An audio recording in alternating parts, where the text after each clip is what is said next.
Alright everybody, we will be underway shortly. The games haven't begun. I'm just waiting on the spectate delay and finishing up things. In a minute we'll be watching Arn64 versus Squiddy. Our game will begin soon. The first round has begun. You can go to the brackets at, well, it's listed in the stream title.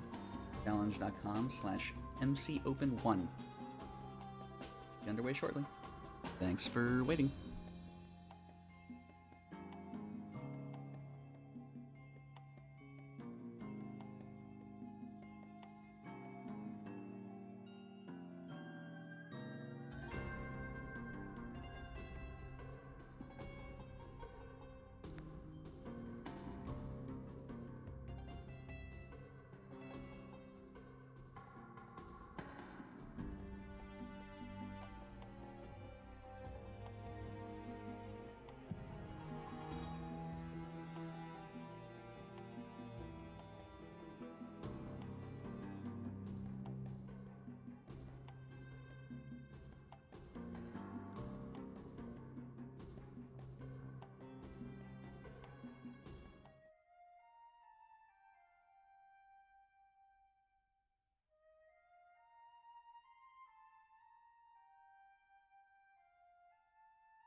Alright, ladies and gentlemen, switching over really quickly. Game has just begun. You're watching Arn64 versus Squiddy, Game 1 in the MINECON Open Qualifiers number 1. Every game today will be best of 3. With no losers bracket. I'll put up the scores here for you very shortly. Thanks everybody for joining us, and thanks for being patient. We started just in time today, so everything's going well. Just give me 1 second here. Alright, 0-0. Looking good. How's everybody doing today? Arn64 is going to be running, looks like Undead Decay. Just straight up Undead Decay. That's what I would call this. Squiddy's got an energy deck going on. Looks like some automatons. He's got a useless contraption that may not be so useless with scrolls like Machine Chant. He already has a wind-up automaton out in the field, and the Meyer Shambler takes 3 damage to that idol there.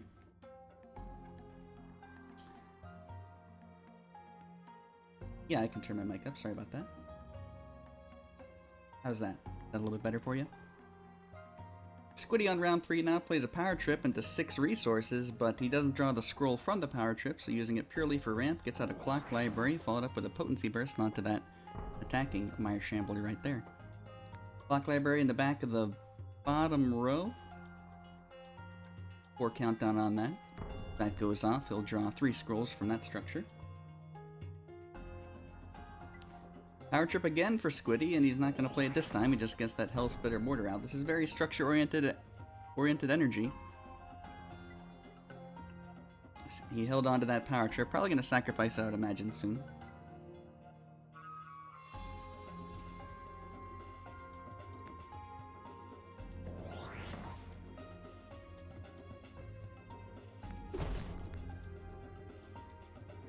Special thanks to our volunteer tournament admins today, helping me out. Machine Divinator for Squiddy. He's going to sacrifice to 4 and play it. That means he's top decking. That'll be solved soon as the clock library goes off. All structures' health are increased by 1, and Arn64 has a little bit of a board. A lot is going to depend on if this Hellsplitter Mortar hits anything. Now it's a 4 out of 15 chance. And if it hits, if it hits the Flesh Animator, that would be bad. The Rot Eater would be bad. Well, the Rot Eater is no longer there, so now it's 3 out of 15, aka a 1 out of 5, 20% chance for this Hellsplitter Mortar to hit anything. Let's see if it does. Oh no. Oh my god, right where that Rot Eater was. Right where that Rot Eater was. That burn, I guess that's somewhat of a consolation. Like, oh, he burned my Rot Eater, but it would have died anyway? Something like that. Arn64 running Grizzly Graft in his deck. I like that. I like seeing that do work. Another 3 damage to the middle idol there. Arn64 is going to have to rush this down if he wants to beat what looks to be pretty much energy structures with wind-up automatons put in there. Ether Pump comes out. The board's starting to fill up with structures. Here's a Potion of Resistance on that Ether Pump. Mortar misses for the second time. That was 4 out of 15 chance.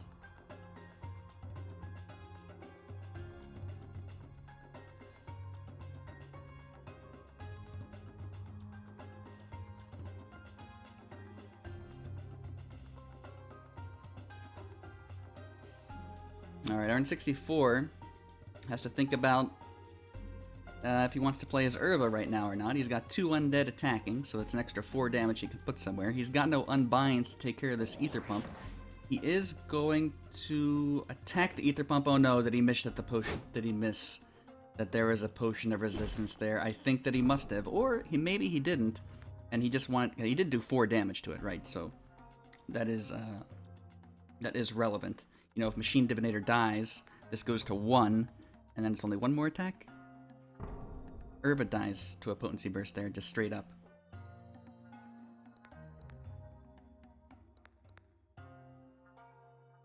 Once again, all matches are best of 3. You may switch decks in between. Top 4 players move on to the finals today. Brain Lice onto the wind-up automaton. Squiddy's gonna have to pay 3 energy on that if he wants to get the almost up to 8 damage now. Alright, so Ether Pump takes the final amount of damage that will kill it if Machine Divinator is destroyed. Wind Up Automaton is out to 8 cooldown now, which means 8 damage if he pays 3 energy, which would take most of his turn, unless he power trips here. Gonna go ahead and pay that 3 energy. Wind Up is attacking. He's got 3 energy left. He can't do anything unless he power trips. He doesn't. Ether Pump goes off. Mortar misses. Mire Shambler is destroyed, and an idol takes 8 damage. Wind Up's back down to 0. Once again, you can follow along the brackets at and the stream title. You can find where to click it. It's challenge.com/mcopen1. Yes, indeed. Arn64's turn again with his little designer avatar head. He has another Urva now that he just drew. But he only has 1 undead attacking. Now this Ether Pump can be destroyed with any amount of damage. It has Potion of Resistance on it, but that doesn't matter much when it has 1 health. Just gonna play a Blade Husk here. Ether Pump will be destroyed by the Flesh Animator, it looks like so far. He has 3 resources left, so he plays a Darkling. And goodbye, Ether Pump. And the middle item is destroyed. Which is relevant because Blade Husk has Dominion Relentless, so if this Blade Husk survives long enough to attack, there is a Restless Bones in hand for Arn64. We will see. Possibly see that Relentless come into effect.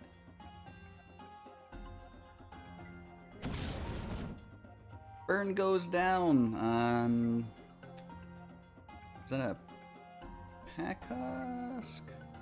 I forget what unit was there. It wasn't a Pack Husk, was it? It's dead now, whatever it was. Been burned. And Wind Up Automaton has 1 health left, which means it is destroyed at the beginning of the next turn. Arn64 will draw a scroll, and Mortar whiffs again. Okay, Arn64's turn. Urva is not going to do much this particular turn. Restless Bones is 1 cooldown off from letting these units attack, so it looks like he's just going to drop some other creatures this turn, I would say. Harvester looks alright. Perhaps a Corpse Strider. Gonna go with the Blade Husk and the Harvester. Hanging on to that Corpse Strider. It does only have 1 health to begin with. Pretty easy to destroy. Excogitator, by the way, is important to mention, is out in the field in the back of the upper row for Squiddy. Squiddy goes to 8 resources, and Sun Eruptions hits a pretty good amount of units. It misses the Darkling and the Blade Husk, but it killed the attacking Blade Husk. However, this Harvester is at 1 countdown. Restless Bones triggers it, as well as the Blade Husk. There's the Restless Bones. Doesn't even have to think about it. 2 resources left here. Why didn't he play anything else? Oh, because it's GG, of course! GG, Restless Bones! That's why he didn't play anything else. No BM here. Arn64 up 1-0 over Squiddy. Why didn't he play another scroll? Perhaps because he won the game. That happens sometimes.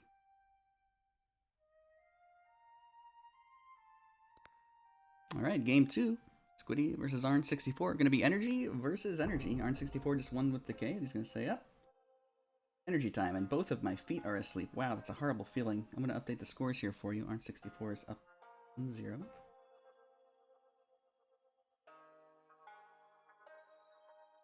There you go. Best of 3s these are. With no losers brackets, so once you're out, you're out. But there is a second qualifier next Sunday, so don't be discouraged.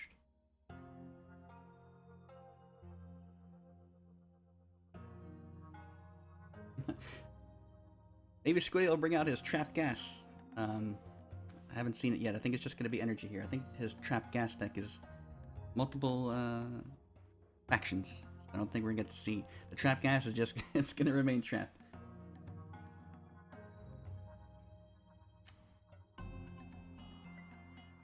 Energy is quite popular now. 8. Free it. After the Echoes update. Lots of automaton power. Very strong. Hi Tajik. Hi everybody. Who didn't say? Alright, the game has begun. And I'm gonna have to apologize if I have to check. Okay, yeah, I am receiving some match updates here. I will try and update them as fast as I can. If the tournament admins can help with that as well, I'd like to try and focus on streaming. I'm gonna go ahead and paste a little message in here for these guys. Apologize for the instruction. Looks like some games are over already. We are banning the Corpse Theft Ace Moran Scout interaction for this tournament. And of course, there's the first turn rule in effect. So this time, it is Squiddy who has first turn. He hit control there. Plays a hired smuggler in turn 2, Arn64 with his energy deck. Will be able to spark it if he wants to. This looks like pretty much straight up automatons for Arn64. He's got a blast auto there. And Excogitator.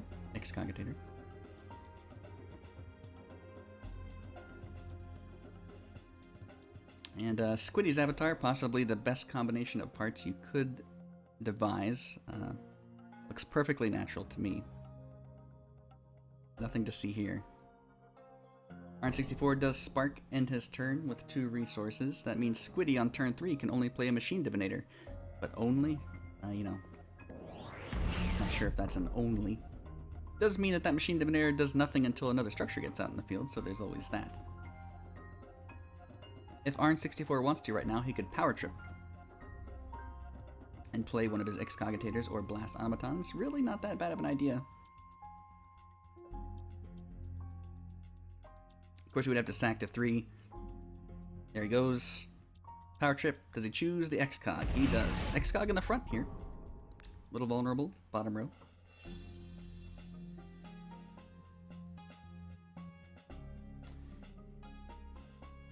Squiddy sacks into 4 for into burn range to cast burn, but only drops a useless contraption this turn, which has 5 health. Vice 4 next to Machine Divinator.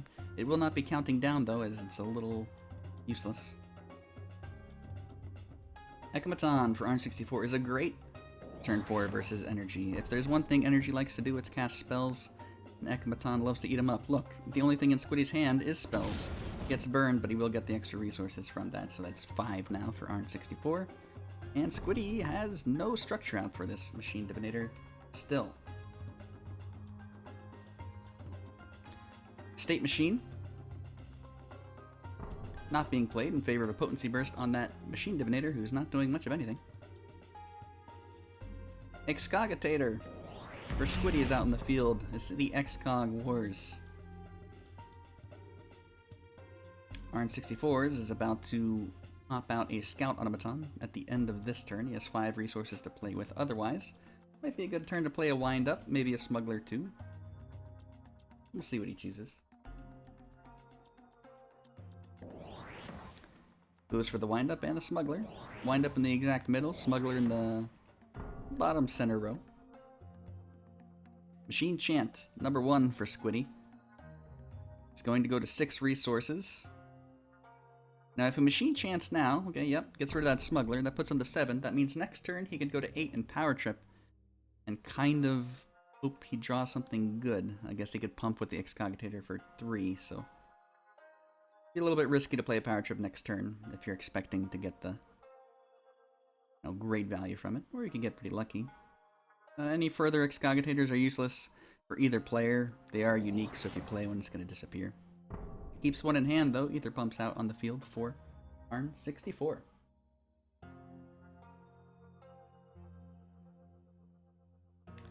He does do the power trip, but he only draws a Thunder Surge. He can pump his Excogitator, and now he's got this Thunder Surge. Does he even want to play it? No, he's not going to play that Thunder Surge. It would have killed absolutely nothing. Destroyed, I should say, because can you really kill an automaton? Does it have a soul? Arn 64 is in a much better position, I would say. 5 resources. He can go to 6 if he wants, which would allow him to pump the Excogitator and play an Automata Forge, which looks pretty good to me. Well, oh yeah, he could pump the Wind-Up Automaton as well and kill the Scout Automaton. That's probably better than playing Automata Forge, I would say.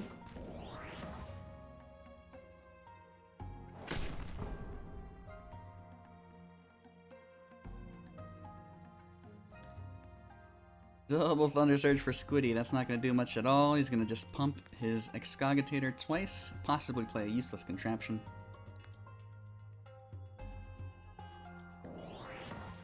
Awesome.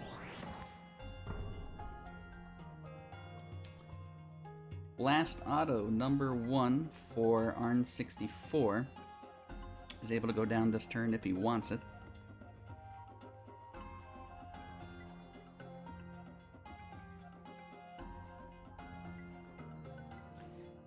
Arn 64 wins this game. He advances on in the tournament. He's up 1-0. Sacks for Scrolls. Wind up. Just Potency Burst there. Says that Excog is a big threat. Gonna take my entire turn to destroy it. Can't blame him there. Now Squiddy is left to deal with Arn 64's Excogitator. Ether Pump is also triggering this turn, on Arn 64's turn.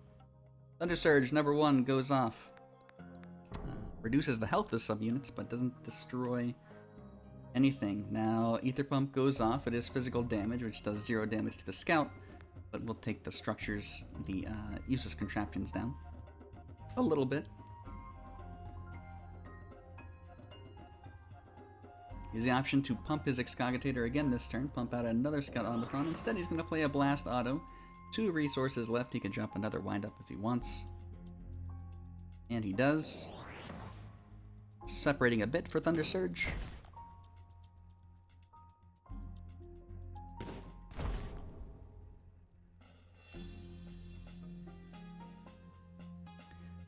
Okay, Squiddy.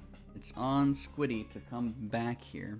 Now he does have a Thunder Surge. He's able to kill 2 Scouts this turn if he wants to. He's got a lot more threats on the board, and both of these Scouts are token creatures, so... Okay, spend your Thunder Surge to kill my token creatures. Thank you very much. Potency Burst would destroy the Excogitator. That's going to pump out another Scout next turn. The question is, what else can he do other than that? And the answer is nothing, because if it will take 6 resources from the Potency Burst to destroy the Excogitator. He only has 8, so he'll just play a Machine Divinator, an Excogitator, and do 0 damage to the Blast Automaton, because it does have armor 2, which is greater than 1.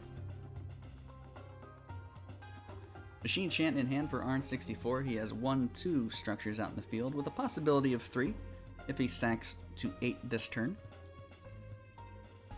Does not do it. Bombard in hand as well.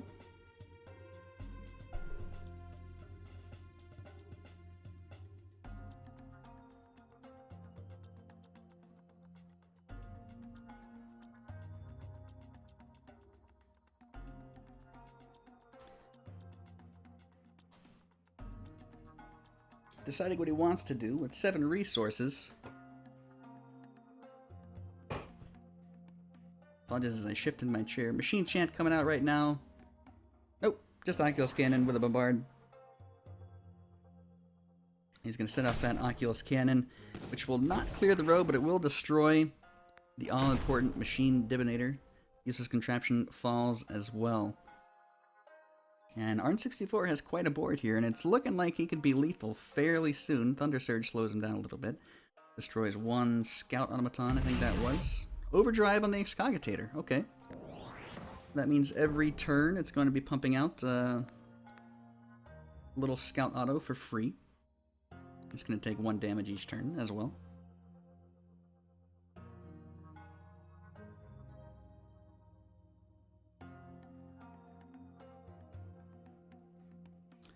Arn 64 can pretty much do whatever he wants. There's a machine chant onto the Excogitator. Guess what? That means it's destroyed before it pumps out another Scout. Wind Up Automaton gets pumped with 3 energy. Farewell to Scout Auto. And Squiddy is in a tough spot, to put it lightly. Solemn Giant controlled lightning. I can do 6 damage with that, which is actually enough to destroy the Blast Auto. Question is that going to be enough at this point? He also has a Potency Burst. He's got the Excogitator to worry about. He's got the attacking Blast Auto, not to mention the Ether Pump going off. Oculus Cannon in the row of the Blast Auto. Just gonna clock Library. He could also control lightning that as well, and he does, to destroy the Excogitator. Potency Burst, follow up. And Blast Automaton takes 0. Arn 64 has a burn in hand. He doesn't really need to use it. I mean, the only valid burn target really is Useless Contraption. And he has 2 burns, so I think he's going to do it anyway. There goes the Useless Contraption, and he's got a Power Chip. He's below the draw requirement now of it, so this might be the end of Arn 64's turn. He can do some pumping and some damage here. But I think Squiddy might have a chance here after this slower turn from Arn 64. We're going to pump that Wind Up, destroy the middle idol. And Squiddy has a Clock Library versus the world.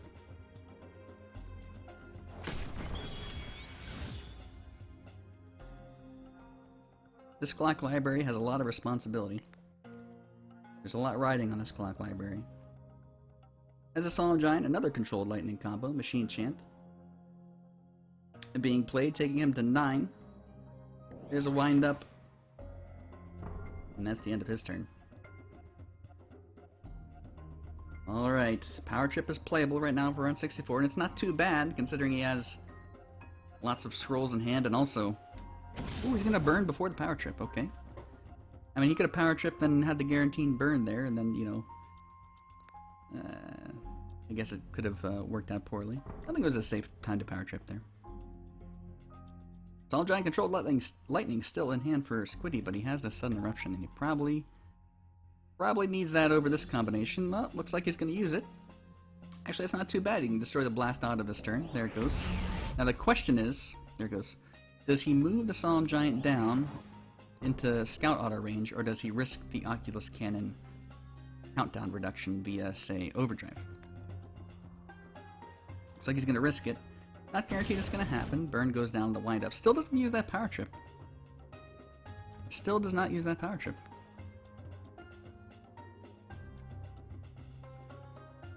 There goes the Overdrive on the Oculus Cannon. It's a farewell to Solemn Giant.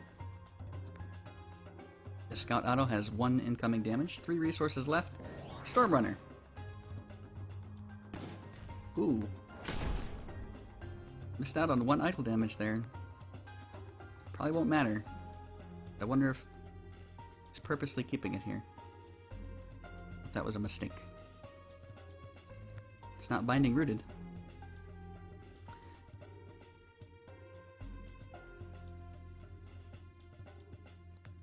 Alright, yep, thanks. Yeah, he couldn't move down because there's a Wind Up here. It's ready to be triggered, so he had to stay in that row.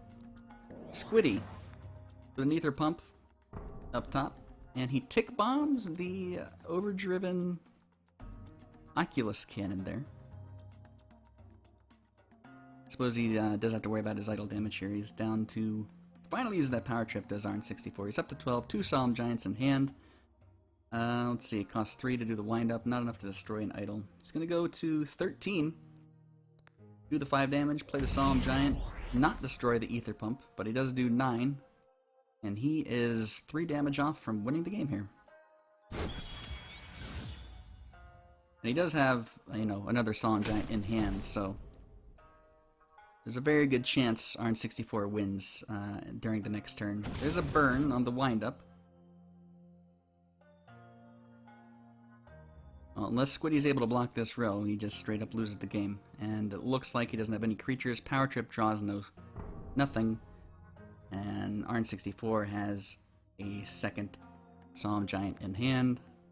Pumping that all the way will destroy this 3 health idol by quite a large margin. And Arn64 takes it 2-0 over Squiddy and advances on. MINECON Qualifiers #1. Congratulations. Decay and Energy were his decks of choice there. Well done. Now, with great trepidation, I'm going to check the brackets here and see. Yes, thank you guys for updating these matches for me. Appreciate it.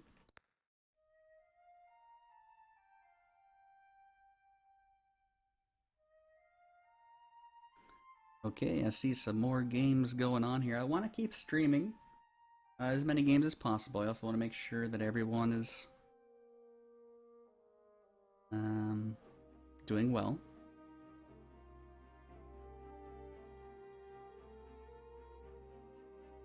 I want to make sure I get all these reports in. So please bear with me a moment. I'm going to put on a short timer, do some adminning. We'll be back for the next game. Thanks for watching.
Alright guys, thanks for waiting. We're going to jump right into the next game because I know it's fresh. We're going to follow Arn64 in his journey. To finish in the finals this time, he's got to beat Eva. Reset the scores for you really quickly. Remember, these are all best of 3s. The first match, Eva versus Arn64. You can follow along with the brackets by going to the link in the stream title. And Eva, guess what? He's running Order. With the inclusion of Decimation, looks like some variation of Tempo Order, as it would be called. There's a State Machine out on the field for Arn64. It's already down to 2 health. Burn is playable this turn for Arn64. Which means farewell to Infantrymen.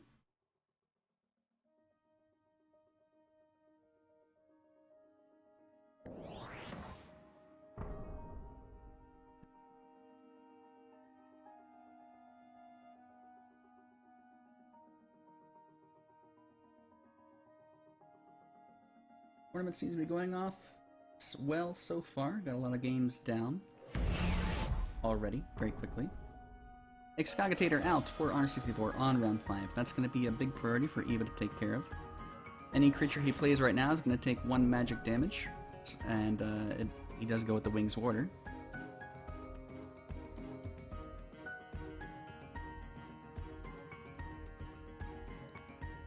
Ducal Skirmisher will be attacking next turn if R64 can't deal with it, and since it's in the same row as Wings Warder, it can't be burned. Not that R64 has one in hand. I'm gonna get rid of the Oculus Cannon, go up to 6 resources, which is just enough to pump that Excogitator. Here comes a Scout Automaton. There's no reason to destroy the State Machine, since it's going to destroy itself next turn. Eva will do some idle damage here, and just play another Wings Warder, which does take, of course, the 1 damage from the State Machine. Fun fact, when you line up 2 Wings Warders, all of your units have Ward in the same row, so there's absolutely nothing R64 could burn. Not that he has one.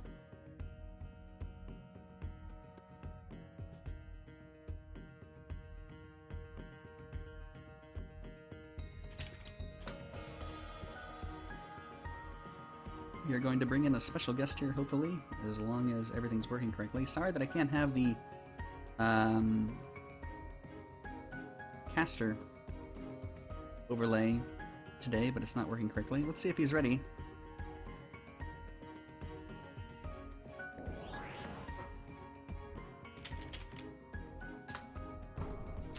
Alright, sorry about that. Arn64 playing a State Machine in the back of the bottom row is going to be pretty difficult to deal with. Or to reach, that is. He is going to move up and pressure the Excogitator. Split up his Wings Warders. This Wings Warder down here is very lonely.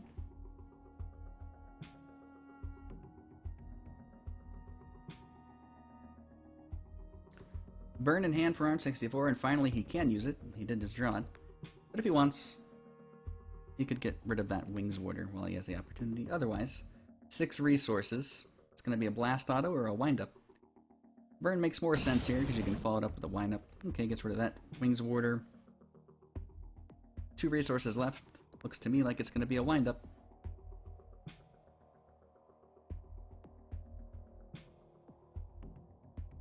Ooh, he could Power Trip here. He's going to 3. He could Power Trip out of Blast Auto. He wouldn't get the scroll from Power Trip, but I don't think he really cares.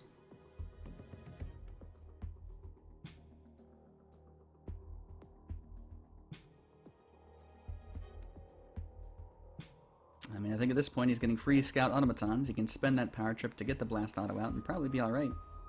Blast Auto is difficult to deal with. 6 attack to destroy it. There it is. Power Trip. Oh. Oh. Oh? Oh! Hi, Blinky. You feeling okay? Sorry, I had a... I was excited there for a second because he used the Excogitator to, in attack order, to get his Wind Up and Scout high enough damage to destroy his Eva's Royal Vanguard, which means... oh, Reloris with the focus comes down. That's 7 damage for the Ducal Skirmisher. That's farewell to Scout and Wind Up Automaton. Hello, Blinky. Hello. How are you? I'm good. Yourself? I've been better. Been better.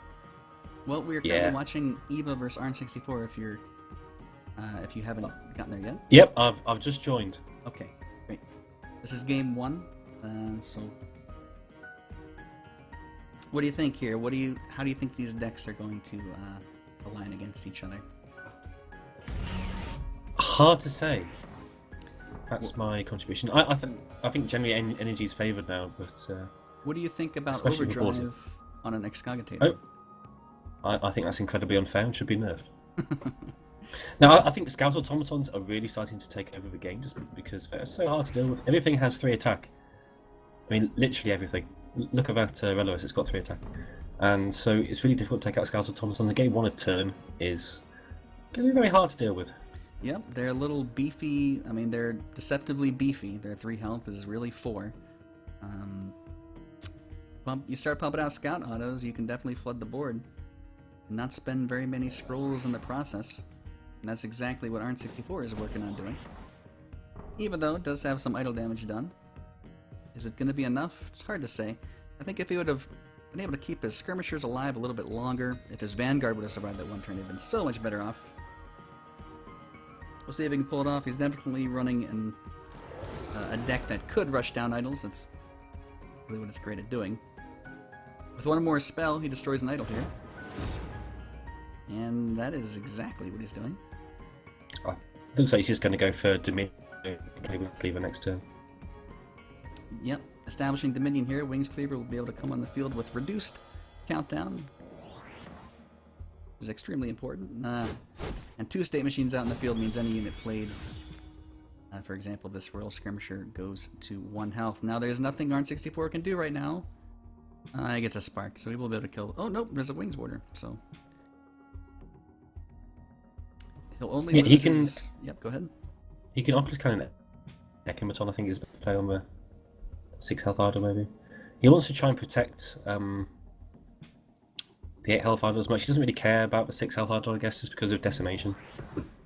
It's much easier to take out the lower health idol with the decimations, obviously, so we'll see what he does. If he was running decimation, I think we saw one earlier, didn't we?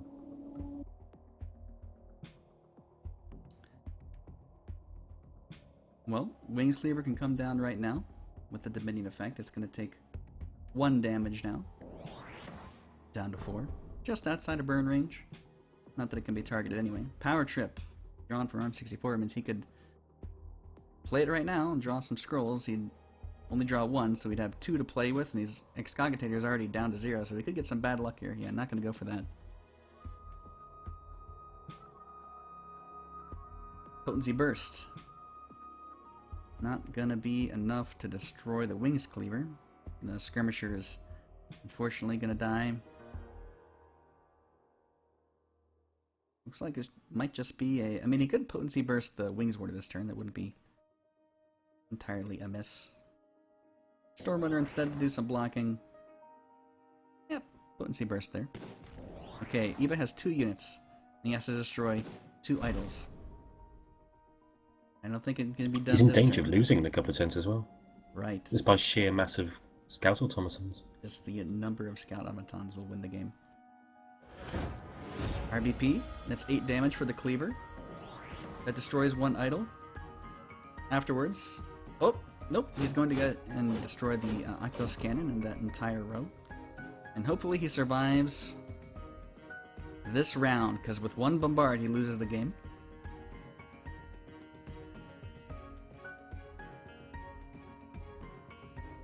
No countdown reduction at all. Still has Power Chip he could play. There it is. Nope. No win this turn. Machine Chant. You can't. Go ahead. You can't even Ether Pump Forge Machine Chant to take out the Venomous either. 1 resource short of that. 1 short. Yep. Yep. He could Machine Chant away. You know, kill the Winged Shield. Bit of a waste though. Right. And yeah, big blockers here for ARN64. Just blocking both bottom idols, putting out a bunch of creatures. Eva's deck really isn't... I don't like that hard smuggler being up there. You don't like that Should be down the bottom. No, it's not doing anything. You need to block the idols. It's the only way you're going to lose if he manages to get through and use as much health down there as possible. Right. If he takes control of the board, there's almost nothing Eva can do. Even now, Eva's hard-pressed. He is getting this Wings Cleaver to go off every turn, which is very nice. He has a flip and an RBP in hand. You know, he could destroy an idol this turn. Tough decisions here because he actually just loses the game if he hits end turn right now. So he'll have to destroy at least a Scout Automaton, maybe put down a blocker. We'll see what he wants to do.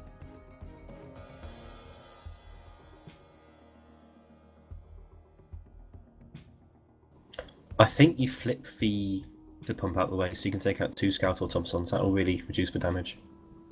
And it looks like he's following your advice. That means every Scout Automaton will do 3 instead of 5. RBP possibly to take out... Okay. So that's not enough. to destroy the idol. I know why he did that recipe potion there, just because there's a huge chance of that Winged Shield dying next turn. I think it would be better served being played with a Wings Cleaver this next turn. I think it's the only way he's going to be able to win, and getting it to attack every turn is obviously a good thing. Machine Chant and Burn. He can't play both, though. But if he wants, regardless, if he just destroys the Wing Shield with a spell, Dolores is destroyed, and all Eva's left with is a Wings Cleaver.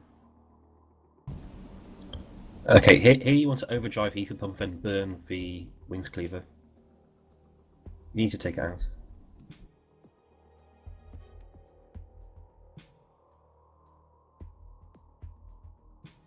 Machine Chant. Dolores is gone. Overdrive on the Ether Pump, which will put Cleaver into burn range. So without a Wings Warder, that Cleaver's days are numbered. Yeah, but if Ether manages, it's so easy for that Wings Cleaver to snipe out that bottom idol. Yeah. Unfortunately for him, it doesn't have the scrolls in hand to do it with. Right, he's gonna have to Like, if he pother. Resonant Swords here, Pothers, draws a Bestling Haste, it'd be so easy to snipe an idol. And he could get Decimation and win the game, yeah. Gonna take a lucky draw from the Pother. I think that's really what you have to do, though. Doesn't Resonant Sword first, gets Dolores. So Resonant Sword would have been wasted anyway. Alright.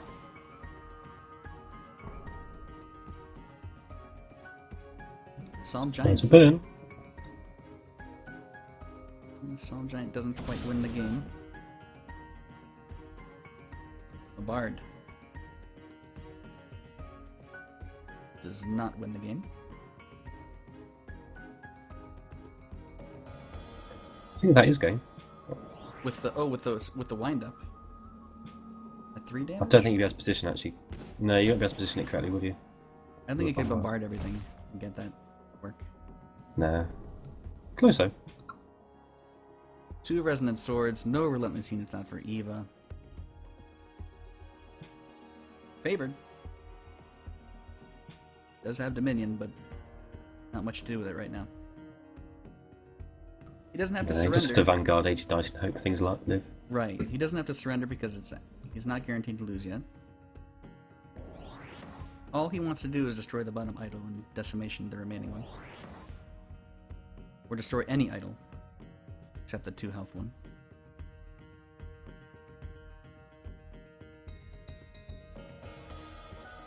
And Favored does make it easy to do that. Still game with a Bombard. Let's move a gun auto up and that Scouted Automaton down. Yep. And then you can wind up as well. Multiple ways, I think, to win with this Bombard. See if he sees it. Run for scrolls.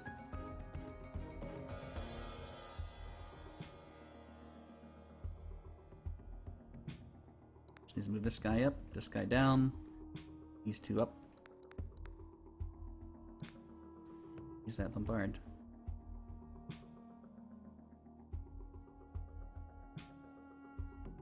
It's not the most difficult to spot lethal in the world. Yep. The question is, does he bombard his windup or does he pay the 3 energy? Oh, he pays the 3 Depends energy. what sort of mood he's in, doesn't it? Comes the bombard. GG, Arn64, so far undefeated in this tournament. That's going to put him 1-0 over Eva. And that's no small feat. Eva's a very solid player. So is Arn64, of course. And with this final attack, it is official. Arn64, 1-0 over Eva. Let's follow the rest of this best of 3. Okay. Eva, switching decks. Growth Decay. I'll let you talk about that while I do some adminning real quick. It would help if I could find the game.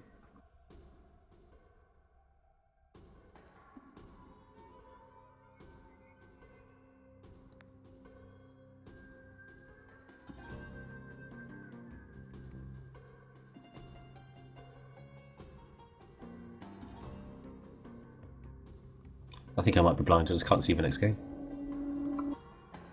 have show games early checked. I think the patch unchecked it, possibly for you. Show games early, and you should see Eva Arn64. Now, I'll cheat and just spectate the game you're spectating. There we go. So Eva's playing Growth and Decay as E. That's Okay, correct. so there's 2 Growth and Decay decks about. There's the normal Sorcerer GD control deck, and there's the one that Rots came up with Eager to Battle and the annoying Growth unique creature. Is it Nyula? I can never pronounce it. I remember what it's called. The annoying growth creature. Which one now? The big unique 2/5. Give everything Crimson Ball. Oh, Consolidator. Yeah, Consolidator Nia. Right. Yeah. No, he's just running Decay with Erodes, it looked like. Which is spoiling things. There you go. Arn64. So Erodes should be able to deal quite well with like all the structures energy has. Right, so I think Eva here expected Arn64 to continue playing energy, don't you think?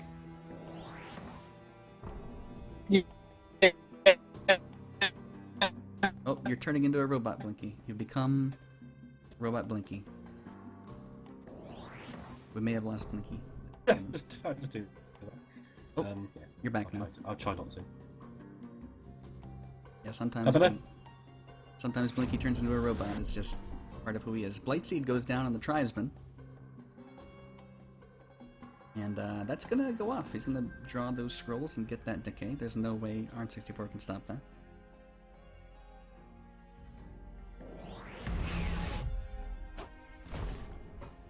Arn64, on the other hand, draws a scroll from his Smuggler.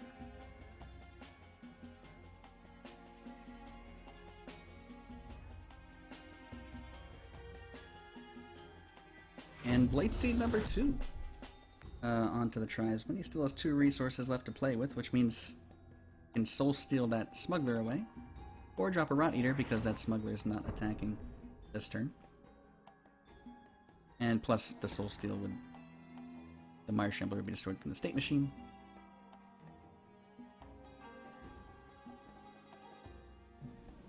You Ether Pump this turn and then Machine Chance for Rot Eater next turn. Much better than burning. Alright, let's see what he chooses. Those are the 2 choices. Of course, the indirect choice is where to put the Ether Pump. Bottom front is what he chooses. And Blightseed number 2 goes off for Eva. 6 resources to spend. There's a Soul Steal. Doesn't get the lucky spawn there for the Shambler. It was 1, 2, 3, 4, 5 out of 14, if I counted that rightly.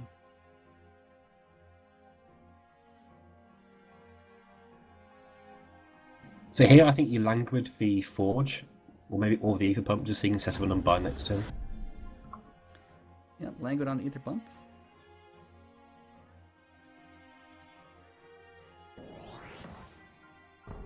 Vested Husk. Next to the Rot Eater.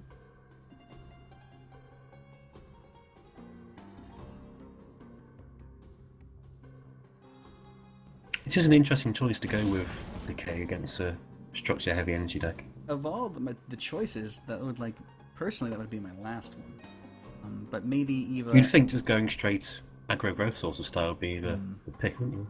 Yeah. Or even, I wonder, have you tried late game growth against it with Quakes and Frost Scales and things like that? Yeah, I'm sure that'll do good as well. But you could even run Frost Scales, Quakes, and Erodes in your growth deck, just to be really, really structure heavy abusive. Yep. That really wouldn't be too bad of an idea.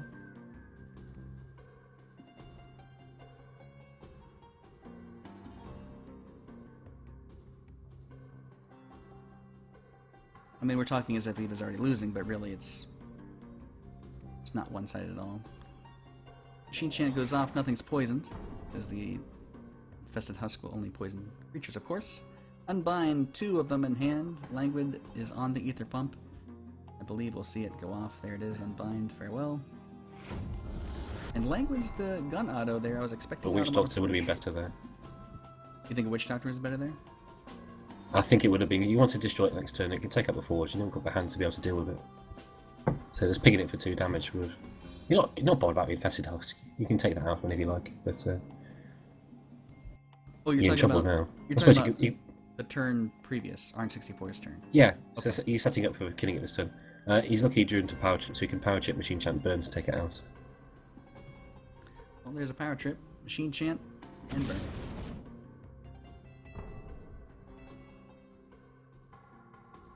Two turns away from Nuru, but he just plays the Halls instead. Gets rid of the Nuru and is gonna end his turn.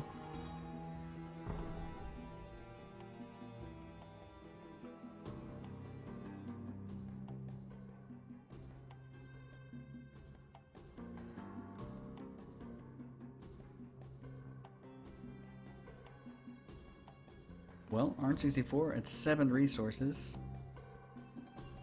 Drop a Blast Auto here. I think that would have been a good turn to sack the resources there. Pump the Forge and play Blast Auto in the same turn. Yeah, he could have gone to 8. Used it all up. Now it just looks like it's gonna... Ooh, he's gonna pump now, so that means... Solemn Giant? Yeah, Solemn Giant, I guess. I think it's just a much weaker turn there. Well, Hoswell Moss are going to start doing work. Does he value the Unbinds over the... Oh, no, Brain Lice is actually what he values. This plays an Oblivion Seeker, though. Sacks to 7. Tribesman comes out. Brain Lice. He wants the Brain Lice for the Unbind he already has in hand.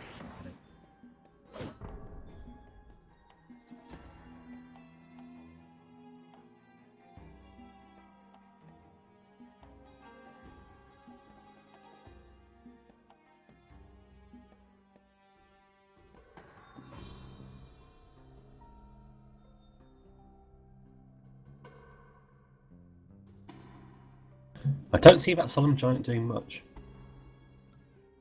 Well, he's going to have to invest a lot of his turn to make an attack, and the best he can do is destroy an Oblivion Seeker, do some idle damage. He's already Power Trip, he's up to 11.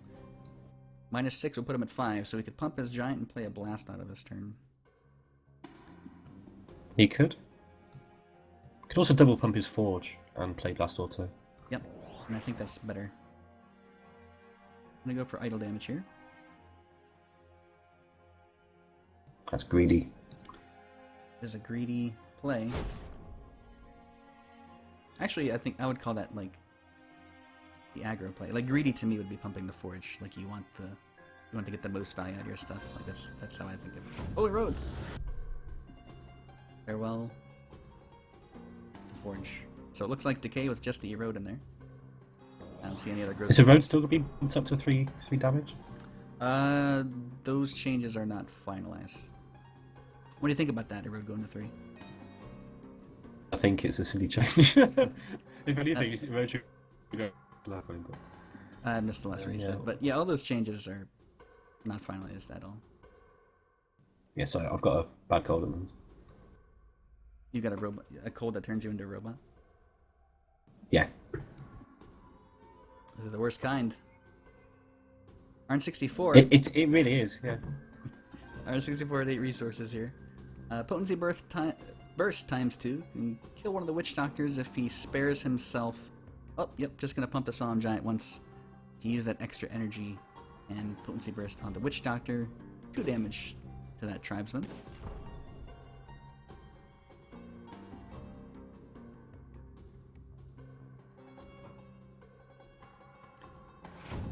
Brain Lice with the Unbind. He got that Brain Lice, what was it, 3 turns ago? For that Unbind combo. And Rot Eater here in the middle is going to be very nice. Sacrificial Tribesman. Doesn't want that Blast Strike damage, even though it's only 1. It's relevant because it takes those units to 2. Instead Eruption, Thunder Surge, etc. Burn says goodbye, Rot Eater.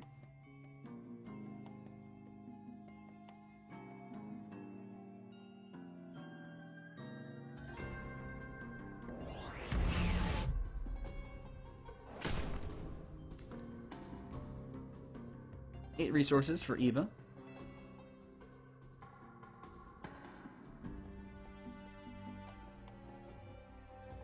Harvester Cursemonger.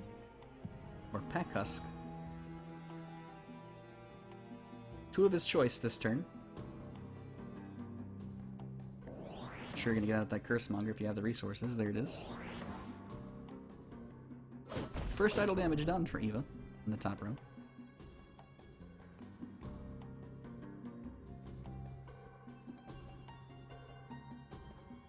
Nine resources for Arn64.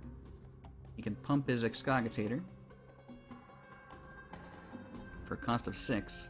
He'll drop an Automata Forge at the same turn. Still isn't sacrificed.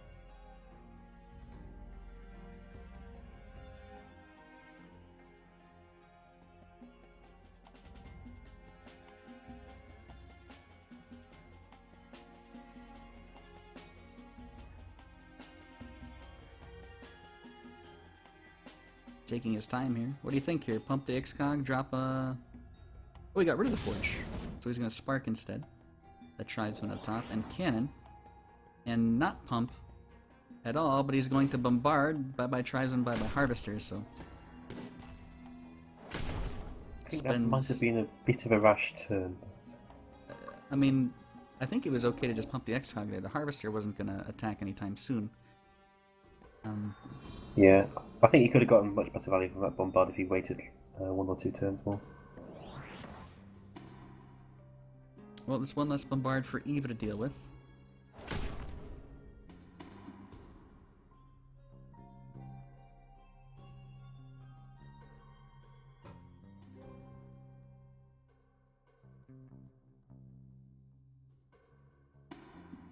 Well, it's only 3 costs to pump that Excogitator. Sacrifices his second Excogitator, so if this one's destroyed, there's no more coming for quite a while until he...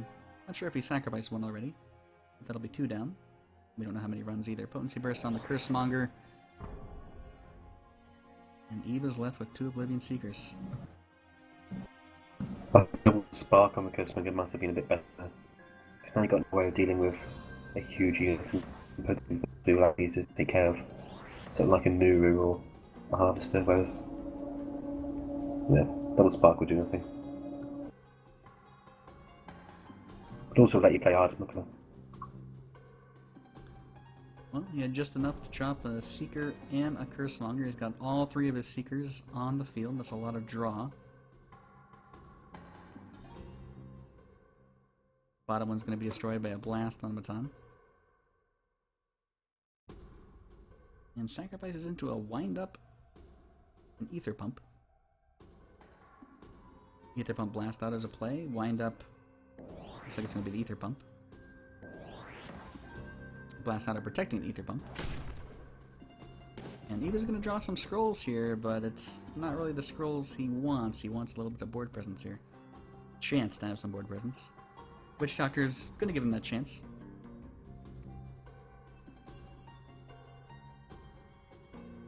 Or at least he hopes it will.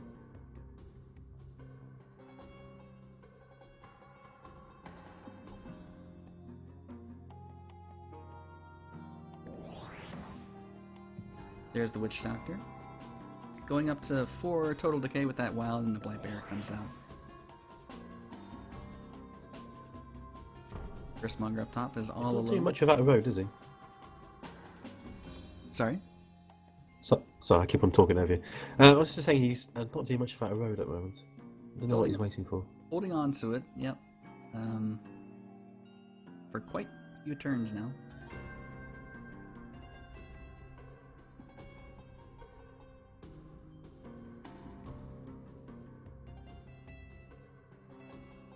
So this is what I mean about using that potency burst earlier. Now he's just got no way of dealing with that Witch Doctor. Whereas if you use double spark earlier, then things would be a lot different. Well, he's paying for it. That's his last removal now. He's got 7 scrolls left in his library, and pumps the Excog up. Alright, what can Eva do? This is the first turn where he's had several units on the field a long time. He's got a Corpse Theft. Be nice to get a Blast Auto, maybe? And double a road now. Double Road takes care of the Excogitator finally. Bumps him up to 11 decay.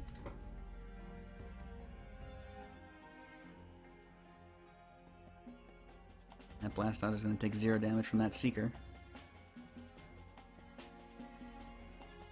Okay. Corpse Theft Damage Curse gives him a blast auto of his own, destroys his Oblivion Seeker, turns it into a husk, draws some scrolls. Not too bad of a turn there. Unfortunate placement of the undead blast auto then. Well, it's going to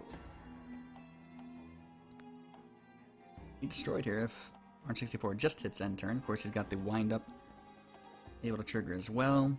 No countdown reduction, and Solemn Giant can't be pumped all the way. Looks like it's a turn to pump your wind up and drop a unit of your choice. Ether Pump doesn't look so bad. Save that Solemn Giant for a more surprising play.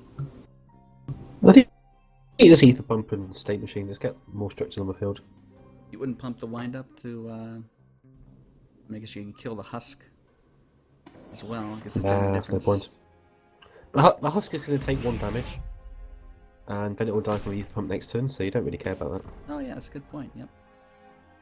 Not the Ether And Pump, you can just let the wind up just get even bigger. I mean, the biggest risk it has is just an extra body for Necrogeddon, but Necrogeddon is so poor right now.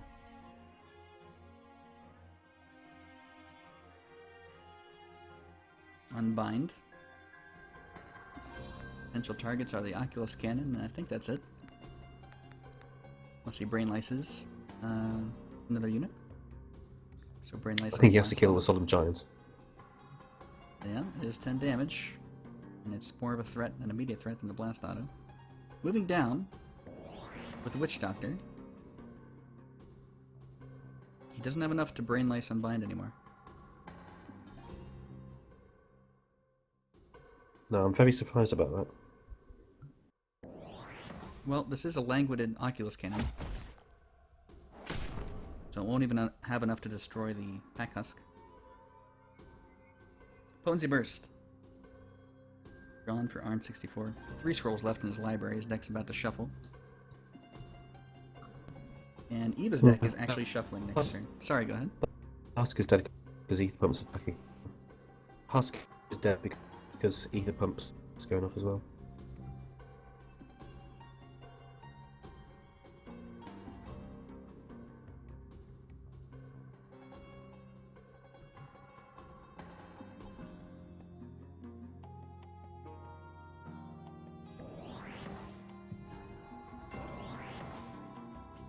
Alright, drops a State Machine before that Potency Burst.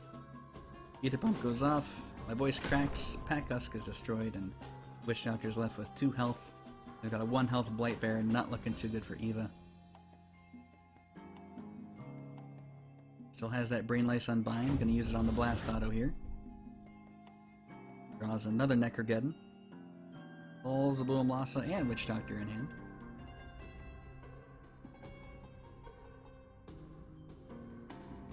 Up in a protective Witch Doctor in front of his other Witch Doctor.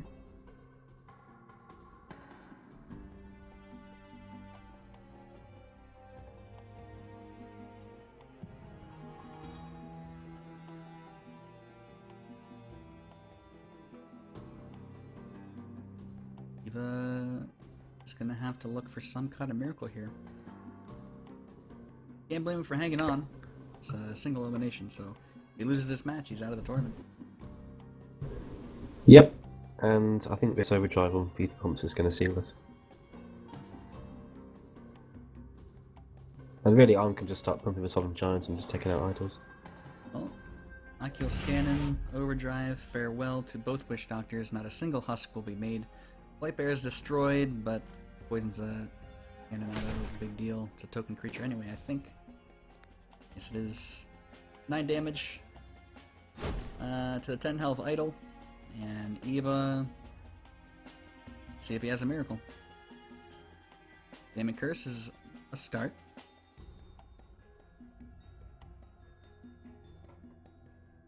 Followed by an Oblivion Seeker for blocking the 8 health idols, pretty much abandoning the 1 health idols to destruction. They're guaranteed. Yep, still guaranteed to be destroyed. As long as he pays his wind-up fee. He has 2 Bombards in hand, Spark, Wind-Up. Oh my goodness, is there lethal here? Wind-Up has how much? There's 1 Scout, so it'll only have 1.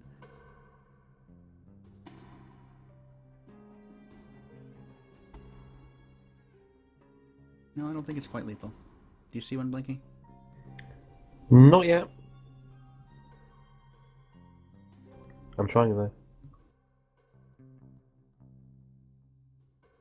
I think I it's think too if you short. sex the scrolls, it would help. Yeah, not gonna happen. I saw too short. In the middle. Spark Bombard.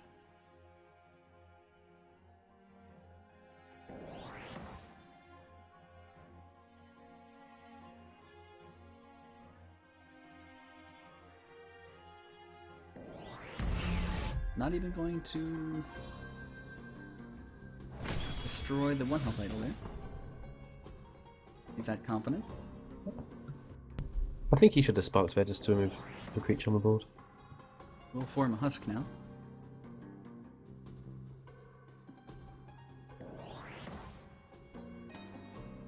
Soul Steal, the Mire Shambler is immediately destroyed from the state machine that's on the field on round 64 if you didn't catch what happened there, and unfortunately plays his Harvester after that. Got some nice countdown reduction from that. Ether Pump's going off, that's a guaranteed dead Oblivion Seeker.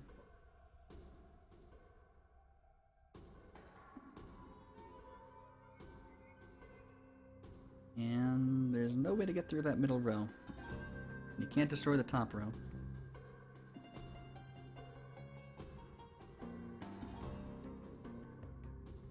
So he'll go another turn.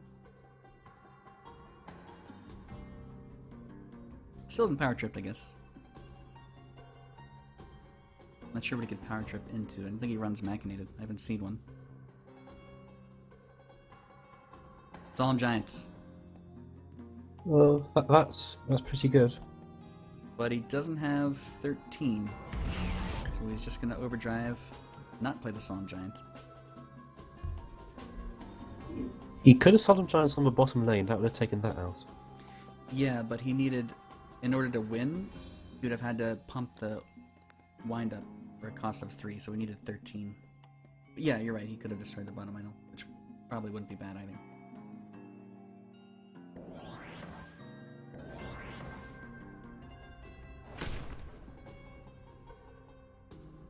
Yeah, it's not like he's a desperate situation here, is it? Right, it's not a life or death scenario by any means. Harvester is at 2 countdown, there's no way to set it off. There's no removal at all. Eva's Handy still hasn't sacrificed, has a Languid as well. Draws on the road. Not going to do too much here.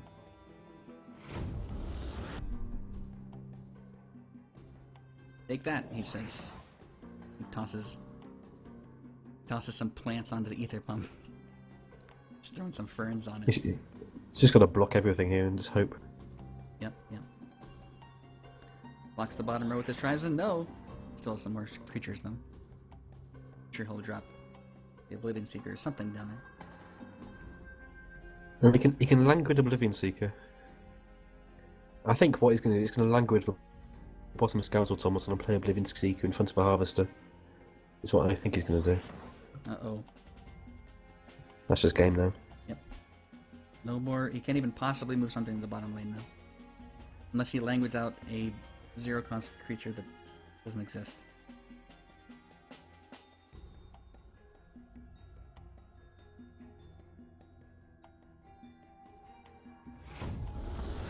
Alright. Here it comes. Solemn Giant for the win. Boom. Boom, boom, boom. Arn64 advances over Eva. Well done. 2-0. Made quick work of it.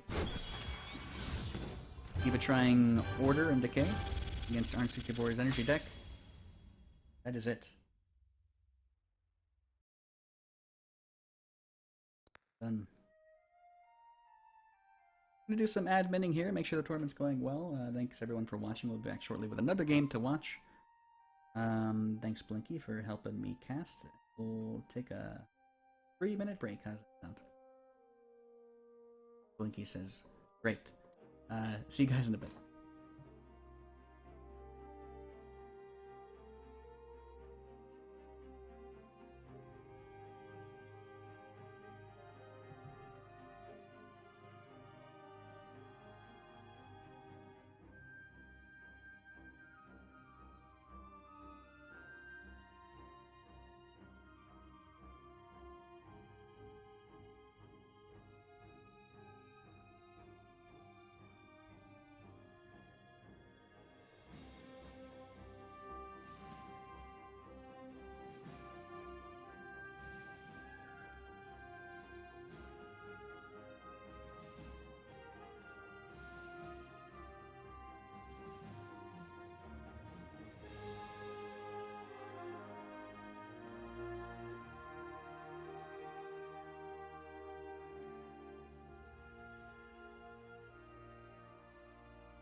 Alright, we're back. Thanks for sticking with us.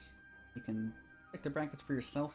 The link in the stream title. It is challenge.com/mcopen1. We're heading into... Most matches are in round 2. By round, if you look at the brackets, round 5, which is the semifinals, is where the tournament will end. Whoever makes it to the semifinals advances on to the finals. And our tournament admins are doing a very good job at accuracy of the brackets. Special thanks to them. Blinky, it's time to pick a match. What do you want to watch? I'm not so sure. Should we go for one that's just about to start? That would be ideal, but if we can't, then we'll make do. Ready? Let's have a look then. Well, I see we could just jump into Tajik versus Nerp. That's probably a good game. It is round 12. I don't know exactly what their record is. But it is in round 3, which is the furthest round there is, so I believe it's their first game. Yeah, we can do that. Okay, so hopping back over to Scrolls, we're going to take a look at Tajik versus Nerp. Energy versus Decay. Nerp running Decay. This is round 13 already. I apologize for missing the beginning of the game. But the tournament does continue whether or not we spectate it, so the concern is tournament first, stream second.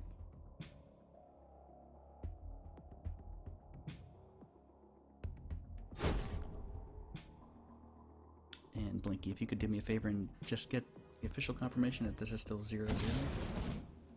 Yeah, I think it might be 1-0, but I'm just checking. Okay, thank you. I'll update the scores as soon. Find out the truth. Round 13, Nerp has a Witch Doctor and a Oblivion Seeker out in the field. So many players are choosing Decay. This tournament, of course, I'm not entirely sure if you knew Tajik was going to be running energy. No, this is the first game.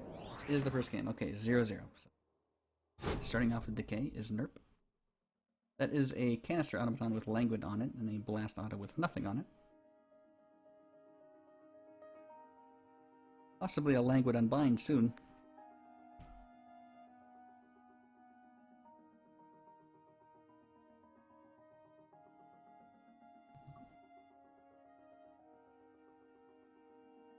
Eight resources for Nerp. He's 2 behind Tajik, who literally has a monkey on his back.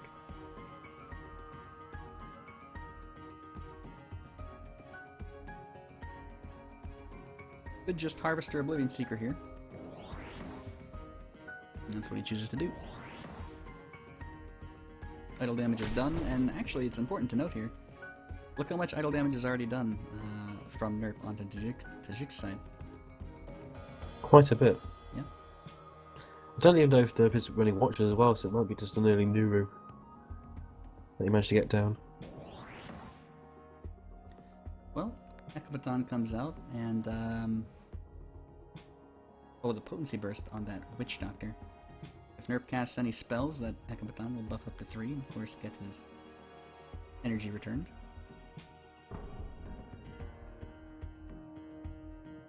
He does have 1, 2, 3 spells in hand, so if any time there's a good time to play Hecapaton, it's probably now.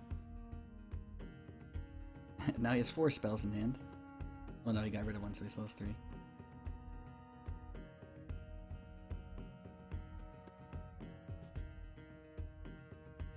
Corpse Theft. Unbind. Alright. Blast Automaton. I choose you. Hecapaton gets buffed a little bit. And I've got an undead... How does an undead automaton even work? I don't even think they're alive to begin with, but this one was. Guess he wants machine brains or something.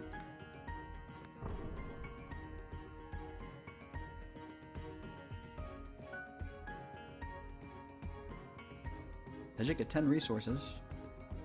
Round 15. There's an Excogitator in hand.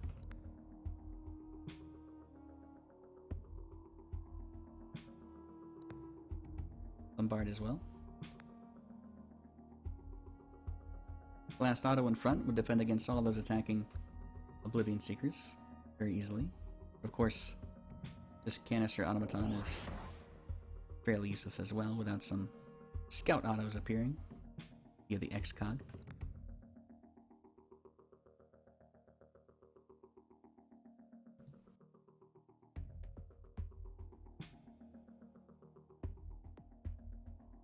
Does go for the blast auto, has enough left over to play an Excogitator, and he has 2 in hand, so if one's destroyed, Nerf's got another to deal with.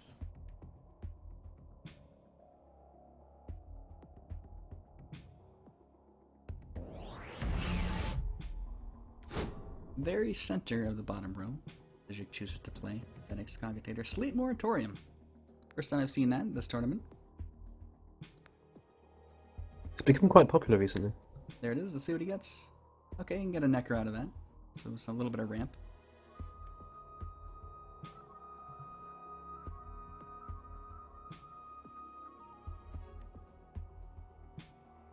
I guess the Necro is up to 10 decay now. Of course, he doesn't have to use the Necro, he can just use the resources for whatever else he chooses. And using the Necro here would probably be ill-advised, though it would destroy the Excogitator, and it depends on how much he values destroying that Excogitator. Unfortunately, Tajik has another one in hand.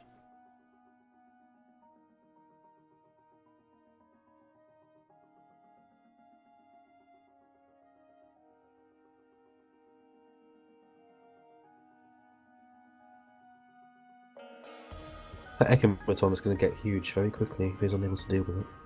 Yes, and well, luckily Languid's an enchantment. 8 resources left now. Do you think he's... Okay, no, it's not Necro. I think if he was running Watcher and Darklings, he might be tempted to Necro.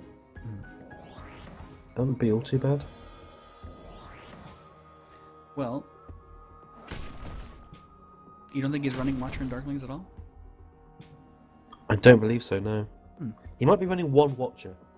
But he's definitely not running Darklings. They seem to have fallen to the wayside now that Infested Husk is a thing.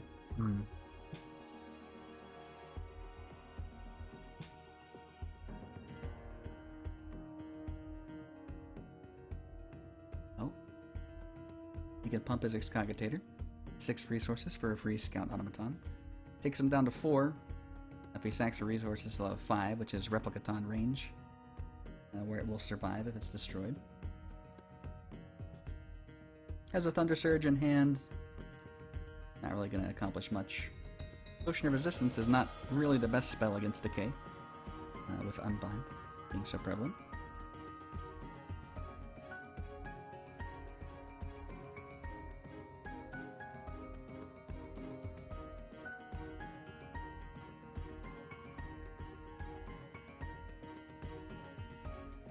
He can no longer pump the Excogitator and play the Replicaton to where the Replicaton would go back in hand. Not sure if he really cares about that. Instead, he could play a Scout Auto. Plays the Replicaton.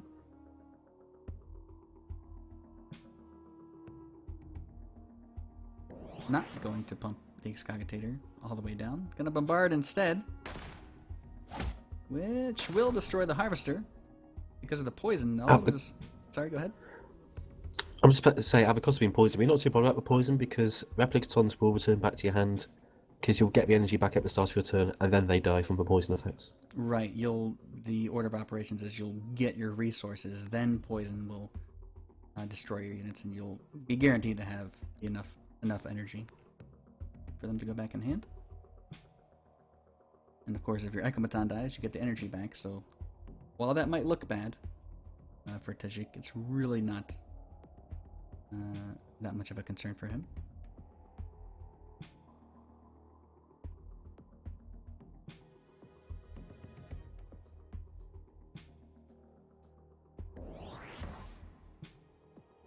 However, units dying does mean that the Harvester will count down, and guess what? If you only have 1 resource and you get double Soul Steeled, your Replicatons don't come back in hand. Now that Ekamaton is 9 attack, and it will get to attack before it's destroyed, unless any other poison is put on it.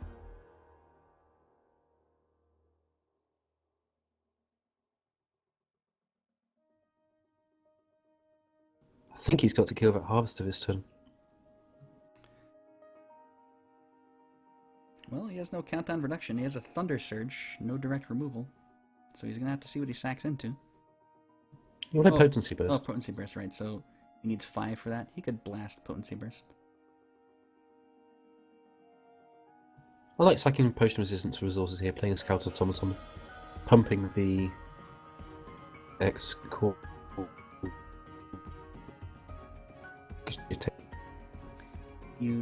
It's funny because you turned into a robot while you were saying Excogitator, and it's pretty appropriate to say Excogitator like a robot. Gonna pump here. He just needs to trying.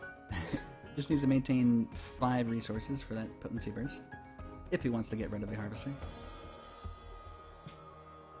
Yeah, he should have sacked resources. Would also mean that Blast Auto would be on 1 damage, so you can take out the Living Seeker. Yeah, because of attack order, it's unless he plays a Scout straight up. And there's the Scout. Okay.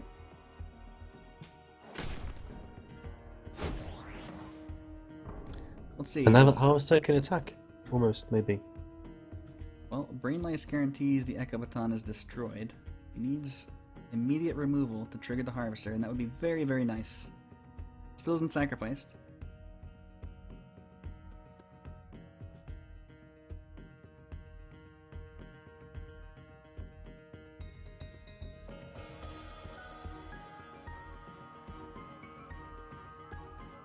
He's going to keep the Brain Lice so he can kill the Echomatol this turn, because he doesn't want that to attack. Doesn't get removal though. That's unfortunate for him. Tajik is still hanging on to that Potency Burst, which I'm sure he's going to use in the Harvester this turn.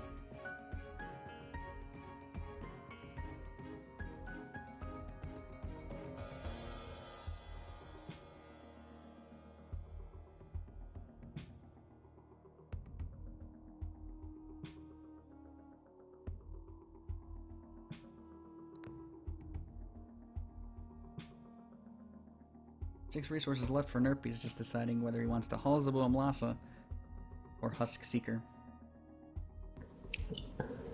I like just playing lots of creatures. I think Black Bearer and Infested Husk is the best play. This sets up for an Echogeddon maybe in the next 2 turns to win. Right, especially since he has Necro in his hand. I would agree that creatures look really nice right now.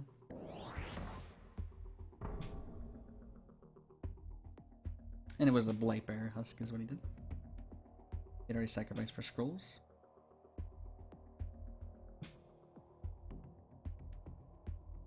Oh, I don't quite see Tajik's hand, do you? No, not really. Uh-oh. There it goes. There we are. A little bit of server lag there. Echobaton's destroyed. Nerp's up to...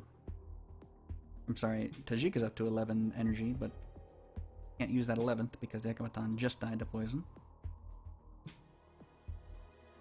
Sacking for scrolls.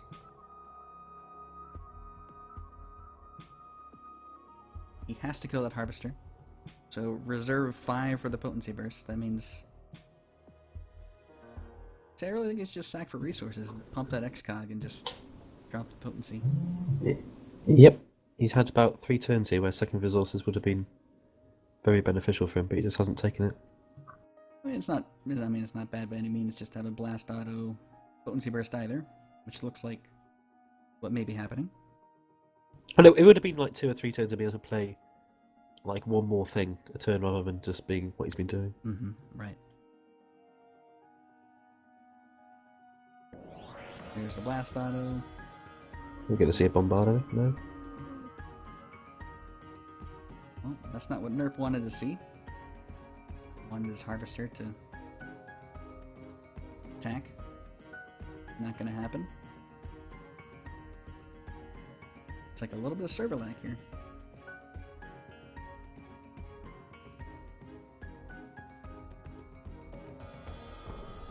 There it goes. Yeah, something's messed up here. I don't think it's bugged, I just think it's a little slow. We'll see how it shapes up here. There we go. Back to Nerp's turn. And you can see the timer's already at 65, so it's looks like it's still in sync.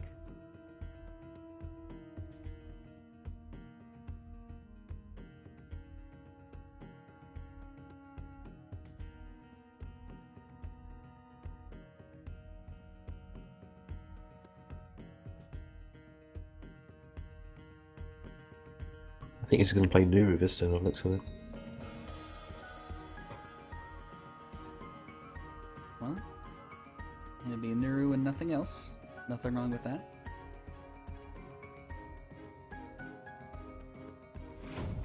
Brain Lice on the Blast Auto. 6 resources left. Just an Oblivion Seeker. And 2 damage to the top idol. And the bottom Scout Auto is destroyed.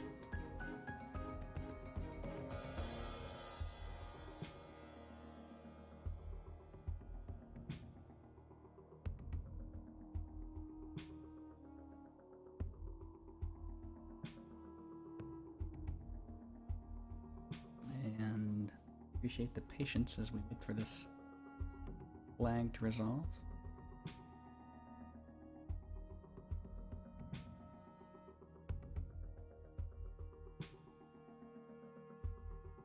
While we're waiting, you can take a look at the brackets and the stream title. Oh, look, just as I say that, things happen. You should say that more often. Well, while we're waiting for the hand to appear, you can look at the brackets in the stream title. It is challenge.com/MINECON. MC open 1, sorry. Looks like most I was just laughing. Most games are up to round 3. Alright. Moving a little faster now. Bombard. It's both blast automatons. Uh-oh. Uh-oh, Blinky.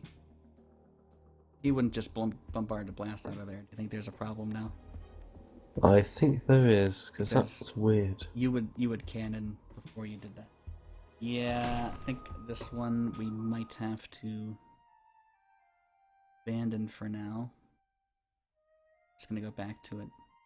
I really don't like leaving a game mid-series, but that indicates to me that this particular match is like, that's unfortunate. We got some server lag there, and probably desynced during that time.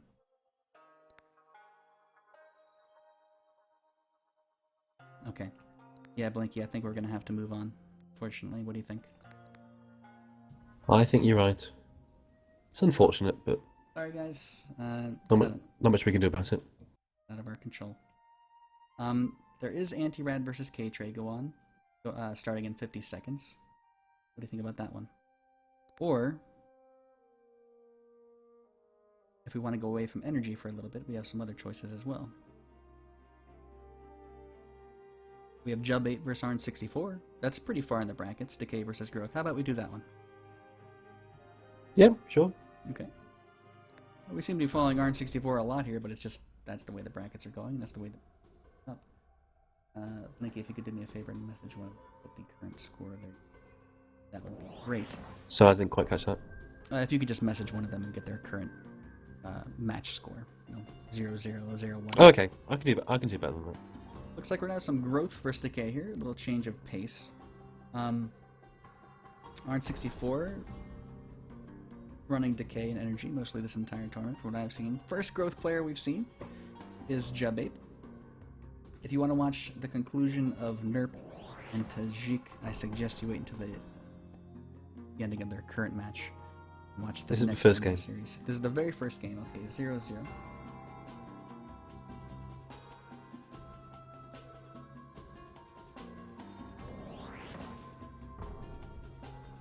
And Jubape, I can never pronounce people's names, gets Veta turn 1, which means Arn64 has lost. We'll see if that's true or not. He does have Vader turn 1. Lots of units on the field already by round... what is round 2, what is technically his turn 3. 4 units on the field already. Yeah, I think that round counter was broken there. Well, choose the Soul Steal the Vader. Remove that ramp, a temporary ramp from Jubape, which means farewell to Blade Husk. unless something completely unexpected happens. He has to choose... Yep, gonna get rid of that Rat King, just play another Vengeful Evader. Blade Husk is destroyed. And Jubape's in a really good spot. You're not wrong. I'm not wrong. And since this is the first game, and Jubape had first turn, Arn64 will have first turn in the second game in this best of 3. Hopefully we can follow it all the way through, and hopefully any spectate bugs. Wetland Ranger in front of both Vaders. It's pretty threatening. Not going to get the growth there from the Vengeful Vader. A small plus for Arn. Yeah, I think he should have gone for resources there. Puts him so much further ahead. Now, if he wants to kill that Wetland Ranger, he's going to have to use a Restless Bones this turn. Otherwise, it's creature time. Ooh, well, he's not going to Restless Bones now. I think he'll just play Harvester. Yep. Oh. Yeah. Rot Eater. You get the Shambler goes in the correct direction to buff the Rot Eater if it's destroyed this turn. Invoke Veteran is playable, but cannot destroy the Rot Eater because it'll be 4 health.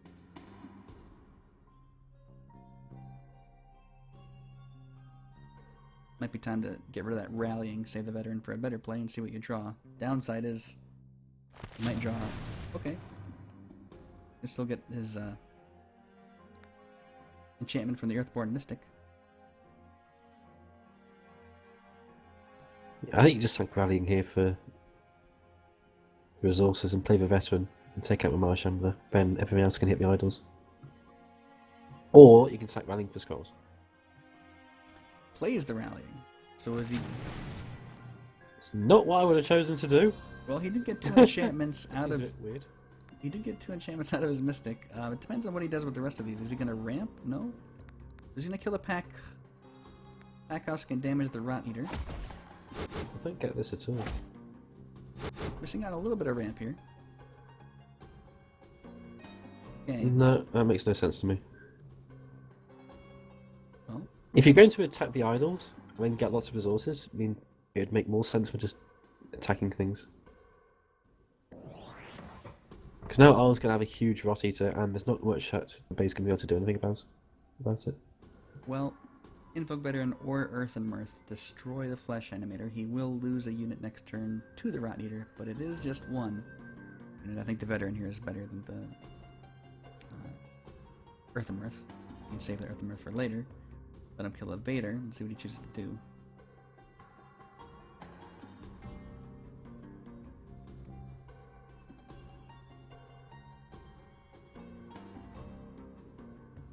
I think just veterans fine here.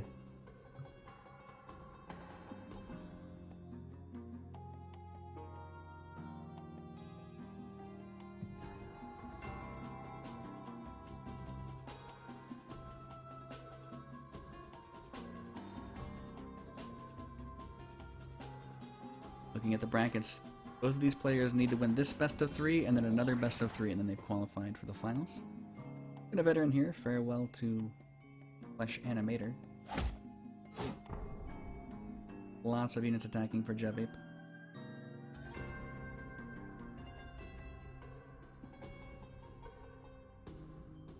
Well, you can go to 5 here, get out a Harvester Infested Husk. No, it gets rid of the Harvester. So it's going to be Rot Eater Infested Husk. Destroying one of the attacking Vaders. I think one of the best pieces of advice I've got in Scrolls is that Rot Eaters are very, very good against growth. And that's from PewQ. Well, if you just get Rot Eaters on the field and you're facing growth, they get huge very quickly. They're hard to be dealt with. I can't argue with that at all. If it comes from PewQ, then there's probably some truth to it.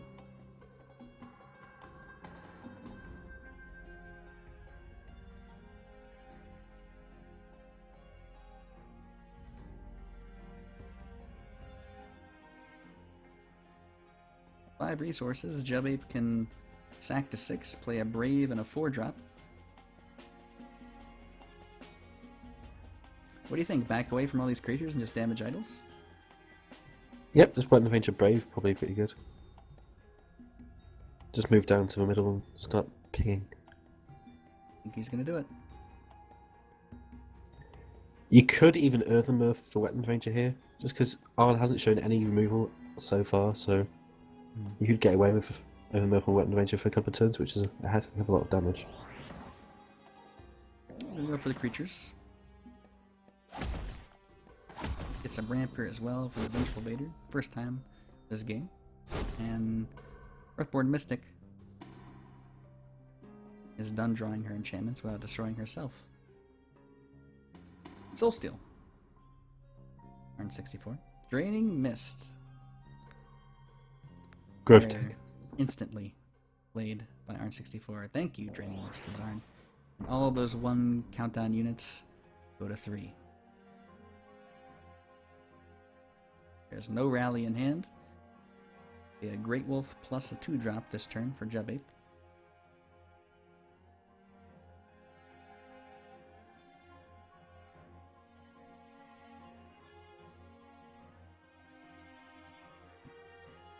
Grey Wolf Brave is probably the play here. And move the top row up just because they're all going to die.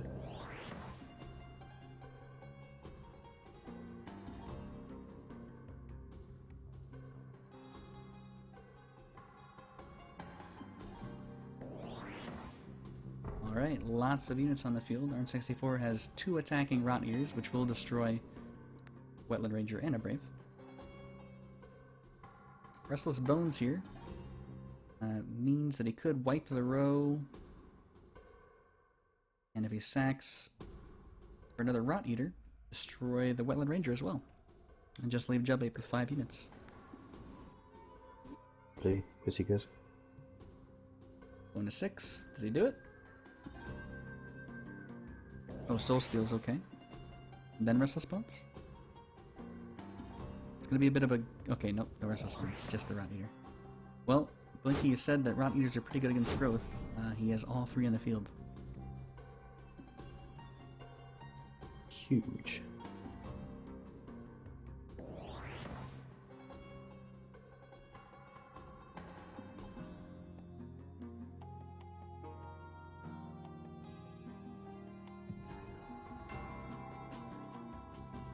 And...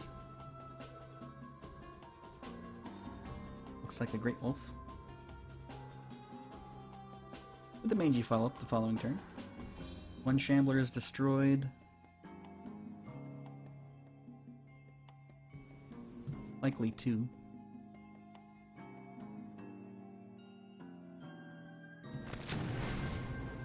Alright, farewell to Earthborn Mystic.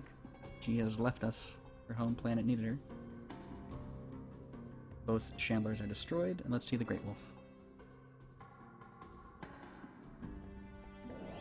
There he is.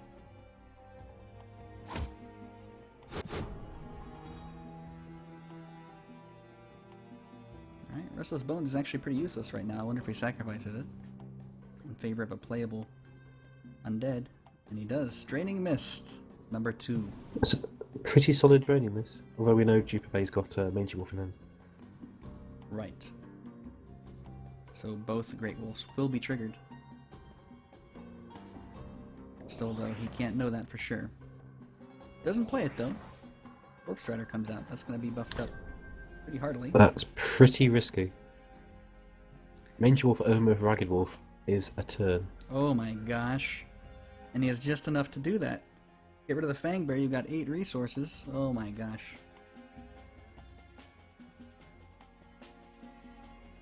So what, we got 10 Relentless Great Wolf damage, 15 Relentless Great Wolf damage, along with the attacking Ragged Wolf.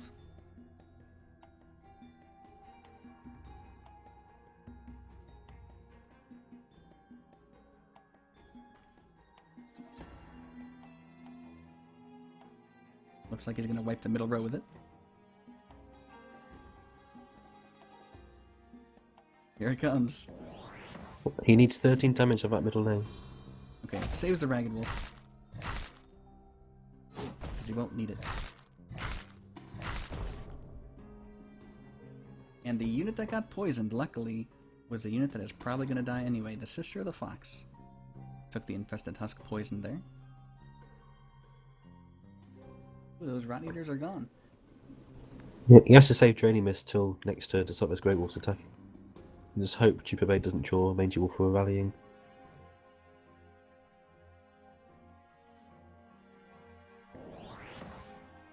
Urva comes out. She's not going to do anything just yet. I think he's going to damage an idol. No reason to kill that Sister of the Fox. Here she goes. Hey, that Vengeful Vader is guaranteed to die here unless he gets a health buff. Not going to happen.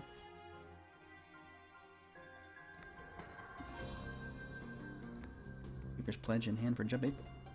Affects both sides. Yeah, I think just playing everything's fine here and then taking up middle idol.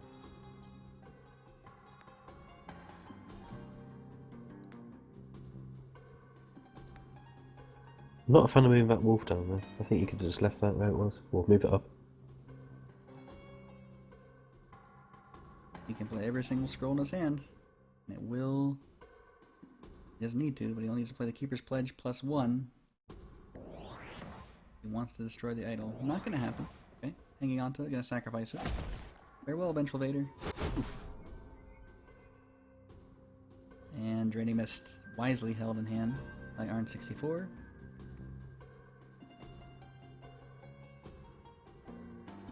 There it goes. Drawing a Mangy Wolf or a God Hand or a Rally is going to do wonders for Jubape right now. Very nice on the Earth and Mirth Great Wolf. And Foggy Jarl's not going to do it.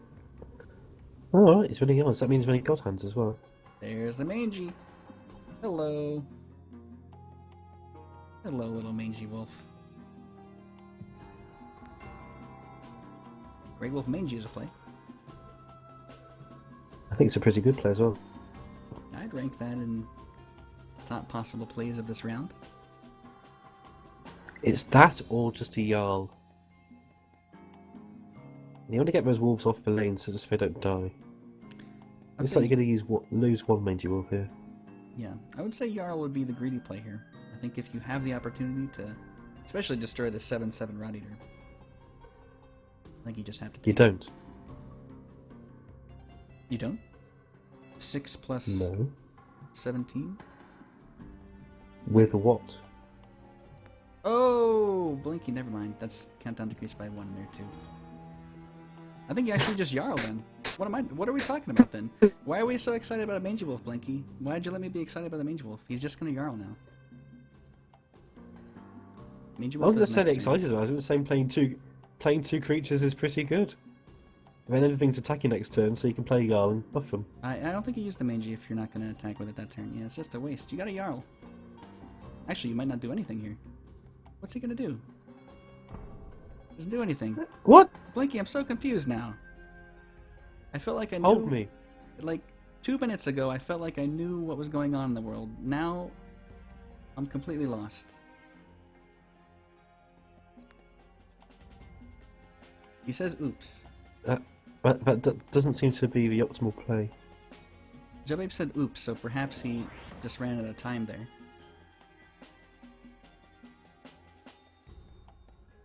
You probably could have got that Marsh Shambler to kill the veteran as well.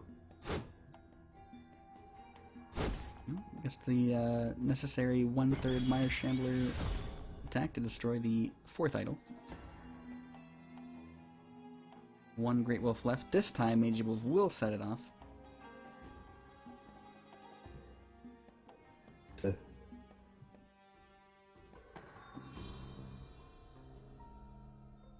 You could even Jarl Mangy Wolf. Destroy the Corpse Strider. Wouldn't anyway, though. No, I think Great Wolf Mangy's better. Yeah. Sets up for another Great Wolf to attack next turn. Yep. Carrion Brute will go off as well. So actually, he could draw with his Mystic if he wanted to. It's not going to make a difference. No, I don't think you want to do that. Is it Soul Steal? Don't think about it. You won't kill the Corpse Strider that way. Well, if he's going to Jarl. Here we go.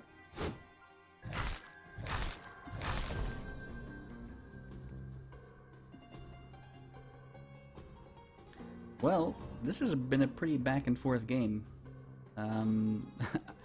If you were to ask me at the beginning who was winning, I'd say Jubape. After that, I'd say, well, Arn64 has got it now. Now it's kind of back in Jubape's field. There's really not a great turn for Arn64 here at all. His hand is pretty abysmal. He can drop a couple undead here. The Revenants he probably doesn't want to play. He has to hope he survives another turn, and against a growth at 10 resources. Odds of that are not extremely high.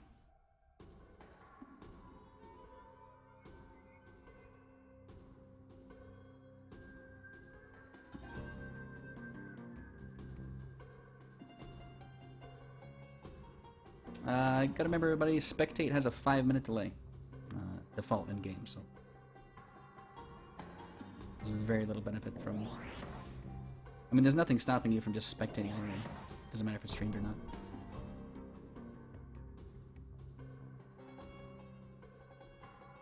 Double Kinthug Veteran can be played.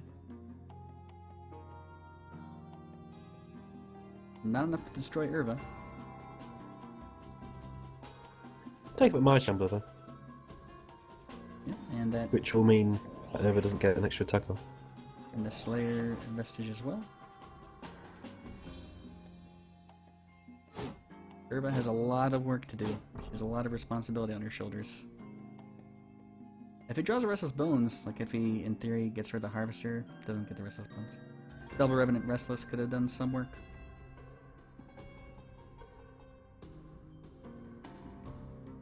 Soul Steel and that 9 damage Great Wolf who's done so much damage, and now he gets the Restless Bones, but he's only at 3. I mean, he could do it. It's not going to destroy the Jarl.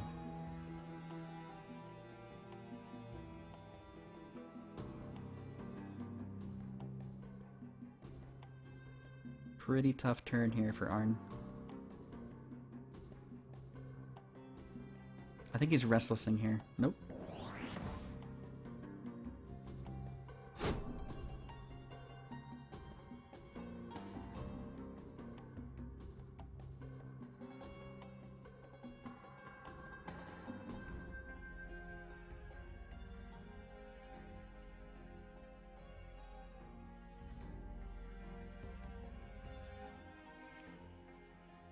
Is there lethal though?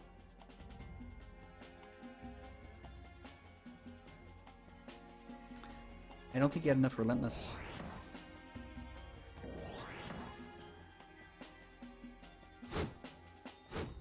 Either way, that is a mostly cleared board. Arn64 has 5 scrolls in hand. None of them are really extremely devastating. He does have a double Revenant Restless Bones. If Irva were alive, that would be such a different story. It'd actually be almost game-changing if Irva had survived that last turn and he had this hand right now. But, as it stands, he's got a hope and a prayer. He can destroy... The only way that he can win is if he has the old Necrogeddon. If he has what? Old Necrogeddon. The old Necrogeddon. The old Necrogeddon, okay. What did that do? Affect both The sides? really old Necrogeddon. Yeah, it blew everything up. Everything. And he punched you 2 scores. Well, he's going to give it his best. He's going to destroy 3 units here. Which is nice. Any sort of countdown reduction wins the game here for Jubape. Neither of those are countdown. There's the rallying. Alright, that'll be game 1 to Jubape over Arn64. In this best of 3.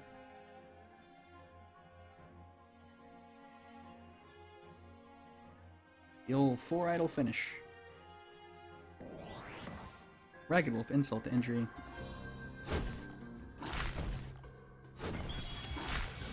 That was a good game. Nice back and forth there. Yep, indeed. Alright, we're going to follow this to the finish here. I've seen a lot of comments about that we're watching Arn64 over and over. That it's just a coincidence. Like, we've been following the games that have just started as we're ending. So when we were watching Nerf vs. Tajik bugged out, so we had to switch back. Just coincidence. Not playing favorites here, don't worry.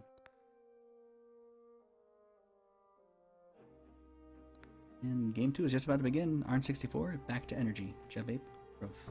Update the scores for you. Jubape is ahead 1-0. Or we could watch someone else. We could. Do you see a game that might be worth popping into? People usually like to follow a series beginning to end, but since we haven't watched Mario 64 a lot, No. We can watch Nerp and Tajik again. We can watch Pew Pew against Ibrand. take a look here. Magpie Man. Well, those games just finished. Well, Tajik versus Nerp looks like it's going into game 3. Pin Possible against Debbie Remy.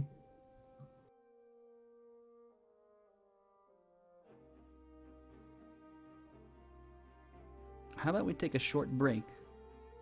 Because if we got 200 seconds until Tajik versus Nerp begins, and Nerp's going quad color, I imagine probably some sort of Prisoners of War deck versus Tajik's Energy, and this will be game 3. What do you say? You can watch the end of their current game right now, Energy versus Energy. I say I wish I could see what you see, because I can't see that. Oh. Well, it's up on stream right Oh, now. because I don't have that on. There you go. I had to show games early unticked. That'll probably be why.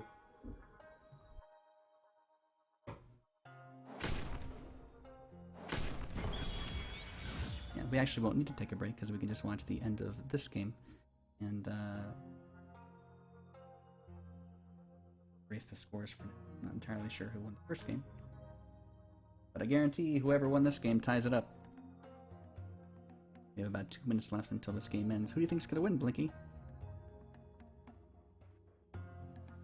I don't know. I can't commit. You can't commit to a decision. Well, I'm gonna help you out because I think that's. Nerp just won. Nerp just won. Brings it on. I committed there. It was a last-minute commitment. I give you credit for it. I did commit though. First Tajik. That'll tie it up 1-1. We'll go into the final match. 100 seconds till it begins. We'll just sit here and chat. Blinky, have a cup. Hey man, you do well.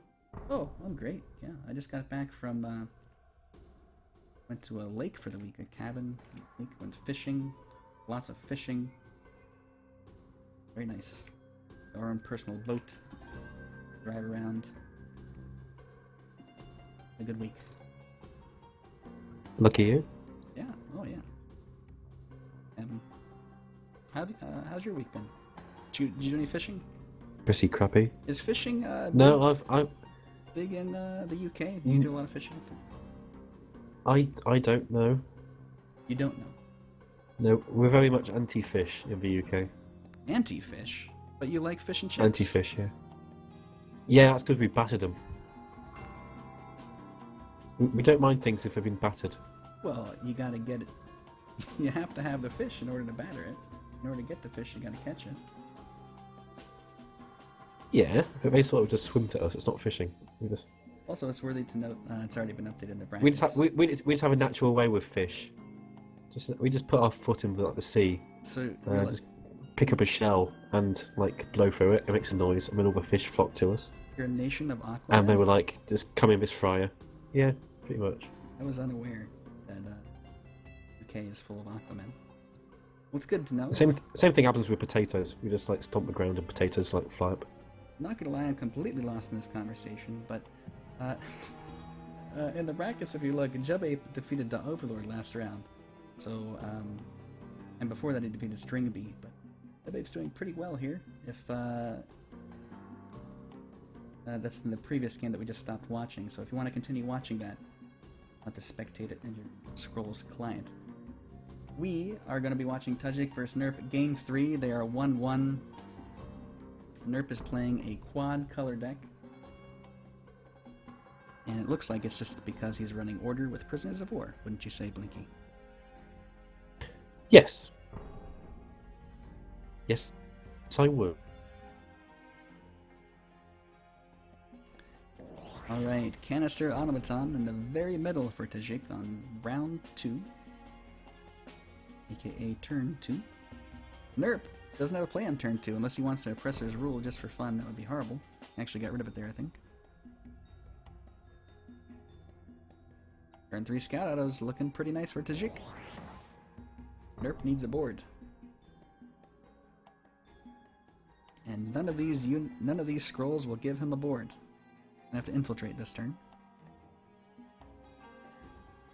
But definitely a late game order for Nerp. Very late.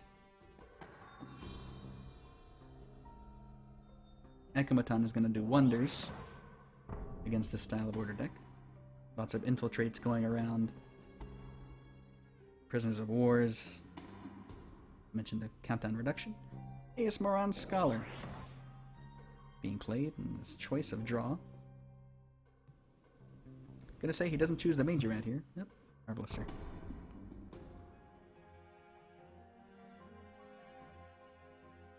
And Tajik is all in top decking with the Excogitator on turn 5. You don't really care about that though, because you got the double pump. Well, single pump at the moment, I guess, but you can just pump resources into it, so you've always got options. Drops the Excogitator in front. What do you think about that? No, it's fine. Like you said, it's fine. You want to be able to control wherever Scout Automaton spawn, and you want to get the buff before anything attacks, so Right. it makes sense. That you're right. That's the benefit to playing it in that exact spot. The only downside to playing it in front is 5 health is exactly enough for an Arbalister to destroy. But the entire reason he played it up here is because control the attack buff. It's the very first unit to do anything. Yeah, I think I might be tempted to put it just one spot to the left, so you have the option of blocking. Mm-hmm. Especially against Arbalisters, because Arbalisters can just get in now straight away and kill things. And he actually might lose the Excogitator right now to a Copper Automaton with any sort of damage buff.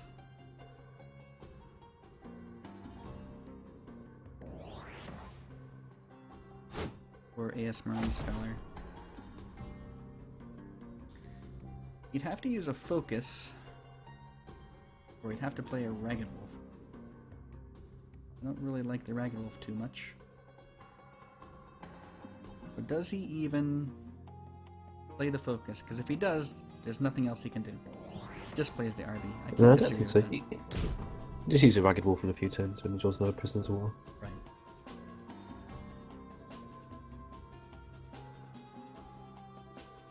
Did he have 2 Ragged Wolves in his hand? Is that what I saw?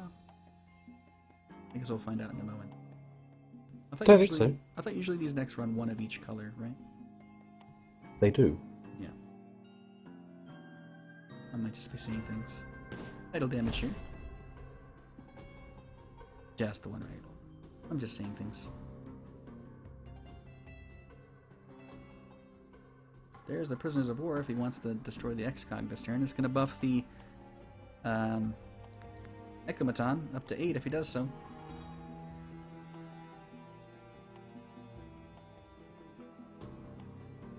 Tough choice. I'm not too sure this is a smart choice of deck to go with. Well, I think he'd be a lot better off if there was an Ekomaton not on the field. But of course, high chances you're going to have an Ekomaton by round 4 when you run 3 of them. RB? No spell. Power Trip does not draw a scroll, gets rid of it. He can kill the Arbalister if he uses a Bombard and pumps his Excogitator.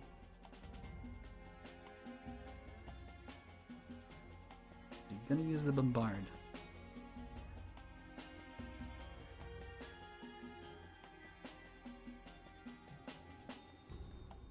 I think you do. I think it's actually worth it. I mean, yeah, you lose a Bombard, but you can't just leave an Arbalister on the field. He's obviously struggling here, isn't he? So. Not going to destroy the 5 health idol. Oh yeah, he is, because of the Scout Idol. 6 to the bottom idol. Not going to bombard.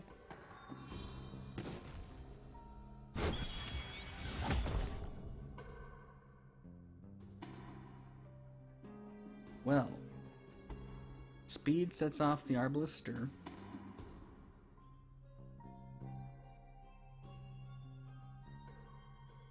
Buffs the Ekomaton up to 9.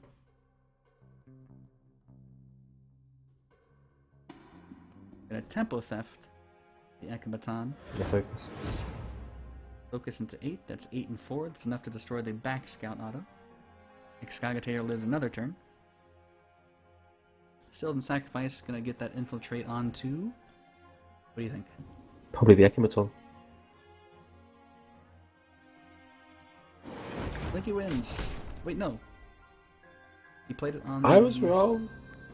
Canister Automaton. I saw his attack go up. I'm like, oh, that was it. But no, he played it on the canister. There's a 10 damage Ekabaton. Blinky, you lose, by the way. Yeah, I know. I'll just go to bed. Good night, sir. Excogitator. Being pumped all the way with an empty turn. Nope. Saving the potency burst. Wiping the Arbalister off the board. The Jig is looking good, but Nerp's deck is geared for the late game, so he's made it this far. He's not out of it by any means. He really needs to deal with that Ekabaton. He has a few turns to do it, though. It's set 3. Prisoners of War. Right, I think he's got Prisoners of War for Ragged Wolf, yeah. Get that Ragged.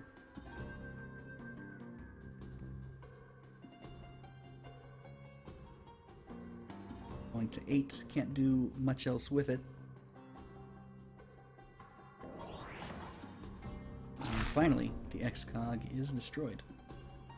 Not another one in hand for Tajik.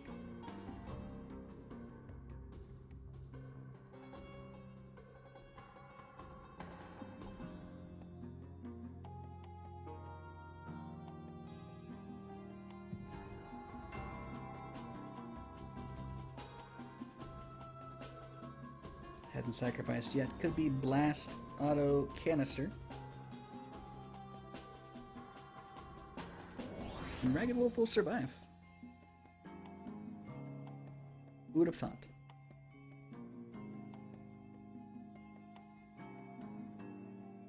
Blinky, make a prediction. Do you think that Ragged Wolf would do another damage before it's destroyed? Yes.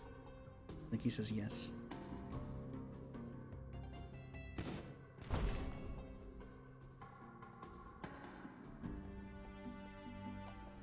Well, for now...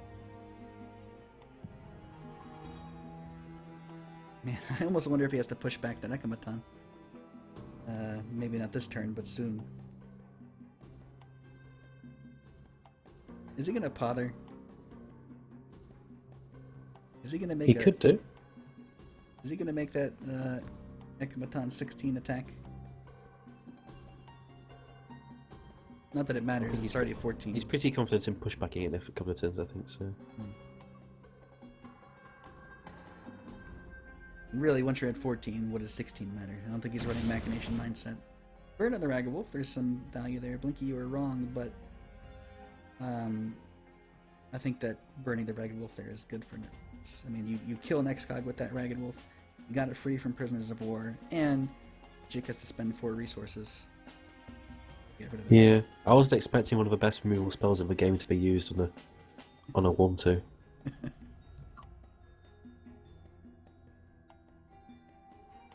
And yeah, I think you're right. I think a pushback's coming here. And that's Ekabaton finally.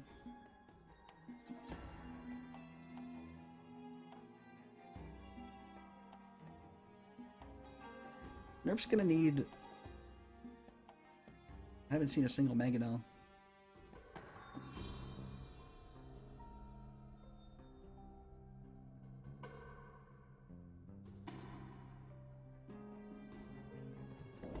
He's going to need many mangonels. Many Mangonels And many swords. Arbisters.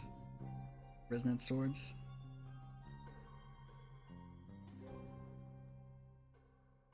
I mean, you have to push back. Unless you have a way to kill that Ekabaton right now. He does have an Arbalisteer. He does have a speed, and he does have a spell. It's only 5 into 2. It's not enough. So he gets a pother off. It's not a guaranteed pother, even. He could... No, that'd be stupid. I mean, if you reserve pushback in your mind, say, okay, I need 4 mana for pushback. Oh! The Ekabaton lives. Didn't Arbalister before he did that.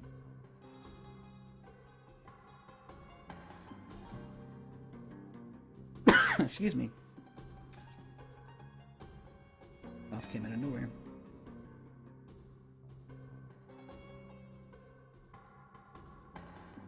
He could have Arbalistered the bottom row before he did that. You know, he's not going to be able to set off the Arbalister, but I think he wants to save it for a better play. Does not have Dominion for Royal Inspiration. Well.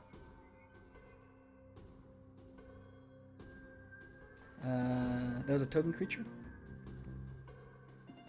Pushback on a token automaton, is that what that was? Yes. I think so. Yep, no more scout automaton. If you push back a token creature, it evaporates. Power trip into... He can't burn anything, so he's going to pump the Automata Forge for 6 and play Replicaton. 9 total, and the Replicaton survives any sort of damage.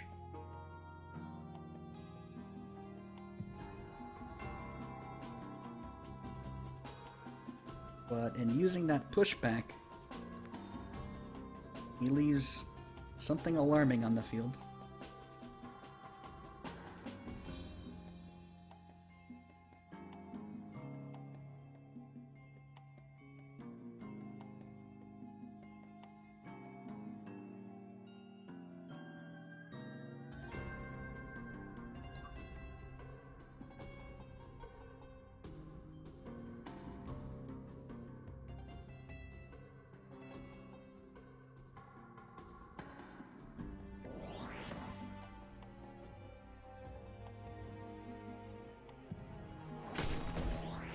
Okay. Nerp. 8 scrolls in hand, 10 order. Arbalister, speed with a spell, sets it off. Kabonk means he can destroy the Ekameton. Arbalister, speed, Kabonk. You have to go to 11 for that. You need Kabonk the Ekameton, which would turn it into a 21-23 damage Ekameton before it finally dies. He does stand a good chance of losing if he does that, though. Resonant Sword now. Can't get the Arbalister off anymore. Makes a tempo theft.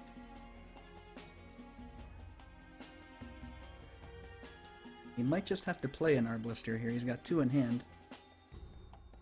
Gets rid of K and drops an Arbalister. Okay.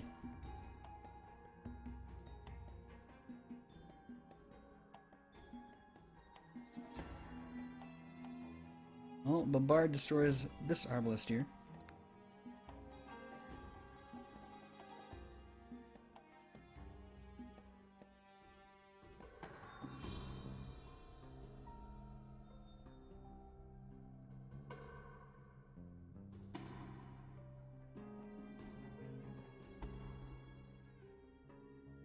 And I think he just might do that. Is there a win, is the question. No. Yeah, last auto bombard, I think, is in play.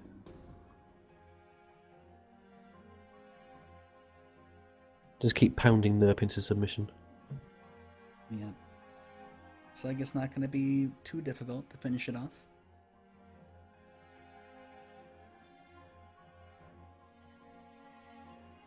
This does mean, unless I have the scores terribly wrong, this would mean that Nerp is eliminated. And Nerp, well, Tajik is a great player too, but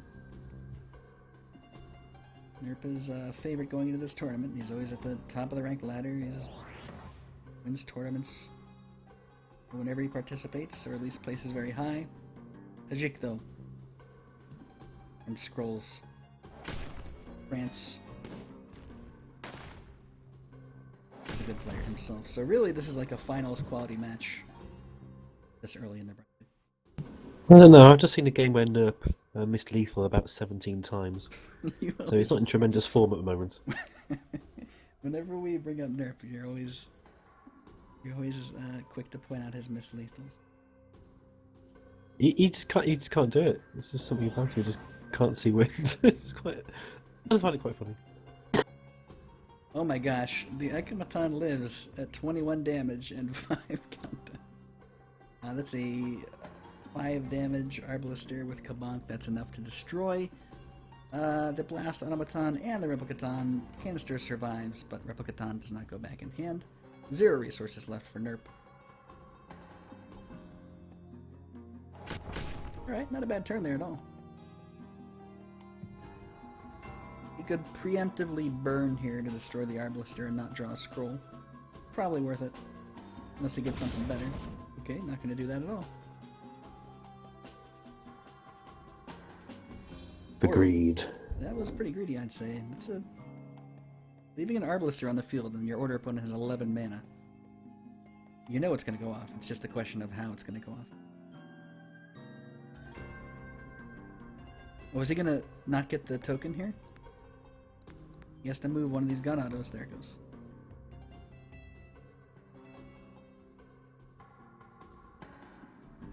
I'm surprised he didn't just play the Blast Automaton. He's got 2 resources left. All he can do is drop the wind up. Yeah, I'd much rather use that just to have immediate snipe damage potential. Right. Moves it out of lane with this Arbalister. Standing to attack. I do think he has a Resonant Sword. He does. Not sure if he'll need it. Kabonk, focus.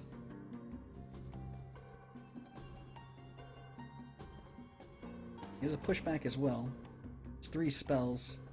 Not enough to set off the Arbalister, so we have to use Pother as well. If he wants to not use the speed. It makes it a lot easier. So that's 6, 7, 9 resources to do all that. If he Resonant Swords, that's a huge amount of Arbalister damage. Partisan first. Another pushback. I think speed, focus, and something else is pretty good. You don't want to use Resonant Swords. Do you want to use it on a Mangonel if he's running them? Which I don't know if he is, but... I haven't seen a Mangonel. There are 13 scrolls left in his library, so it's possible. But he maybe only runs 2 and he's unlucky.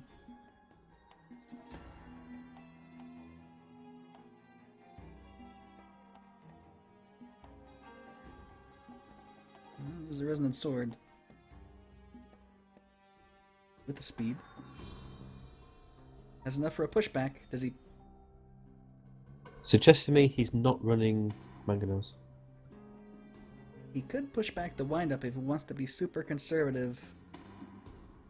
You know, I think he just assumed Tajik has a burn here and consider your Arbalister dead.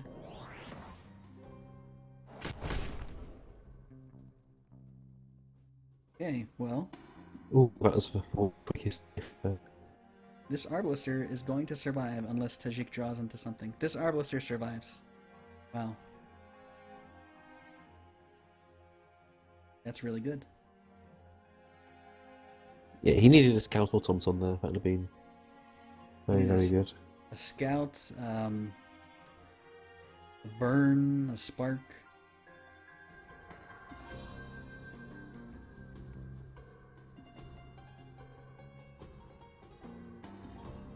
Gonna do the 2 damage to it. Because why not? Now leaves him with 6 though. I'm playing another Ekamaton. And well, we know how successful this Ekamaton has been. This one's been a huge bullseye for Nerp. He's had to focus a lot of his attention on this Ekamaton. So having 2 out is not going to make him any happier. It's 12 spells it's absorbed so far.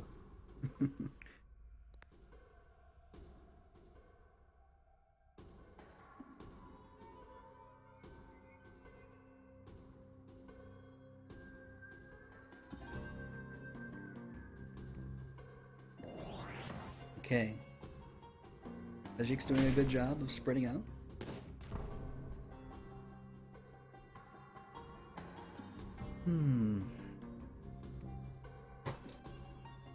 Well, 4 spells sets off the Arbalister. He doesn't have any countdown reduction. So focus, pushback, Kabonk is a good start. Kabonk first, see what you draw. Do you think he Imperial Resources? I think you do. Just if you play it, you just got nothing to do next turn. If you do it now, play your sack pushbacks. For resources.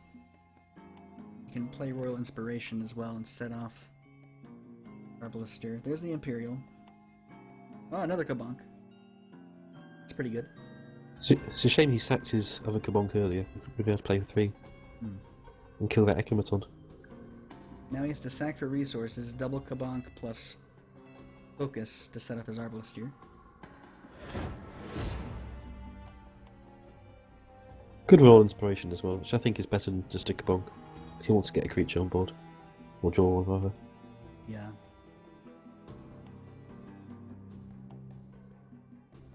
Yeah, I got rid of that other Kabonk. There's a Royal Inspiration. Draws another up. What?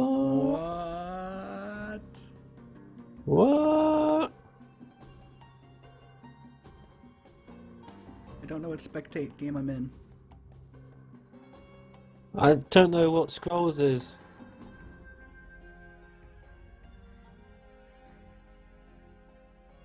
What? I want to go home. Oh God. That had to have been. Is that a spectate bug? I've no idea. It could just be Nerp missing lethal. I don't know. Well, it's not lethal. It's. I mean, to me, you don't miss that. You obviously intended to play a 2 scroll there. I see no chat indicating any sort of mistake. Tajik. Oh, is this gonna be 2 out of 3? I think it's bugged again. Oh my gosh. This is 2 out of 3 of their games, Nerf vs. Tajik, where we haven't been able to watch. That's unfortunate. Well, I think maybe I'm going to have to look at Spectate over the next week or so. Apparently so. To make sure this doesn't happen.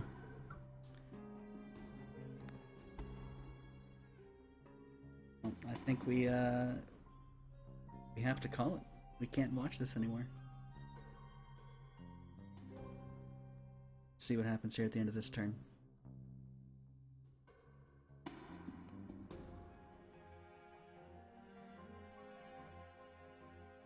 Waiting for some sort of confirmation, hopefully by somebody in chat, but I can't imagine that those last 2 turns would have gone like this. No, man, that's it.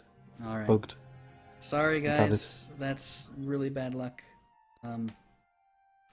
See what we can do about that in the future, but nothing we can do about it now. Tajik vs. Nerp, Game 3. We'll have to see how that ends up. Alright. Well, let's move on, Blinky. Let's turn this disappointment into excitement appointment.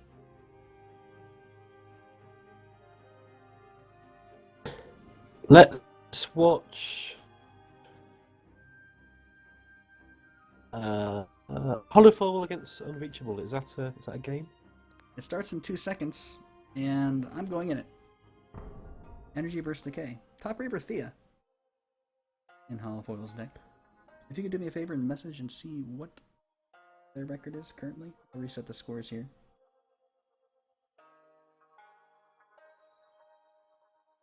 As soon as we know the winner of Tajik and Nerp, we'll let you guys know.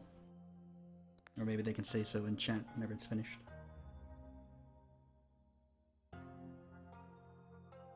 This is the second game. Hollowfoil lost the first one. Oh, okay. Alright, so Unreachable 1-0 over Hollowfoil. That's not what I had expected. Well done to Unreachable. Nothing against him, it's just Hollowfoil's a really good player. One more and he takes it. This is a really interesting looking Decay deck. Mancoos. Taken out, taken. Better luck next time, taken.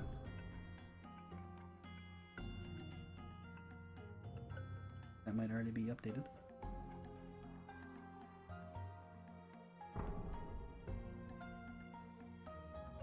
Yes. Admins are all over it. Magpie Man, in the middle of all this, I wish we could watch him in his games. He's doing really well. He's advanced over Brono 2-0. And just took out Monty. He's waiting on the winner of Tajik and Nerp. That'll be a good game to watch if we can manage that. You can find the brackets yourself in the stream title.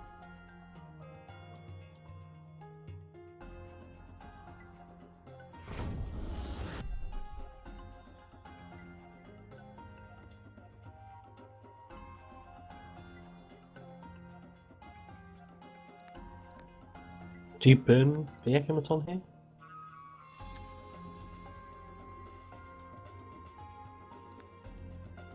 Well, Infectious Blade on the Ekamaton, if you burn it, you'll lose that poison. Brain Lice is on the Greyblock Guard, destroying it. Well, I think you do it to get rid of the Infectious Blade. It might be worth it. He's deciding not to. I mean, I don't expect very many spells to come from Unreachable's side. There are none in his hand. I guess Cluster Hex could eventually come down. Everything else is going to be an enchantment, besides Soul Steal. Maybe he runs Halls of them, so... Machine Chance the Harvester takes on up to 6. No sense in machine chanting your own Ekamaton if it's... The Infectious Blight has nothing to transfer onto. So I take that back. Sleep Moratorium is in Unreachable's deck. Is indeed a spell. So the machine chants up the burn on the Harvester that turn, and a State Machine comes out for Holofoil.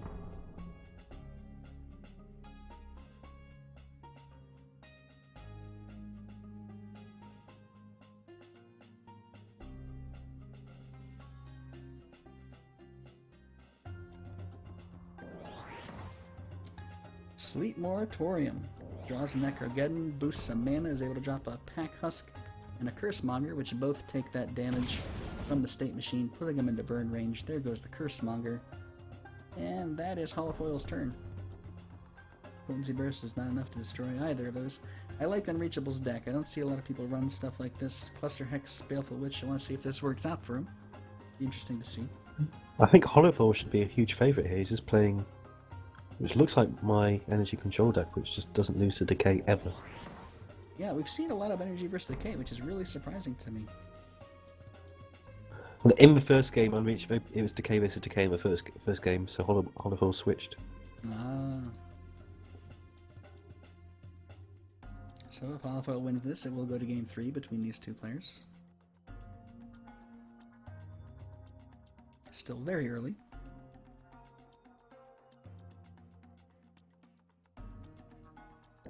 Top Reaver Thea. No ramp to play her, just straight up getting 8 resources and playing her.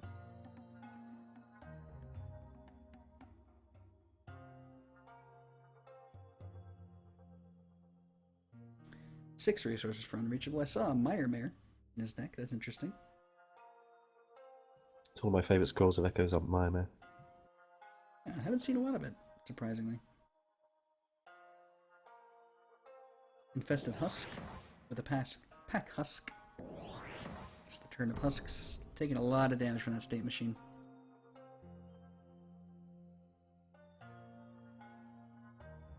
Doesn't need to... Well, Power Trip into 11. Thunder Surge doesn't do too much. He kind of wants the Potency Burst the Harvester here. There's the State Machine. And the Potency Burst. As soon as Holofoil gets the Charge Claws out, this game is pretty much over. Well, the good news is that this State Machine is destroying itself this turn. Omen of Damnation, okay. And Unreachable didn't draw an enchantment that turn either, which means Thea's going to survive. Yep. And Bind, not going to do it. In fact, this turn is... Wow, that's really a poor turn. I mean, his cards were not very good.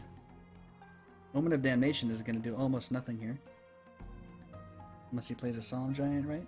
Yeah, you'd have to play a Solemn Giant for it to do anything. You could do that, or you could Forge Burn. Yep. And obviously, Forge Burn is leagues better than just dropping a Solemn Giant. Hey, he did it! There it is, one damage onto that 8 health idol. Take that! What do we know? No enchantment for Unreachable.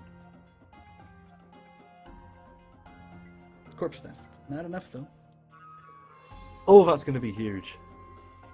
Next turn, Corpse Theft Unbind. On the Thea? Yeah. It'd be nice to have your own little personal Thea.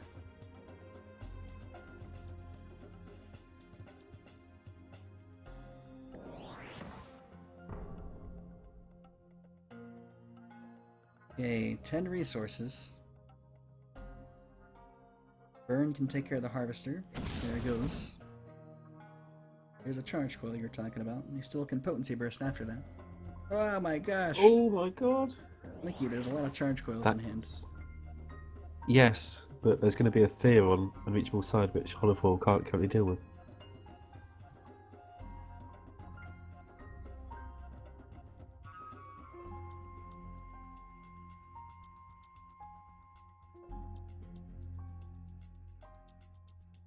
Well, where's this charge coil gonna go? There it is.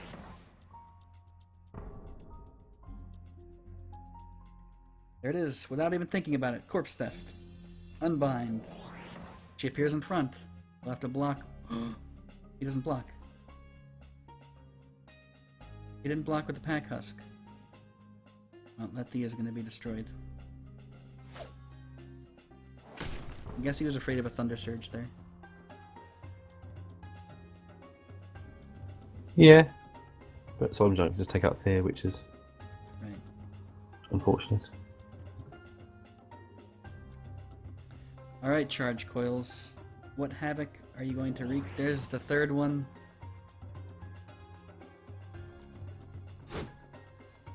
One. It has been recommended by Holofoil that we watch a replay of the first game between these two. Okay, we can do that. If it's still in the queue, actually. I can't guarantee that we do that. But if it's still in the queue, we can watch it and skim through it really quickly. We do want to watch their third game as well.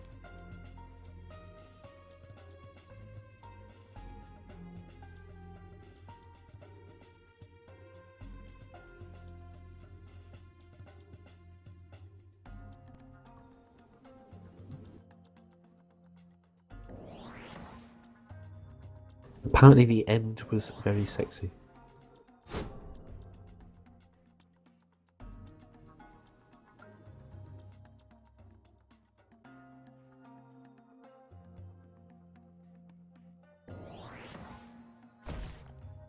Alright, I'm back. Sorry about that. Looks like I missed the board being destroyed. Yep. Solar eruption.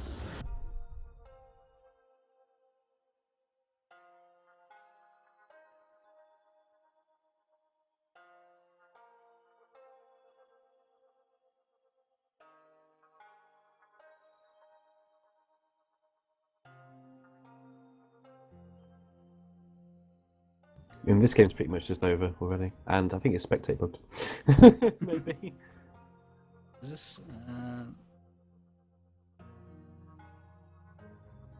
Wow, is it spectate bugged again? This is really, Maybe. starting to be a problem here. I don't know, though. What was in Unreachable's hand? Might be jumping to conclusions here, because this turn looks good here. I think he didn't want to play anything because there's 3 charge coils going off every round.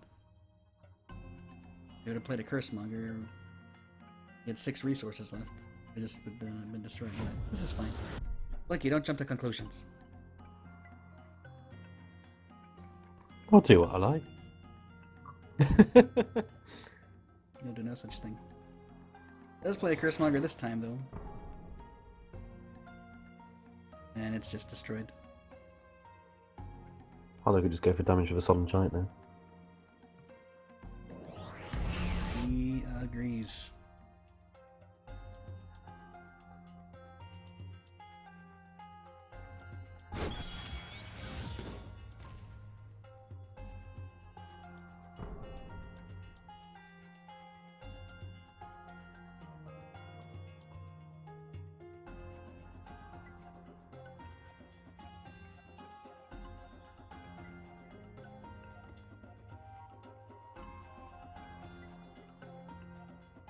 Languid Unbind. It's still Brainlice Unbind, actually. I just don't know what Unreachable's plan is here. I guess he has a lot of, Actually, I don't know. Like, Omen of Damnation is not going to be enough here. Nope, doesn't stand a chance. Well, this will make it 1-1. The result of Tajik and Nerp has come in, if you want to know. Alright. Reveal the results. Tajik versus Nerp. Tajik won. Oh! Wait a minute.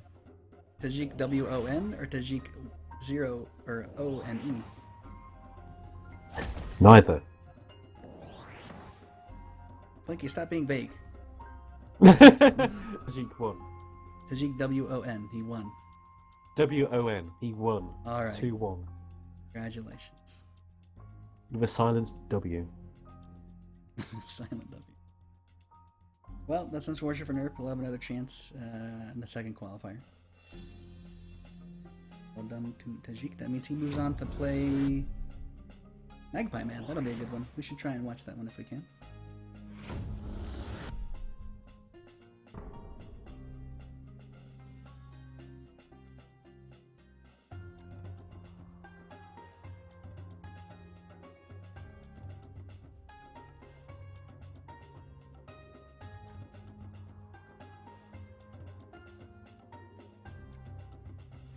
Well, at this point, Holofoil is just going to keep pumping out automatons. Does he play his Greyblock Guard here, which is one of his only units that do damage besides his automatons and Solemn Giants? Nope, he just pumps more automatons out.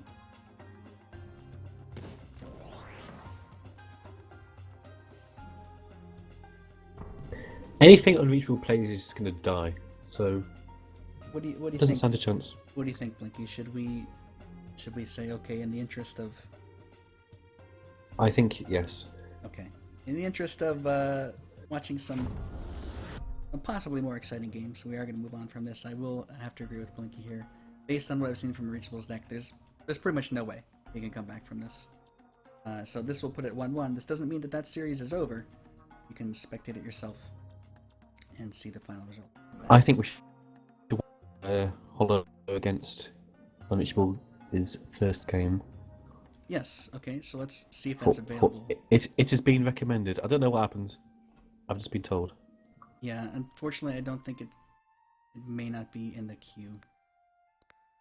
Because there's currently, we have to wait till the test server patch goes through until we can watch every single replay.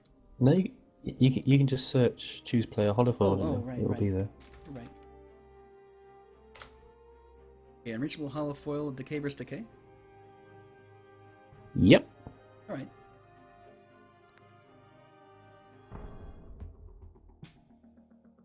So this is a replay. We could just sit here and watch this. I've already started, Blinky. Do you want to try and sync up, or...? I've started as well. Okay. I'm just letting it play. I'm not hitting fast forward at all. We can watch it till the end here.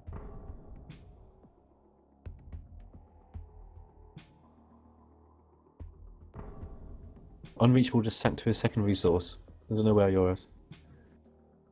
You're right. That I think we're actually pretty much in sync. There's no unit on the field. It's almost round 3. In fact, the first unit is just being played now. The Rot Eater on the Unreachable side. Yes. Okay, we're pretty in sync.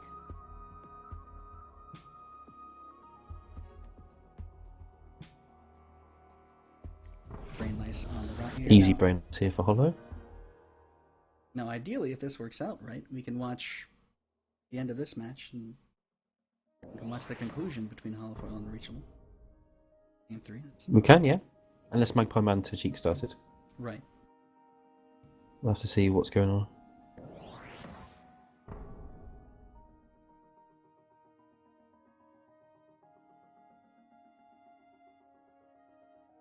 Well, Unreachable's got a pretty decent board here, except for the Elmire Rot Eater that's going to be destroyed, and Harvester goes down to 4 countdown. Blight Bear attacks nothing. Oblivion Seeker over the Sleep Moratorium for Holofoil.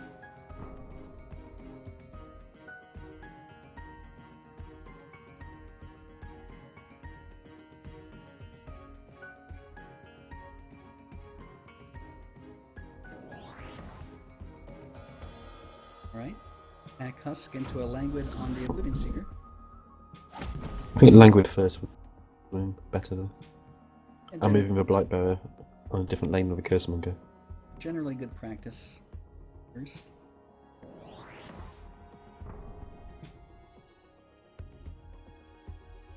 And yeah, Tajik and Magpie Man is going to be delayed because they're getting food, so this works out well.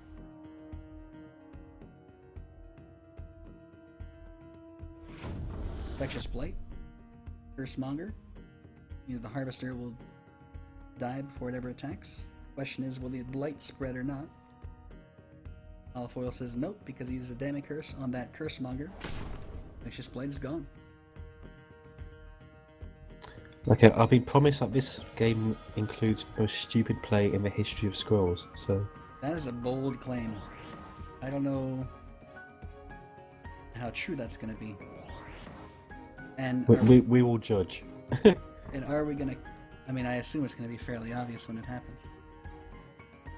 I would hope so. Rattle him just to draw his Halls of Oamlasa here. Going to 3 with a Pack Husk.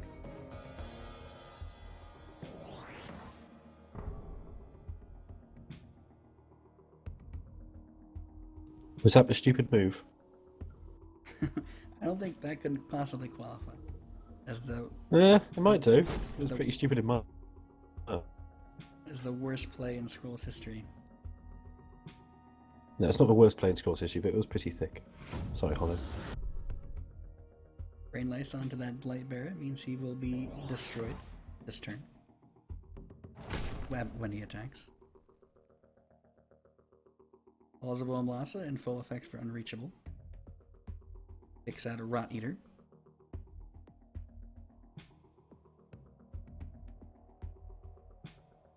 And Rot Eater will go to 4/4 after the Blight Bearer is destroyed. Infectious Blight onto a 4 health Cursemonger. And not to forget the Miremere that's attacking. Hollow does have huge card advantage, though. I missed what that Sleep Moratorium drew. Looks like an Oblivion Seeker, so we got the same exact Seeker, value.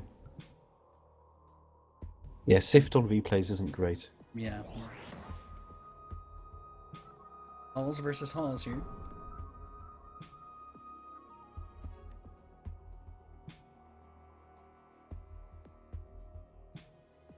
Seven resources means Unreachable can play 2 creatures this turn, and Baleful Witch is not ideal, so he gets rid of it.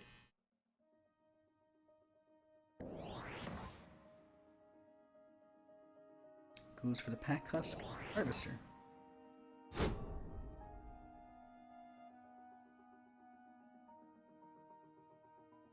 Halls of Oamlasa sifts out a Harvester for him. It's not a bad play right now. We're going to see at least 1 creature be destroyed. PQ against Ibrand results coming. UQ versus Ibrand. Wait, I always called it L-Brand. Was it an L?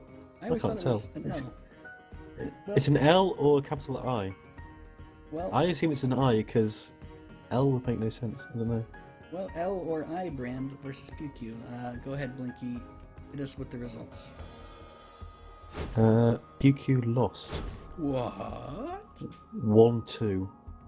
Oh my gosh! Well done, L brand, I brand. Taking out PQ. Big deal. It's no small feat. PQ, of course, will have another chance in the next qualifier.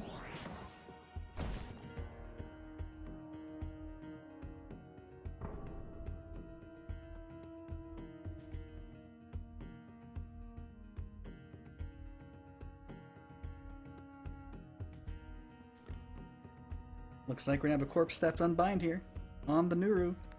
You know what I bet happens, Blinky? I'm gonna predict what the worst play is. Go on, predict. He's going to play a creature and can kill himself. He's going to have a Nuru on the field, and he's gonna Corpse Theft Unbind a Nuru, and then kill his other Nuru? I guess that would Maybe. really be the worst. I mean, it would be bad. Alright, well that just No happened. damnation. But he didn't have a Nuru on the field already. I bet it happens again. That's my prediction. Because I can't imagine what thing could possibly happen. Sure, we'll find out soon. Alright, let's take stock of the situation here. Unreachable. Has Unbind, has no enchantment, Has 2 harvesters. 1 harvester's attacking. But you don't want to play your Necrogeddon for sure. Looks like it's going to be double harvester. Oh. Yep, double harvester. Only 1 creature dies. It's just the Battle of Venuris at the moment. It's got another Corpse Theft in hand now as well.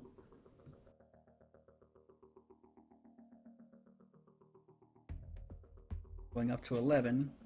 Whoa, okay. Okay. Oh my... I have to...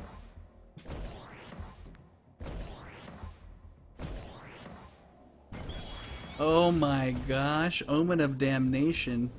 That was it. That was it. Oh my god. No, it was clever though. It was clever because he got his Nuru back. He corpse deathed before the Necrogeddon. That was clever. But there was Omen of Damnation out in the field. Oh my lord. And now he can't play a creature. And that's game. That's just game, isn't it? Close to it. Yeah, if any one creature comes... Not yet, but he can't... Yeah. He can't just can't play anything. His And Omen's... Venuris gonna maybe kill himself. Wow. That was worth it. That was worth it.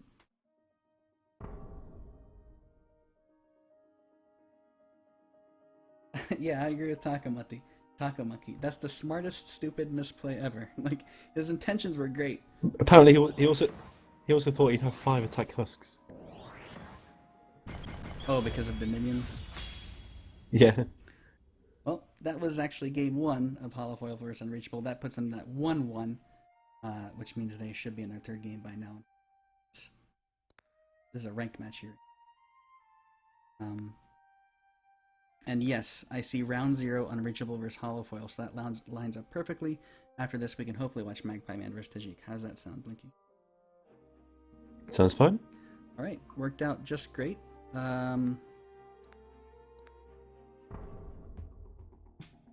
Unreachable vs. Holofoil game 3. I'm going to put up the score. It is 1-1. So winner of this will move on to play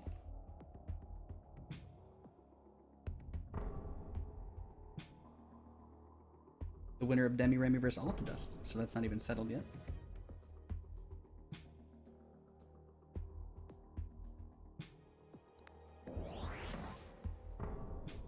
Alright, round 3 Charge Coil for Holofoil. Unreachable is going to Cade. Blinky, look, he's got Slithering Forms in his deck. He's totally playing against Holofoil's deck.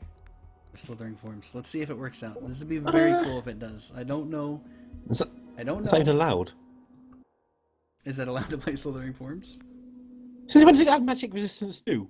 Has that just been a change I just ignored? That went through with Echoes actually. That was along with the increase to Wings Charger and Berserker. Oh, okay. It's just another one of those magic resistance things. You just unscrolls them down again. Yeah, it's pretty much the hard counter if you're only playing structures and removal. But of course, Holofoil has a few other options. And hang on to those Slithering Forms. They could actually do some work. Now, what he doesn't want to happen is the Charge Coil to take out that Mire Shambler. Or does he? Because the alternative is getting burned.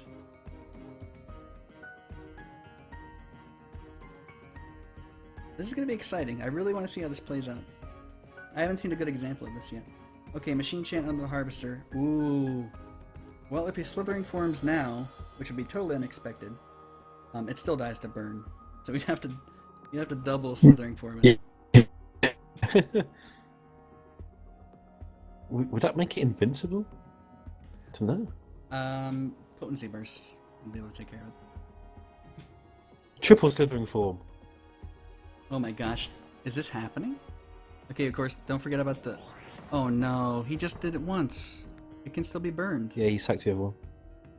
Well, that's a kind of a waste. Aw, man, I was looking forward. I mean, I assume he's getting burned here. No. No. No. Oh, I wanted to see if that's actually going to work. Because I don't think anyone's actually ever played Slithering Form, ever.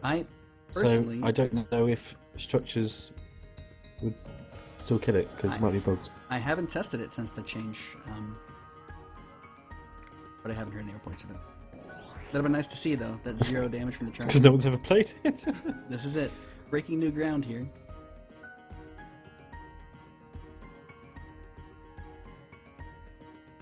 But yeah, Burn just straight up kills it, right? 3 magic damage. He's got MR2. Yeah. Unless I'm missing something.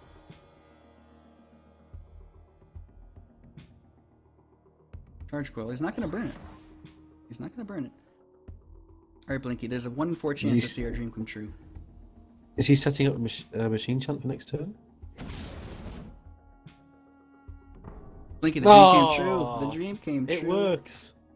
So Oh, but making code. Oh, for goodness sake. It's just expensive. Come on now. Restless Bones, not enough. Actually, if it killed a flesh animator there, you could have played Restless Bones that turn, which would have been quite good. Actually, no, it wouldn't have worked at all. I mean, why isn't Holofoil burning this Harvester? I guess because he isn't expecting it to attack anytime. But I think he knows he can do that. Because he's mad. There it is, burn. There it goes. Man, I feel like that Slithering Form could have had so much more mileage. And he sacrificed the other one too, so we won't even get to see. Unless he runs 3. Restless Bones.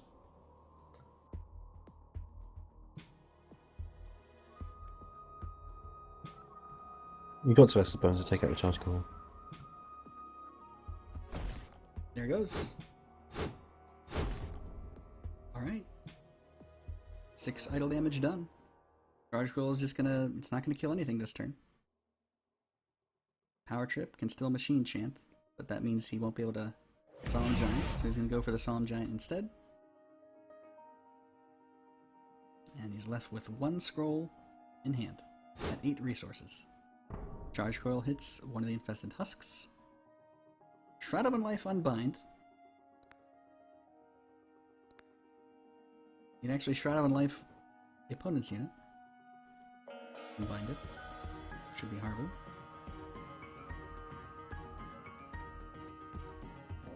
Instead, it'll be a Flesh Animator.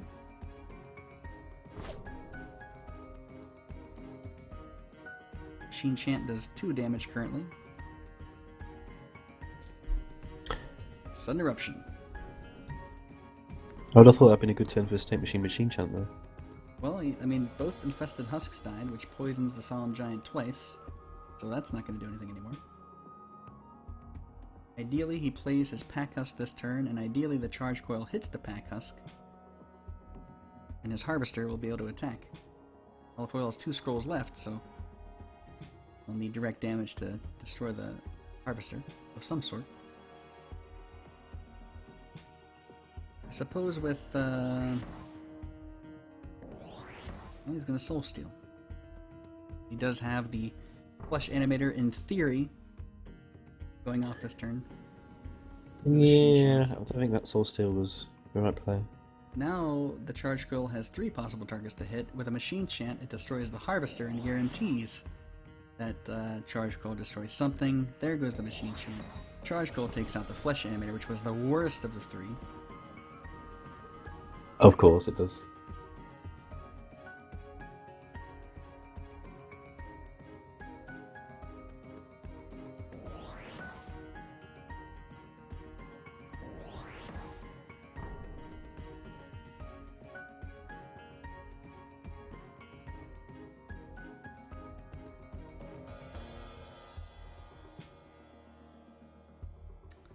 Well, just a straight up Sudden Eruption, not much to think about there. Kills the Pack Husk, leaves him reachable with a lot of scrolls in hand, 5 to be exact. But he's so far behind in resources, it's really not that much. I mean, it's not an advantage at all.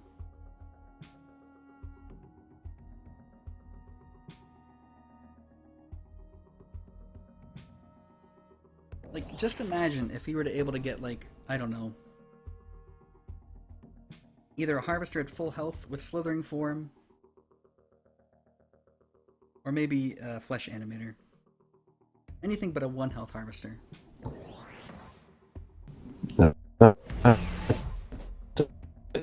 think anything he does would make him. Robot Blinky is, he agrees, I think. Am I roboting it? You Yeah, were, sorry. you were just a second. It happens. I can't help it. It just happens. So sorry. Sometimes you malfunction. Slayer Vestige goes down to 1 health. Pathos goes down to 2 health. Charge Coils are out and about. He almost made Decay work against this deck, but it's just not going to happen, I think. Violent Dispersal here can even... oh, burn. Okay. Burning of the Flesh Animator.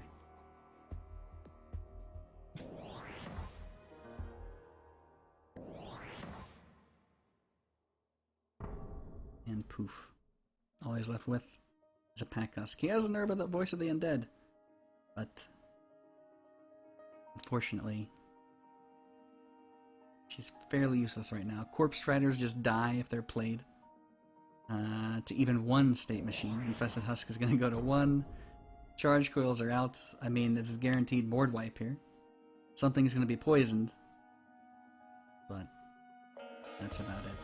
Blinky, what do you think about this game? I think Holofall has a 100% chance of winning. Blinky says not even 99%, but 100%.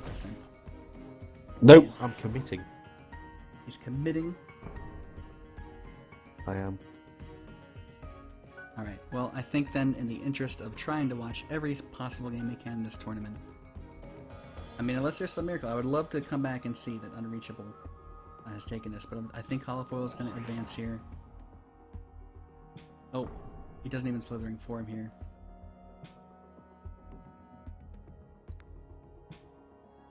We're going to move on. Well done to Holofoil. If you guys want to finish watching this game, you can, of course, spectate it in the Scrolls client. Let's see what we've got going on.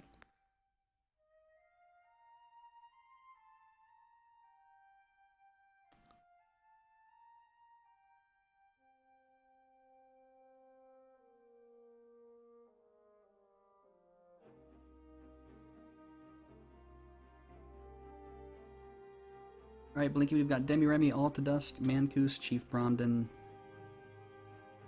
Atray, and Jubby. Can watch Chief Bromden against Mancoos. It's a very close game. Okay, we've got Decay and Growth versus Decay, round 18.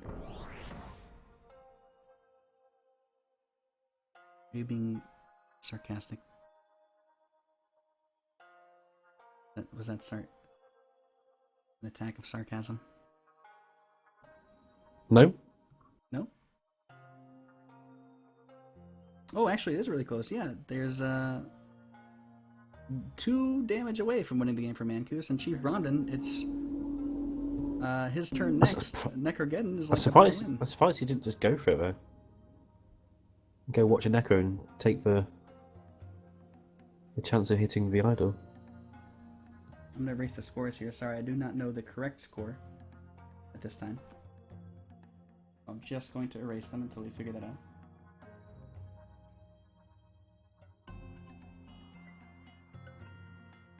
I think we're watching the final turns of the game here.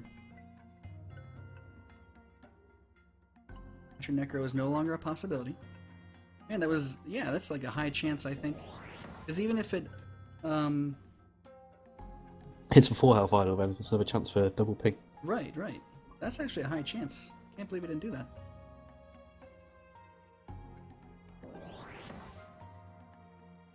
Well, it definitely happens next turn if it doesn't happen. It's not happening now. There's a Harvester off countdown. There's a Watcher and no Necro for Chief Bromden. Sleep Moratorium. Playing it. No Necrogeddon. Gets a Reaping Mask, though. That's a big deal. Potentially.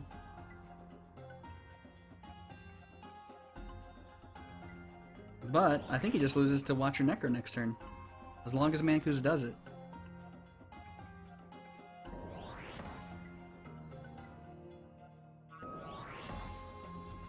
Oh my gosh, he leaves all of his units alive. That's pretty risky. Okay, so Nanka's now pretty much guaranteed, I think. Watcher Necro, you have to do it. There it is. All but guaranteed. If he had one more creature, it would be guaranteed lethal. So there's a good chance he wins here. Yep, 2 idols even He does. destroyed. Final 1 to 6. Well done to Mancoos.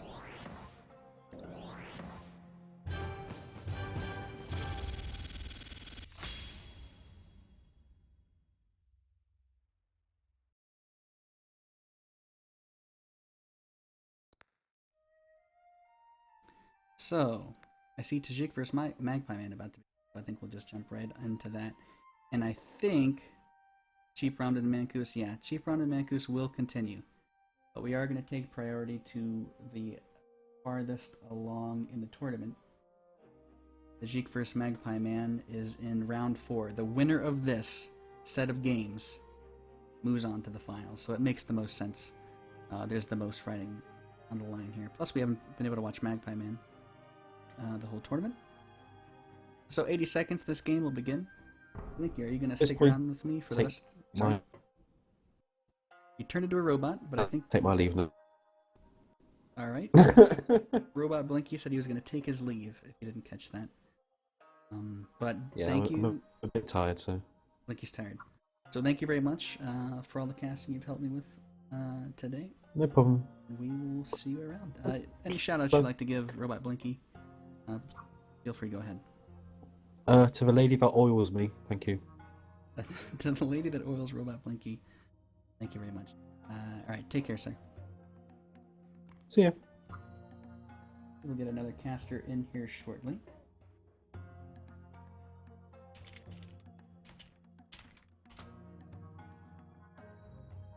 This is a fresh start. The best of 3. 0-0. Who wins takes it.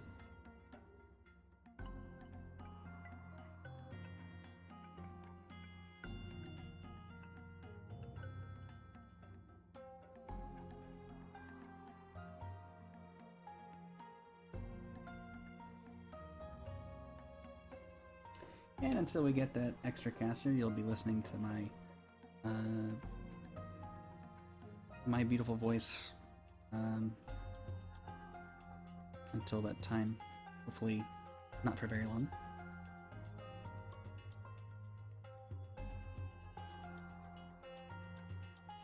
We may be getting Frankeny in here. I believe he's eating dinner. You may know Frankeny from making that video where he was using searing shackles to continuously pump off whatever unit he wanted. Most people remember Frankeny from.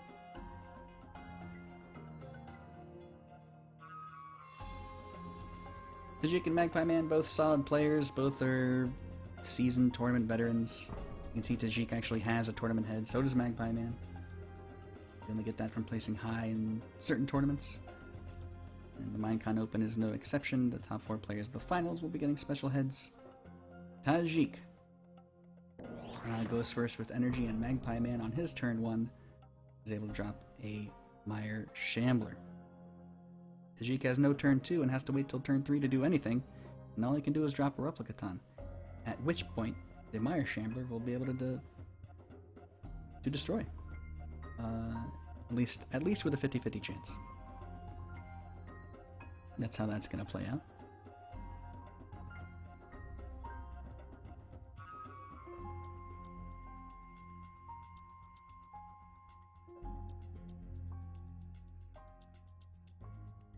In fact, Tajik is really upset about this turn. He's getting lag. Okay. I thought maybe he was so upset that he didn't have a turn 2 that he just didn't hit end turn. We are watching with about a 5-minute delay. I want to thank everybody for coming and watching. You can follow along with the brackets by clicking the link in the stream title. Challenge.com/MCOpen1. Tournament will stop at the semifinals, and those players will move on.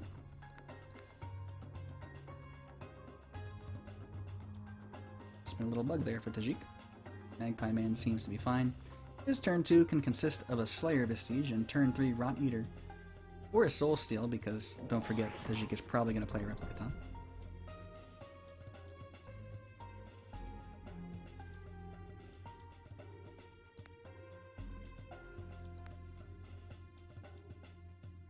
Hopefully Tajik isn't lagged out here, that would be unfortunate.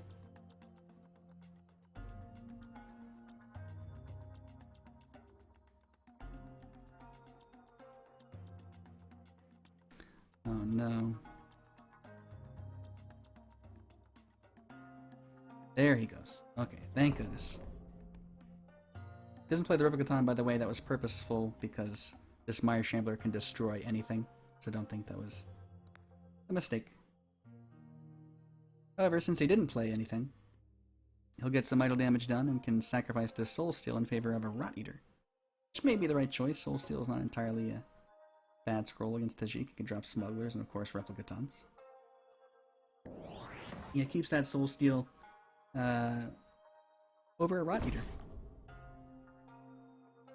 Turn 4 means Tajik can burn or drop an Ekabaton. Actually gets rid of the Ekabaton. Burn straight away on that Ilmair Rot Eater. Go.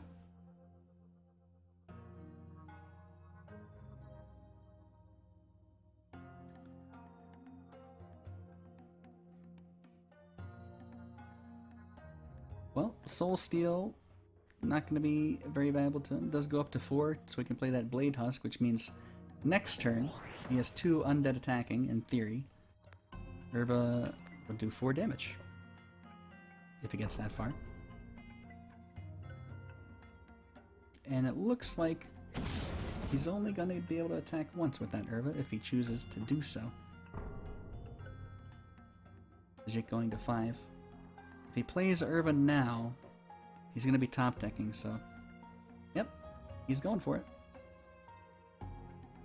This will be 5 idle damage incoming. How does he distribute it?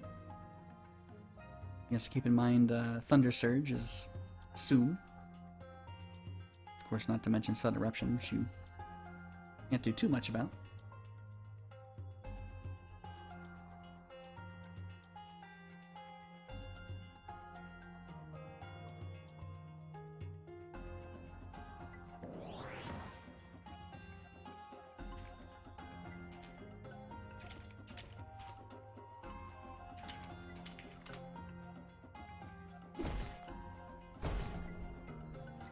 Alright, Herba, second row middle. Tajik is now in what you call Necrogeddon lethal range. 3 husks in each row. Which of course is probably not ever going to happen, because I don't think Magpie Man would run Necrogeddon with this deck. Draws an Anima Conduit, sacrifices it into an Anima Conduit with a Blade Husk. Plays the second Anima Conduit. Could get some good value out of that. Hopefully Tajik doesn't drop a State Machine before that gets going.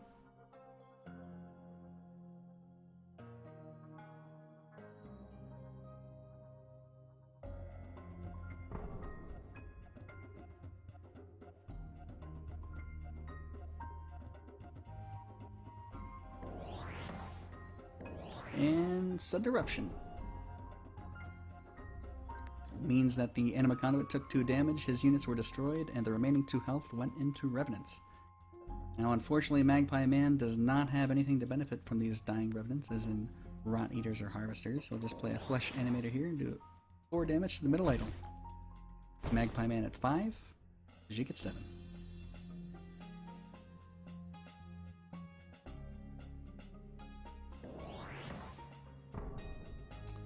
Cannon Automaton, the very center of the board.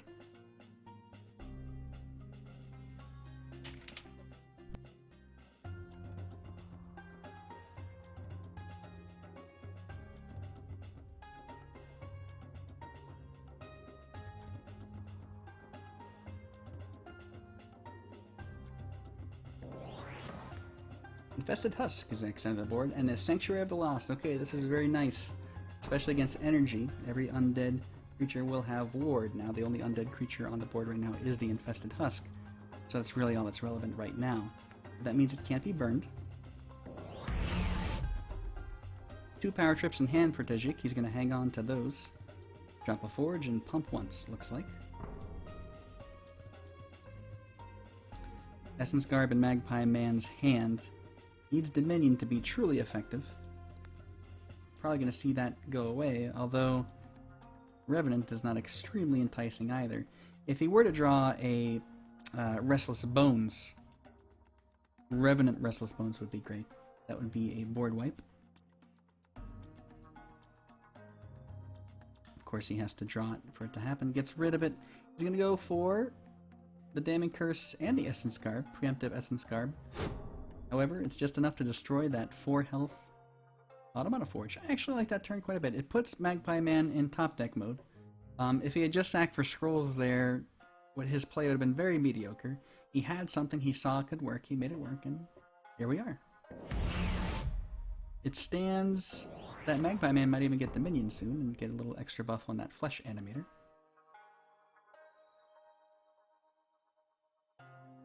So far, Sanctuary of the Lost hasn't really mattered. Urva, Voice of the Dead. And ping at the Excogitator a little bit.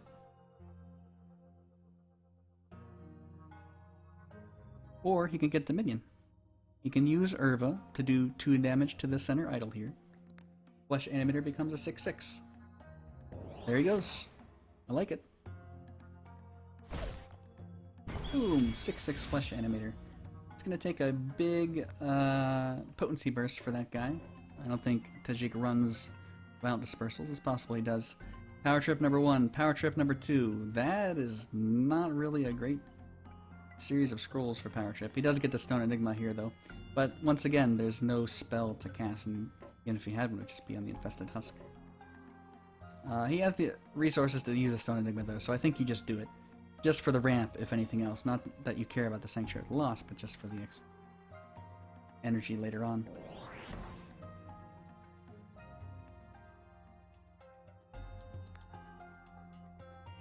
Wind up auto. Getting pumped. And because of the Excogitator's position, that means it's going to be 2 damage onto the Infested Husk. Something gets poisoned. Turns out to be that wind up automaton. Unfortunately, the Flesh Animator doesn't get to reduce the countdown of any undead units. If he Shroud of Unlifes the Flesh Animator, it makes him immune with the Sanctuary of the Lost. Of course, we know that Tajik has a Stone Enigma. Magpie Man doesn't necessarily know that.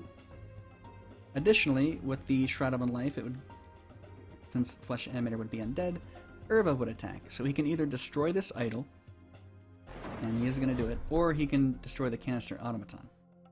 Let's see what he chooses to do. Okay, Anima Conduit in front. He's going to go for the idol death here. 2 down, 1 to go. I like it. Stone Enigma now, still in hand for Tajik. I'm liking this Flesh Animator.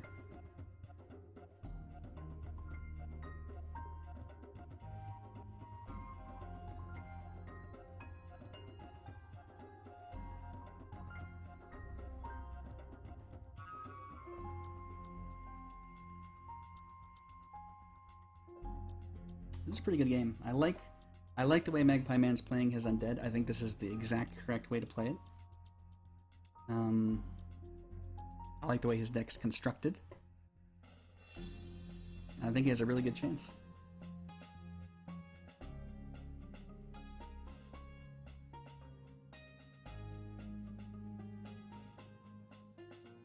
Blast Auto can come out here at the cost of not being able to pump his Excogitator, but is that really a cost? Not really. No units will be destroyed. Anima Conduit is being used as a wall, which is very unconventional, but it's working out.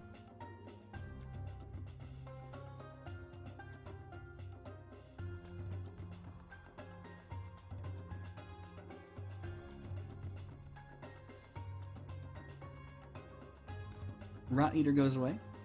Double Infested Husk with a Harvester. Can only play 2 of those creatures. Blast Automaton with his 2 armor takes 0 damage from Urva, so there's no point in that.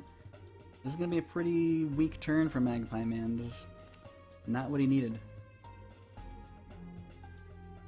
I really wonder why he played the Anima Conduit in front. I forget exactly what turn that was, but I'm going to guess he values the life of his Flesh Animator. much more. I still think that Flesh Animator has already gotten its value. I forget the exact circumstances that led to the Anima Conduit in front being a good idea. You could also have been afraid of like a Solemn Giant or something like that. But as it stands, this Anima Conduit is probably not just going to be a wall.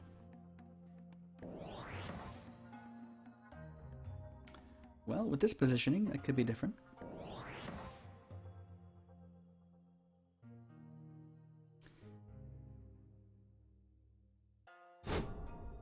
Just the wind-up will be enough to destroy the Anima Conduit, and he can make it attack first. Actually, this Excogitator pumping out a Scout means he can just leave the canister there to destroy the Anima Conduit first, and just put units in these two lanes so that no Revenants respond. He has a Power Trip, he has a Thunder Surge. If you Power Trip here, you're actually not guaranteed to have a great play because your Excogitator is already down. Yeah, and look, he just gets a Hired Smuggler, so... Like, I don't even think you want a Thunder Surge here. Just gonna pump the wind up. He's gonna be able to destroy the Harvester. He can do 2 damage to the Flesh Animator. Okay, he's gonna mix it up a little bit. No, he's still gonna do 2 damage to the Flesh Animator. And he can play a Smuggler and a Scout if he wants. Sorry, 3 damage. 3 damage if he plays the Scout. We'll see what he does. Whoa, is he letting the Anima Conduit? Okay, so he is going to Thunder Surge. He's going to destroy the Harvester, spawn a Revenant. Now, if the Revenant spawns here, which is a 1 out of 4 chance, he's not going to be happy. Okay, so he will lose the Flesh Animator. Second Revenant spawns, and he loses Urva as well. Nope, because the Husk forms from the Shroud of Life. Man, so much stuff is going on. I love Undead decks. I love watching them. It only could have been better for Magpie Man if a Revenant would have spawned there. Small chance. At this point, Restless Bones does some work. He can preemptively play a Shambler to have that attack next turn. The problem is this Revenant does not destroy the Blessed Automaton. You'd have to use both Revenants with Restless Bones to destroy the Blast Auto. This wind-up is dead to poison no matter what. You kill a canister with Urva. Really close here, but I think it's starting to edge in Tajik's favor.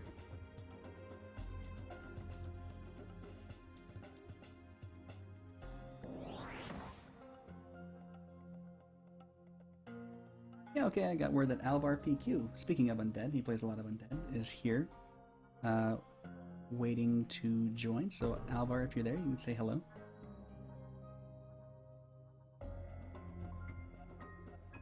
Anytime you're ready. I see your microphone is muted, so... There you are. Are we good now? Okay, perfect. I haven't used TeamSpeak before, so it's a bit different. Hello, thanks for... I don't know. Thanks for joining me. No, this is We're exciting, so... We're watching this game right now, Tajik vs. Magpie Man. Do you have that up? I'm watching that right now, yep. It looks like that sudden eruption was kinda killer. That's pretty much, might be a nail in the coffin. You play a lot of Undead, isn't that right? Yeah, definitely. So, is Magpie Man's deck something similar to what you've been running lately? Fairly similar. The big differences, I think, are the, the Infested Husk, which is a bit strange just because I found that if you're gonna kill something, you want to kill it fast because you want to win it really quick in the early game. Mm-hmm. And so an Infested Husk, kind of poison tends to be really weak, especially in that deck. And then the other thing is the Husk, which people run, or is just vanilla Husks, which people run for synergy, but it's just a weaker unit. Yeah, he just straight up play a Husk there that was from his hand. It wasn't from a soul, or it wasn't from a Shroud of Unlife. Yeah, usually I only see like Mire Shamblers as the one drop for Undead decks. Yeah, I go Mire Shambler and Ripper, and then you have the Revenants too, but those are typically just for Restless Bones. Mm-hmm. Well, a lot of idle damage coming here for Tajik. Magpie Man with 1 scroll in hand. It is the very start of the series. He's not out of it. You got a chance to come back for sure. Undead hasn't been winning that many games, it looks like, either, which is a bit sad. But I think it's a tough That's okay. matchup when energy is so popular, just because of State Machine. I think that. Not just State Machine, because even when people were playing some mess and stuff, that wasn't really bad. But these autos, in the last update, ranged energy really killed Undead, and I had to stop playing it for a little while just because it was too popular. Mhm. And this is feeling a lot like the same sort of matchup too. Just it's got a really lots of removal and targeted removal, Right. but it still can scale to the late game. Right. Yep. It plays the same way as ranged energy, except you've got very powerful structure pumping out very powerful units for free. Yeah. It's difficult to deal with for undead. I mean, I feel like in this matchup as undead, you win quickly or you lose, and a lot of times it's like that. That's about right. Unless you have to just stall out with Darklings and that kind of stuff, but... Mhm. Double Restless Bones in hand, by the way, for Magpie Man. He had to get rid of him there. You can just play that one. hurts. Yeah. He could have played both. He would have killed the Blast Auto, had a chance to kill the Akamaton. Probably not worth it there, but that would have been kind of a fun play just to see him go for. Mhm. You could have gotten it down to a 1 out of 3 chance, maybe kill a scout. Right. But yeah, it's not great. Is there not? No, I'm trying to find lethal at this point, pretty much. Yeah, it's to that point. He needs countdown reduction. I don't see any. Just gonna pump here. He hasn't sacrificed for scrolls yet. What's his plan? Now, do you know? Have you seen what he runs yet? Does he run Battle Dance Fury or just Bombard? I've only seen Bombard. Okay. That tends to be the what people run. So I'm still surprised I haven't seen as many decks running Fury. I always felt like it was just better than Battle Dance after they nerfed it. Yeah, it looks like he thinks Bombard is good enough, even though he has a lot of. I mean, he's got canister automatons, he's got echomatons. Would make sense to have non-ranged countdown reduction. Magpie Man isn't giving up because he knows that he can snipe a win if the conditions are completely ideal. Yeah, I think what I would do anyway is I'd just start sneaking up on those Revenants and Restless Bones, see if you can get 3 in your hand, and just maintain something like a board. So I'd probably just down a Shambler, maybe an Urva. It looks like he's going all in right now. Which... Oh, okay, I see now. Then just hoping you did that idle for 5. Oh no, because that's 4 damage. Clears the bottom, bro. Please have no Thunder Surge, says Magpie Man. Yeah, the Thunder Surge would hurt. And there is no AE removal here. There's a Potency Burst. You can destroy 2 units here. You'd have to reserve only 2 resources to destroy that Mire Shambler if he wants to use it on that. Bombard. Oh Is yeah, game. that's gotta be game. Yep. That's game. In like 13 different ways, I think. I mean, you can put the Scout Auto in front of the Scout Auto, or the Scout Auto in front of the Scout Auto. There's a lot of ways to put those Scout Autos. You can choose. Really, he can play God and choose which. Oh, he's gonna go. Oh. I thought for a second I was like, no way he missed that. Yeah, he knew what he was doing. Gotta get the tier 2 win in there. That is, Keep those stats. He crafted 3 wins up into that tier 2 win. And that's 1-0. Tajik over Magpie Man. And that's going to move on to game 2, which is Growth versus Energy. Okay, I'm told that we're going to have a third caster in here, a trifecta, if you will. And I mentioned earlier that Franconi wanted to do some casting, so we'll try and get him in here shortly.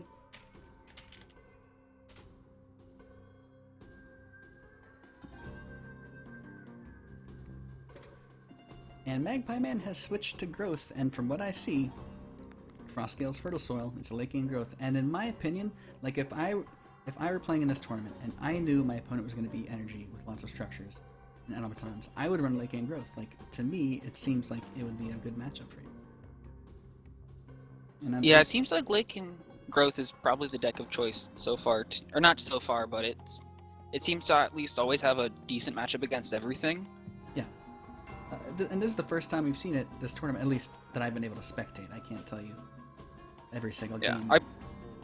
I played one match against it when Nerp was playing it, and it beat me pretty bad as Automata Energy. So Yeah. there we go. Triple Quake is not fair.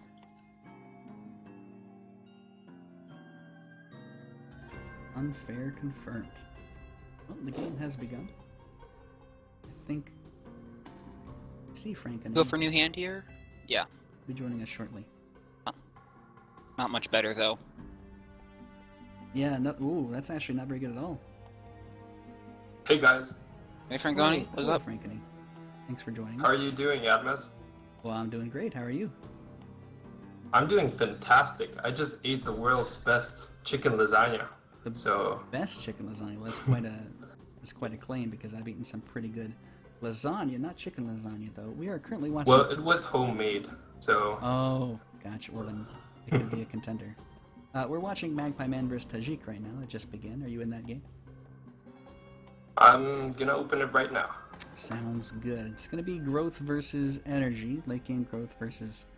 I guess we can call it automaton energy. Is that what we want to call it? LVRPQ and Franconi. That sounds about right. I don't know. Okay. Something mid-range like me. Yeah. Sure. Automatons. Yep. It works.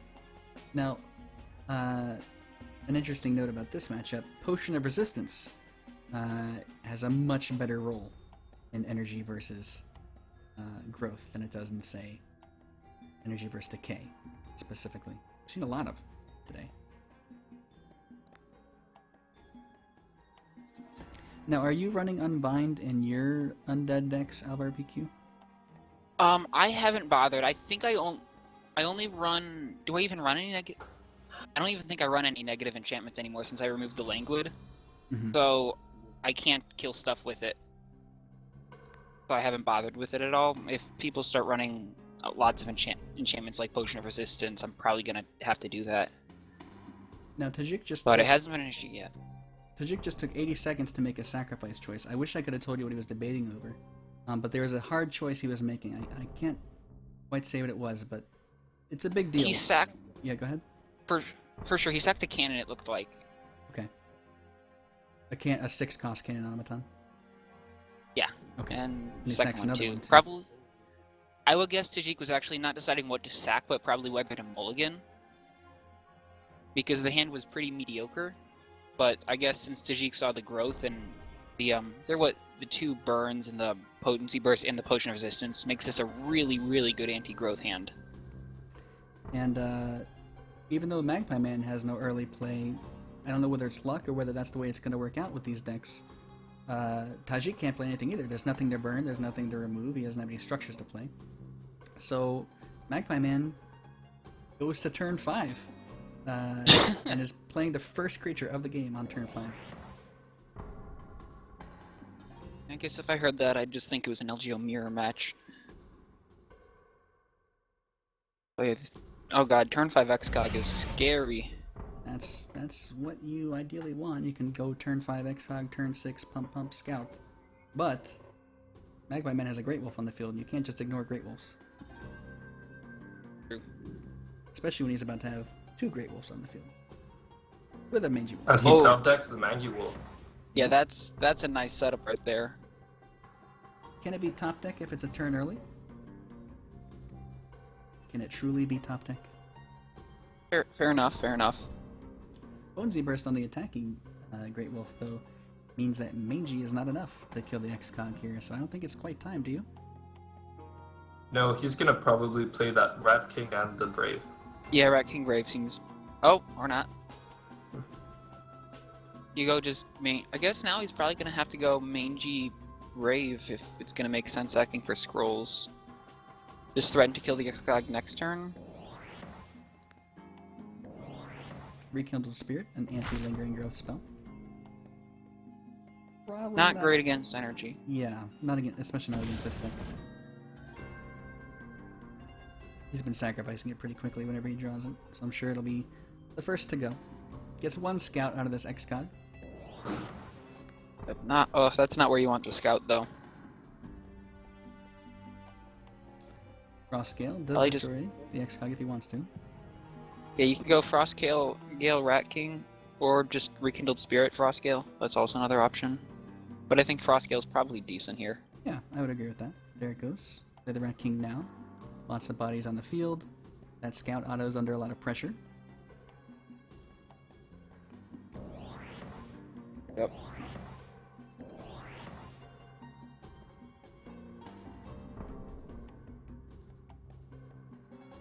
Sudden Eruption is going to be able to deal with Magpie Man's board easily.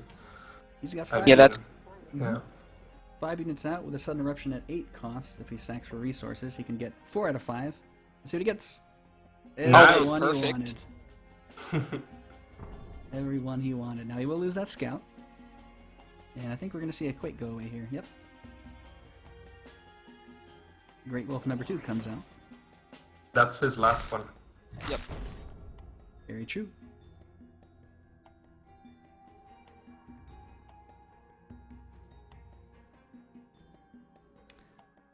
So we see a blast instead of the X-Cog, probably about... I guess against Lake Growth it makes more sense since you have to worry about all the God Hand big numbers plays, so you just want armor and defense. What do you think about a Kinfolk veteran this turn? Sacrifice the Rat King for resources. God Hand follow-up. Better Well, than the- I think he would get more value with the Rat King God Hand, no?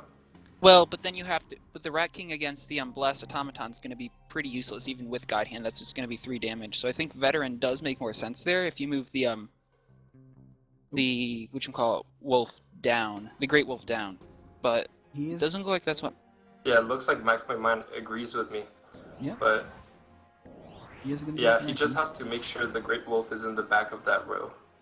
Well, don't you want to kind of be in the middle so you can go, 1 rat hits the Forge, Great Wolf hits the Forge, oh, but that's going to be 6 attack. No, but, yeah, 6 attack, never mind. Oh, But it doesn't resistance matter if you have... shuts a lot of it down. Yeah, that's killer against Growth.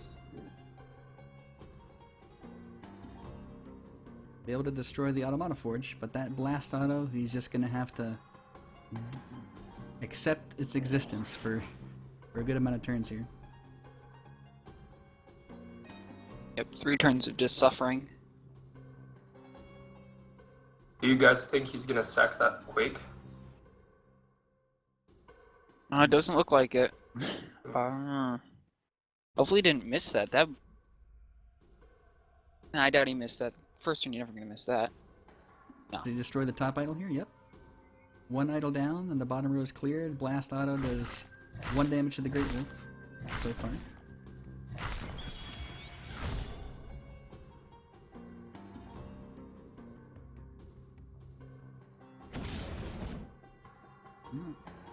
Burn on Oh, the yeah. opening Rat King. The front rat.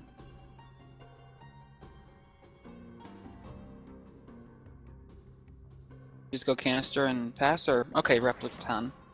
Yeah, Replicaton's probably safe here. It's unlikely Magpie Man's going to be able to get behind the Blast Auto, although there's Quake. Well, with the potion, but yeah, Quake's definitely a waste here. Gets rid of it right away. Has a Jarl to drop if he wants to. Part of me wants to wait a turn since everything's attacking Right, yeah. and get that Crimson Bowl effect off. Yeah, and I would totally say that's the right thing to do, except, like, he has no other alternative. Like, it's either an empty that's... turn or just Jarl. And knowing that Tajik has the, the Bombard too, I expect it's probably better just to rally your Jarl. Yeah. Or actually, the real killer part is there's a Sudden Eruption there too. He So does it's gonna- play the Jarl. I don't think it was a bad choice because he is a pretty big unit and it also has Relentless, so... Mm-hmm. And then there's 1 turn left on the Potion of Resistance. I think Magpie Man's in a pretty good spot here. If there's a Bombard play here, that could get a lot done. 1 Great Wolf will die, the Rat will die, but he'll be left with that Jarl.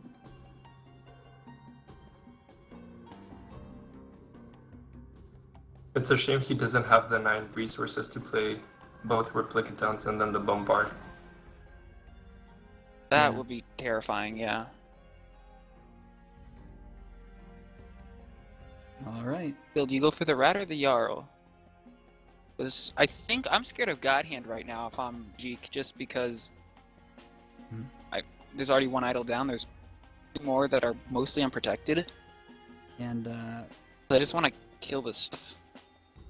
the good thing about the Replicatons is that, you know, you're going to keep that 2 energy. You're going to get both back in hand. Oh, okay. Disregard. Or not.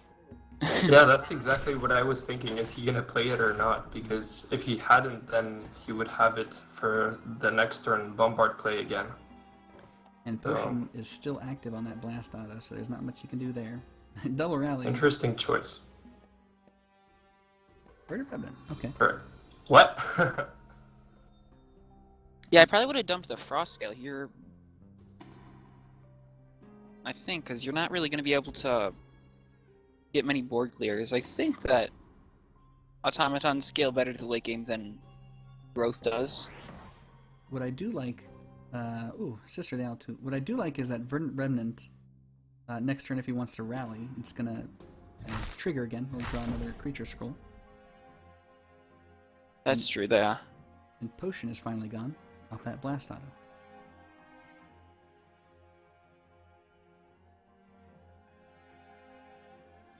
This is a bad turn for Tajik because he doesn't really have a great play, nothing to burn, and just a Replicaton to put on the board. Yeah. Yeah.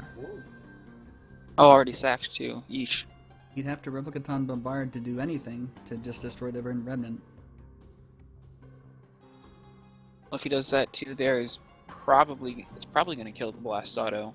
I think he might, yeah, the Sudden Eruption is like the only decent play. Well, I mean, if he would have done that, though, if it were the Replicaton bombarded, he could have put the Replicaton in front, which comes back in hand because he has 2 energy. The Verdant Remnant dies. Earlhald does only 4 damage to the Blast Auto. It lives with 2 unless the Great Wolf triggers. Of course, he has a Rallying, so none of that matters. You go, I almost want to go, whatchamacallit, Rat King rallying. Just get even more stuff out. Stack the Frost Scale. But, oh, nothing actually... No, never mind. I was thinking that Jarl couldn't kill via canister, but having it down to 2 health is going to mean that Tajik can burn it next turn too. Mm-hmm. Which is definitely an important detail. The other issue with where the Remnant's place is that you can't put as much force in that middle lane as you want. Another thing about getting a Rat King out right now is that a Sudden Eruption has more targets to go through if he plays it. Just get a Verdant Remnant, though. I think that Jarl is going to be Tajik's death because it's going to keep attacking every turn and he doesn't really have a way to deal with him and also the Great Wolf. Yeah. Yeah, let's see what happens. The bottom idol should be protected on Tajik's side. I mean, with 5 health, there are some ways Growth can suddenly get it. Through rallyings, for example. I want to apologize. I am did surprised not that... Update these scores. Tajik is 1-0 right now on the first game. Now, leaving this one Beast Rat next to the Verdant Remnant, I don't know, that seems like a risky play by Magpie Man, where you could just move it back 1 and not have to worry about Thunder Surges at all. But this is a really lucky setup. I don't know if Tajik runs it, but that's scary, at least to me.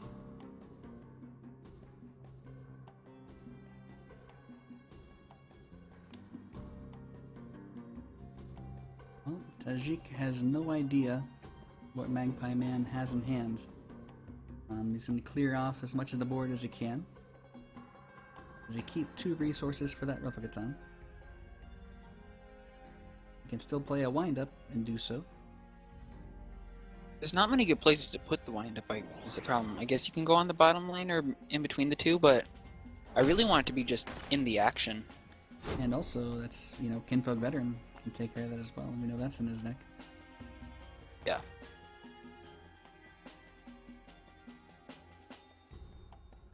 Wonder if he Fertile Soils the Rat here. I think he does. I think you do, because you could then you can sack for resources, Sister the Owl. Yeah. There he goes. And there's the veteran. Or do you just veteran here? Veteran's probably better. I think if you have the opportunity to kill that wind up, I think you take it. Yep, definitely. Even take Though out I haven't seen any No, go ahead, sorry. I haven't seen any machinateds. I tend not to be that afraid of them since I don't know, they just tend not to have that much unless you let them sit for a long time. Mhm. Machinated is what always scan the wind-ups. Not so much just a vanilla wind-up. But, okay. One for the sister. But still, it's just to kill. Sister is still a reasonable play. I don't. Yeah, he doesn't move up the Jarl because a bombard play could then kill it. And there is a bombard play. Now, with Yeah, you can... the owl flying, Magpie Man has potential lethal. Yeah, this could be Tajik's last turn. Oh, there's also a Ragged in Magpie Man's hand that didn't get sacked, so you can go Ragged, maybe even double Ragged with the God Hand. I think there's a God Hand too.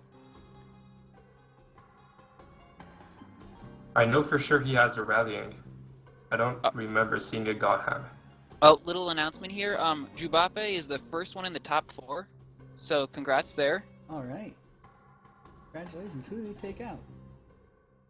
I'm not sure. Looks like K-Tray, 2-1. I didn't get to watch any of those matches, but congratulations to Jubba. He is the first person to go into the MINECON finals.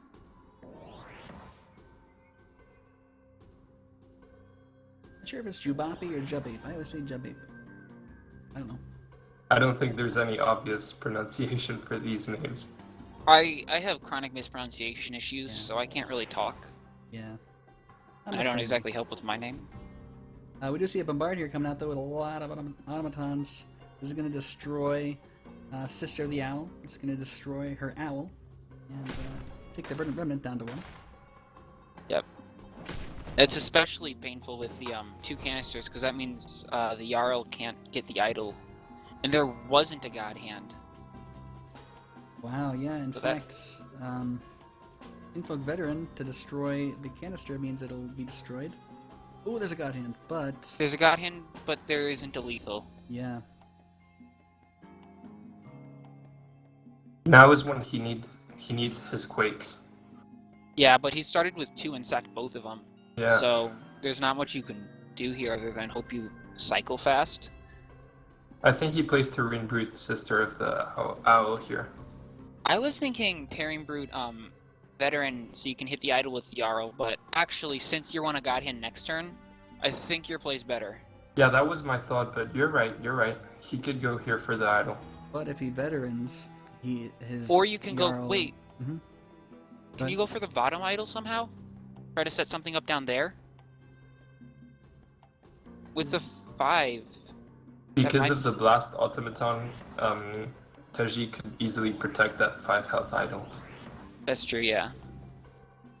So he does go with the play I thought he would go for, but yeah, he doesn't move down the Jarl. Well, obviously it would have died, but maybe that was an okay trade. Replicaton doesn't come back in hand. Okay, Holofoil's the next person in the top 4. Alright. Congratulations to Holofoil. Sun Eruption, though, goes off. Remnants destroyed, and the Owl, I'll get to that in a second. Holofoil. We're going to lose a Terran Brute here. He has no more resources left. Oh, that hurts. The sister is misplaced, too. If he were to have... Yeah. Sorry to interrupt you. Yeah, if he were to have that sister a little bit further up, he could move up for the God Hand, do a lot more work, or have the Jarl up 1 more square. He could actually be lethal, right? Because he'd be 8 plus 5. 11 minus 3. No, wouldn't have been lethal.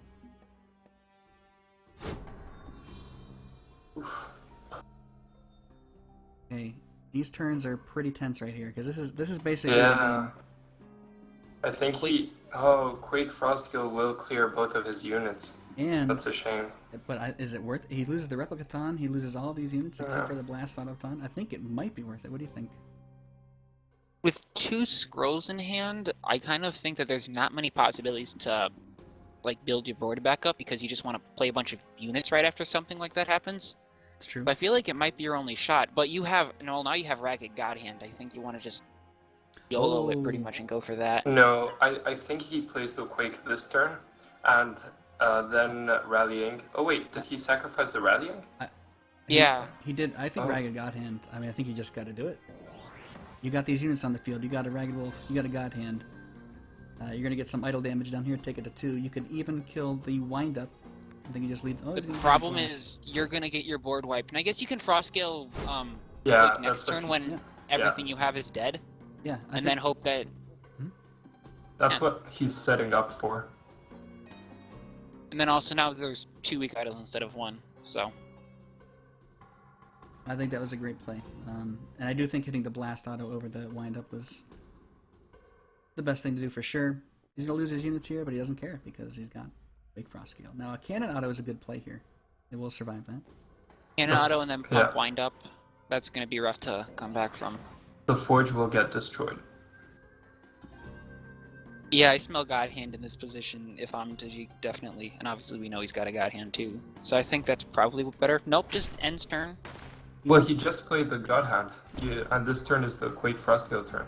Well, right, that's why I was saying you pump the wind up, which he didn't do, which is kind of suspicious. You gotta keep in mind though, he doesn't know for sure that he hasn't seen it Yeah. in frost scale, so not a single Oh one's yeah, been that's played. true. Also with the Replicaton, you want to get it back. Big frost scale, frost scale.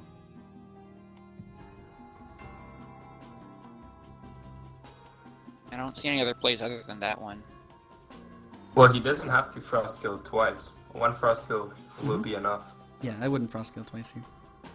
And then you can also veteran next turn to kill the cannon if you want to as well. Looks like a Nogness turn to me. Yep, Nognest on the bottom probably, or top.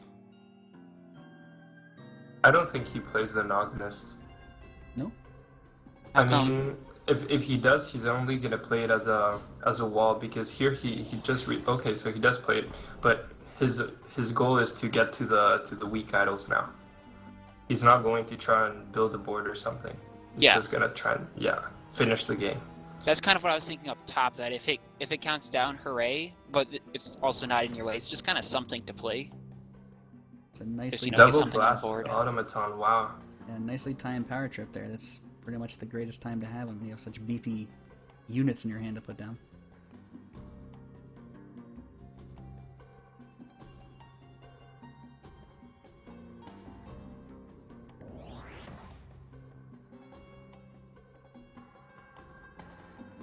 That damage through is going to be really tough. Yep, Holofoil, second player to advance, along with Jabape. He defeated all to dust, along with all the other players. 2-0. Holofoil and Jabape. 2 finalists so far, 2 more to go. One of them is one of these 2 players, Magpie Man or Tajik. What do you get rid of here? Oh, the veteran. Wow. Oof. I'm I not sure understand if I would have done that. why, but that's still a scary play to make. And I think he just goes sister brother, middle, right behind the Nognest. And then next turn he can Brave Godhand. Yeah. I think he can line them up on the 5 health idol so that there's no threat from You the only have- cannon automaton. And then you can just fly the owl wherever you Okay. want. Well, he Bar does up that. top. Oh yeah, that could be really cool. Right now he could fly the owl to the top and next turn fly it down to play with the God Hand. So everything's nice and safe. Oh, Okay, what? that's not where I would have put it ever. No, I You're don't leaving think. yourself open to rallying, or not rallying, bombarding. Yeah. I think he's gonna play many things and then potency burst on the owl. I mean, just with his Bombard and his Replicaton, he can, and Smuggler. Yeah. I don't quite I don't even think agree you with need his to play there. do that. You just can play Scout, Replicaton, Bombard, and you wipe the board. Move the blast autos up to the lane below cannon, Scout in front of the cannon, Yeah. Replicaton behind the 2 blast autos, Just and get- bombard everything. You get the extra blast auto damage onto the Nognest if you kill the owl first. Cannon kills the brother. Yep. Scout increases blast auto's attack, and you have another creature to attack. Should clear it. think there's But actually a few ways to do actually, it. that's a bit scary to do because you're leaving that 5 health idol open, so Mhm. some kind of double. I don't know if you get it lucky with a double. What do you call it? Double ragged or god hand or something like that. Yeah, Brave got There's hand some when risk you come to it, but it's Looks like he's gonna kill the sister of the owl. Interesting. Well, he's gonna kill. Gonna kill it all.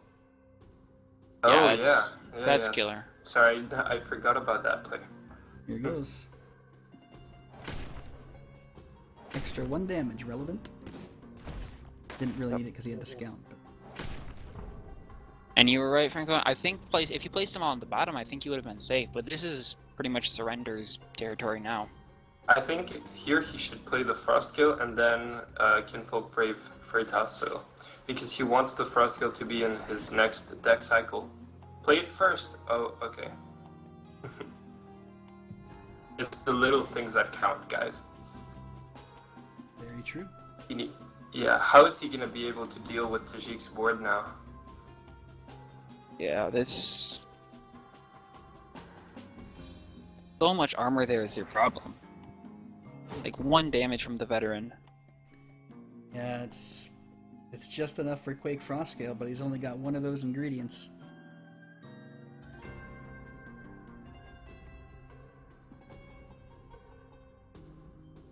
Magpie Man is doing very well on resources. If he can just get the Quake, he can be back in this again. It's gonna be a struggle, but it's doable. Quake costs 7 now, I think. Yep. So He's you one. can't exactly follow it up with any big plays or something, because obviously in a Dream World you double Quake and Veteran top idol, but that's never going to happen. But it's always nice having just a creature to follow it up with, so you're not at a disadvantage afterwards. That's going to be really the tough part. Tajik does win this. He moves on to the finals. Wait, so you said that Tajik wins this game? If Tajik wins this. he Oh, moves on to the okay. finals. It's 1-0. I thought you spoiled the end there, and I was Oh. like, what? Hey, Tajik wins. See ya. Click. Stream done. No. So let's see. Brave God Hand? I don't really want a God Hand though. I know it's rough. There's no good choices. I mean, there's just no good choices here. Maybe even rekindle spirit and hope he Yeah, doesn't lose. yeah, he probably rekindles spirits.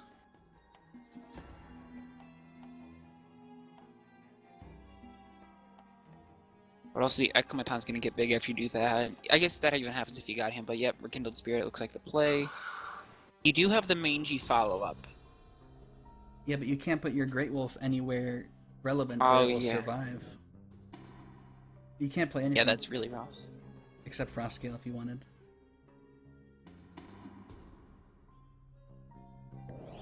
I So guess that's just yeah. dead. He's just blocking idle damage just so he doesn't lose. It's a shame. That's never what you want to have to do. Nope.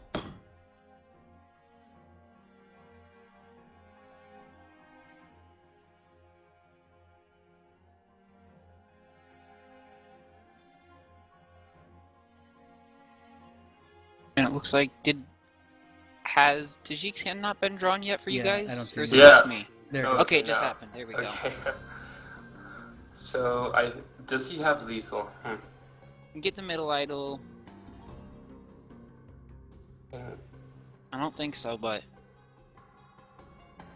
wrong about these things a lot. Let's see.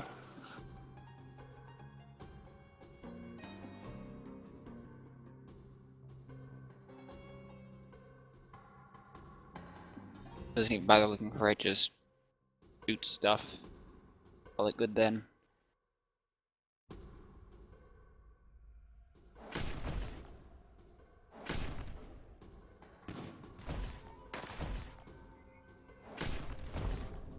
It's a board Healing clear. resources. Needs a quake. Let's see the quake. No quake. Nope. Oh, Ah, You just go brute rekindled, but oh no, you don't want to do that because then the Echomaton's just gonna kill everything. Bombards hurt bad. Maybe it's sister time.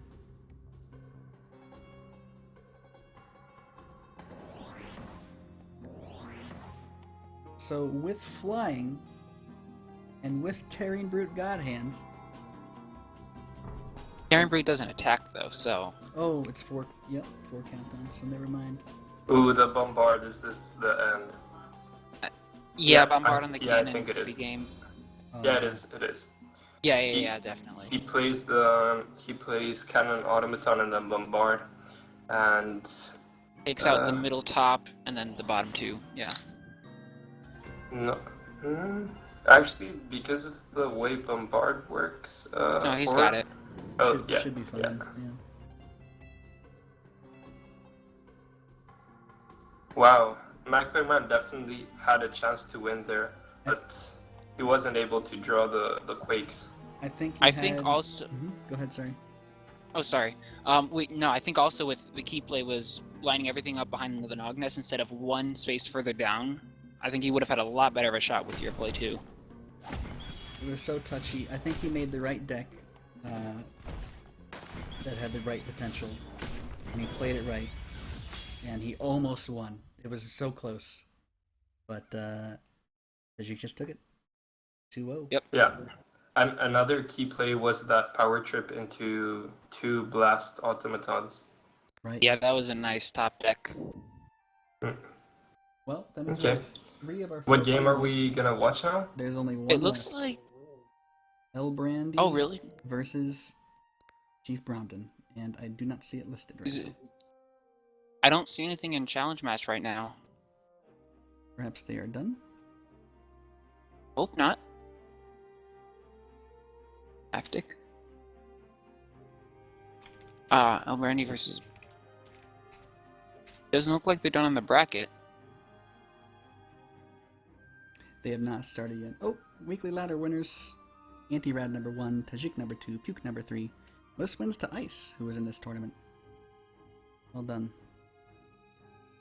That's Anti-Rad's 4th Wait. first place.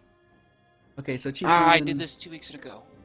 Sorry? Sorry, it's unrelated. Oh, okay. No, I just noticed with weekly winners, I've been just out of top 50 2 weeks in a row now. It's a real bummer. Next week. PD6 ranked wins. That's a lot. That is a lot. Alright, so Chief Bromden and El Brandy have not started their match yet, so actually it's going to be 0-0. Fresh match, and this is the last one of the day. We have 3 out of 4 finalists, which are Holofoil, Ajik, and Jubape. The last one is Chief Bromden or El Brandy. We are going to go on a short break, 230 seconds until the starts, so we'll go a little 3-minute break. We'll be back catching just in time. Thank you guys for watching. We'll be back shortly.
Alright guys, we are back, the timer is up, we are ready to watch the final match in today's tournament, which will determine the final qualifier,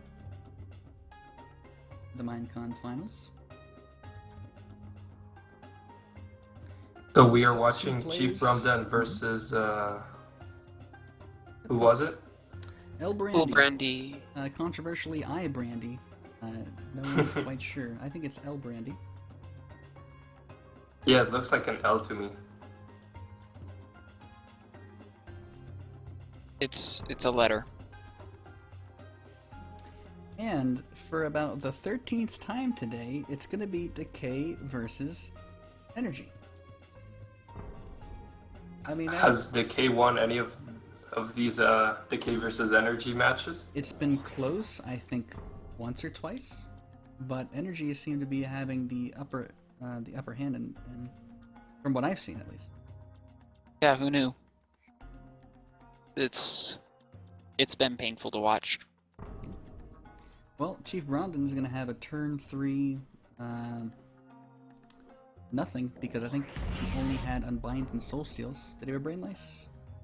He does have a Brain Lice, okay. Yeah, there's a Brain Lice. I think that's what you go for. Forges and stuff just hurts against Decay. That's the real weakness of it, is just no structure removal at all. Your best shot is those decks that splash erode.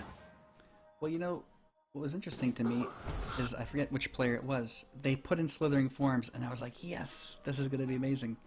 And it just went wrong. It went south pretty quickly. But I think that putting Slithering Forms right now in Decay, in an energy-heavy meta, I honestly think it's a smart thing to do. It didn't work out in that one particular matchup, and it possibly could have been played a little bit better. But you can shut down a lot of energy decks with an enchantment like that. This one in particular, I think you're going to have a tougher time with, because it's very automaton creature heavy. But I think a player brought it out when they knew specifically they were dealing with structure removal energy.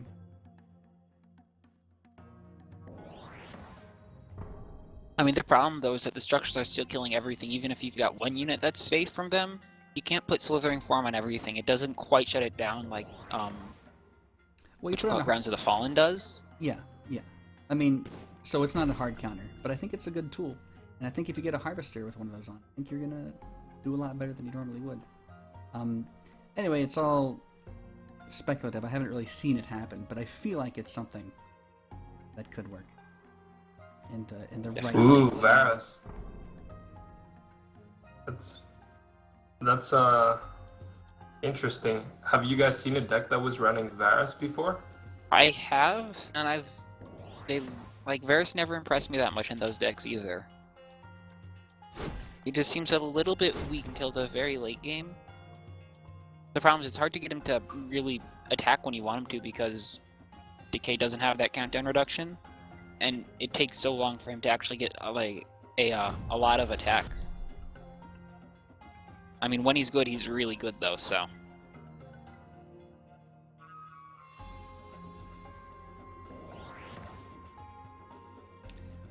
Varus, the first appearance of Varus this tournament that I've seen. We'll see if he is able to come out or not. Yeah, that's what we were discussing. I think it's the first time in the tournament. I mean, but Alvar says he did see it before. Not in the tournament, just in Okay, ranked not in the general. tournament. Haven't seen any Wow, battle that dances. canister lineup. Yeah, Bromden's probably hoping to top deck a Cluster Hex right now. That would be amazing. Not sure if he runs them.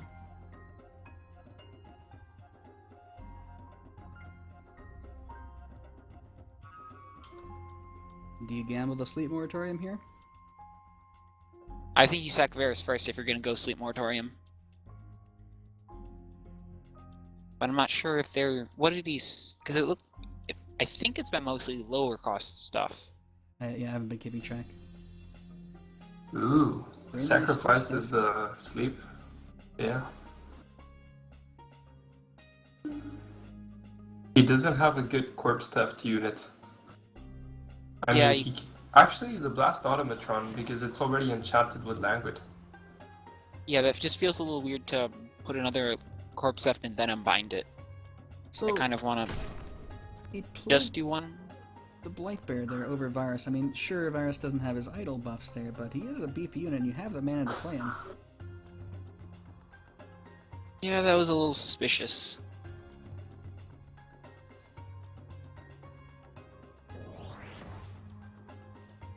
Probably you just want the stall, something like that, but not playing Varus. Why run him then? Now I think Corpse Theft Unbind on the cannons. That feels like the play I want to make. Is that what we see? Makes sense to me. He's at 7. There's the Corpse Theft. The Unbind. Now he's got a big old automaton. Yay. That looks like about where you want it too. Nice blocker. I guess not that great of a blocker, but a blocker. And Yeah, I think maybe he could have had his Infested Husk live. I mean, sure, it poisoned something, but Dust Runner is not going to do anything against Cannon Automaton. Machinator's fallen out of favor, it seems, in these decks. So you don't have to worry about that.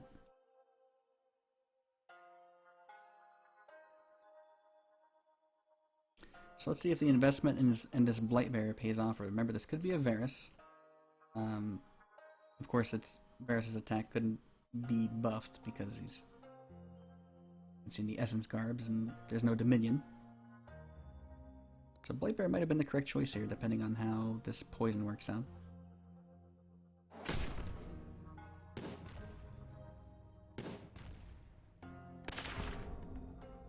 Yeah, she got poisoned. That's a good target. That's probably the best target. Yeah. oh yeah, you can poison the gun auto there. I think you can. Ooh, Nuru sounds nice too. I don't want to just get Nuru out there. I wouldn't be against that. And I do think that Blightbearer was the correct choice, because now, sure, it dies to the canister automaton, poisons the remaining gun automaton. Alternatively, that canister would have just died, and Varus would be left with 3 health. The Brain Lice was a bit strange, but... Or not Brain Lice, the Pack Husk.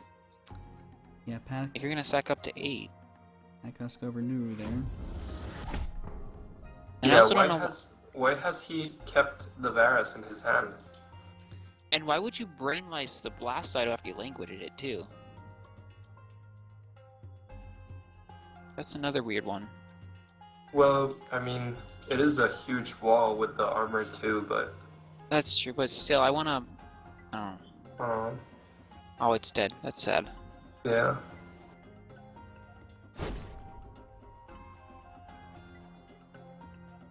Soul Steel has 2 valid targets. Finally, Varus is gone. Fleet Mortarium? I don't think you do. It's if you lose What the if you- gamble, you might lose your turn here. Oh, he's doing Oh. it. Oh, Okay, you against didn't lose the Oblivion Seeker. gamble. Yeah. He can still Nuru if he wants to.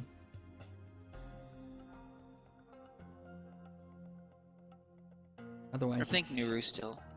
Yep. You could Oblivion Seeker Blightseed. But now that I have but if I get a new red, I can just wait a little bit, and Blightseed on Nuru is just perfect, pretty much. It's gonna take a big potency burst to take care of her, and El Brandy, without a power trip, wouldn't have the resources for that. Hey, look! You fell into Varus's trap. You destroyed an idol.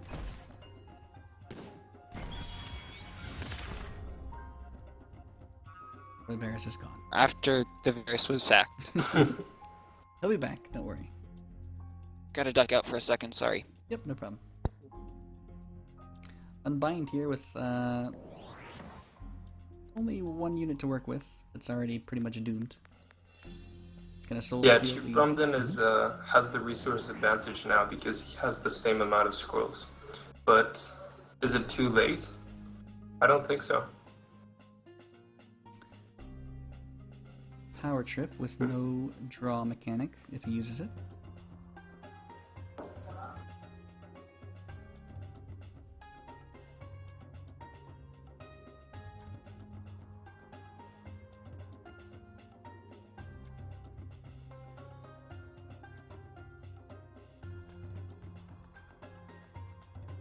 Interesting play by Brandy. I mean, double pumping the... I'm not sure.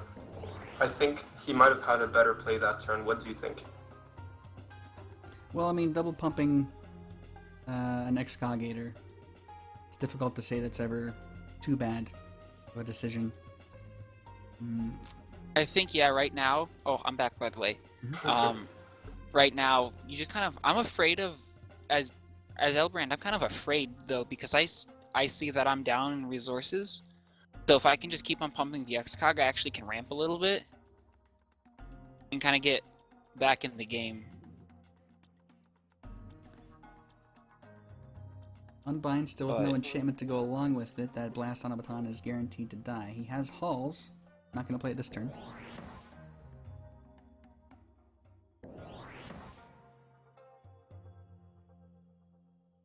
Okay. So do you do 2 damage to the Scout Auto? Or... Oh, through the interesting. Excog? Watcher. I guess the Watcher makes sense. Well, he is going to have... Oh, did that not... Sorry? Did the Husk Dying not proc the Watcher? So they deal... Okay, What? well, just surrenders. I guess you're down on resources. I mean, I can understand it. You're definitely worse here, but I don't think surrendering's the... We've seen Okay. so many games today that were so much less one-sided than that one. And if I were to expect a surrender, it wouldn't have been that game. But sure, alright. Chief Brondon with Decay over El Brandy with Energy. Odd ending there. But nonetheless, Chief Brondon, an ending. right. And the next one is gonna be Order versus Decay. Order versus Decay. Chief Brondon sticking with Decay. Al Brandy is the one who's switching. I'll update the scores for you guys before I forget. That's Chief Brondon up 1-0. If he takes this game, he's moving on to the finals.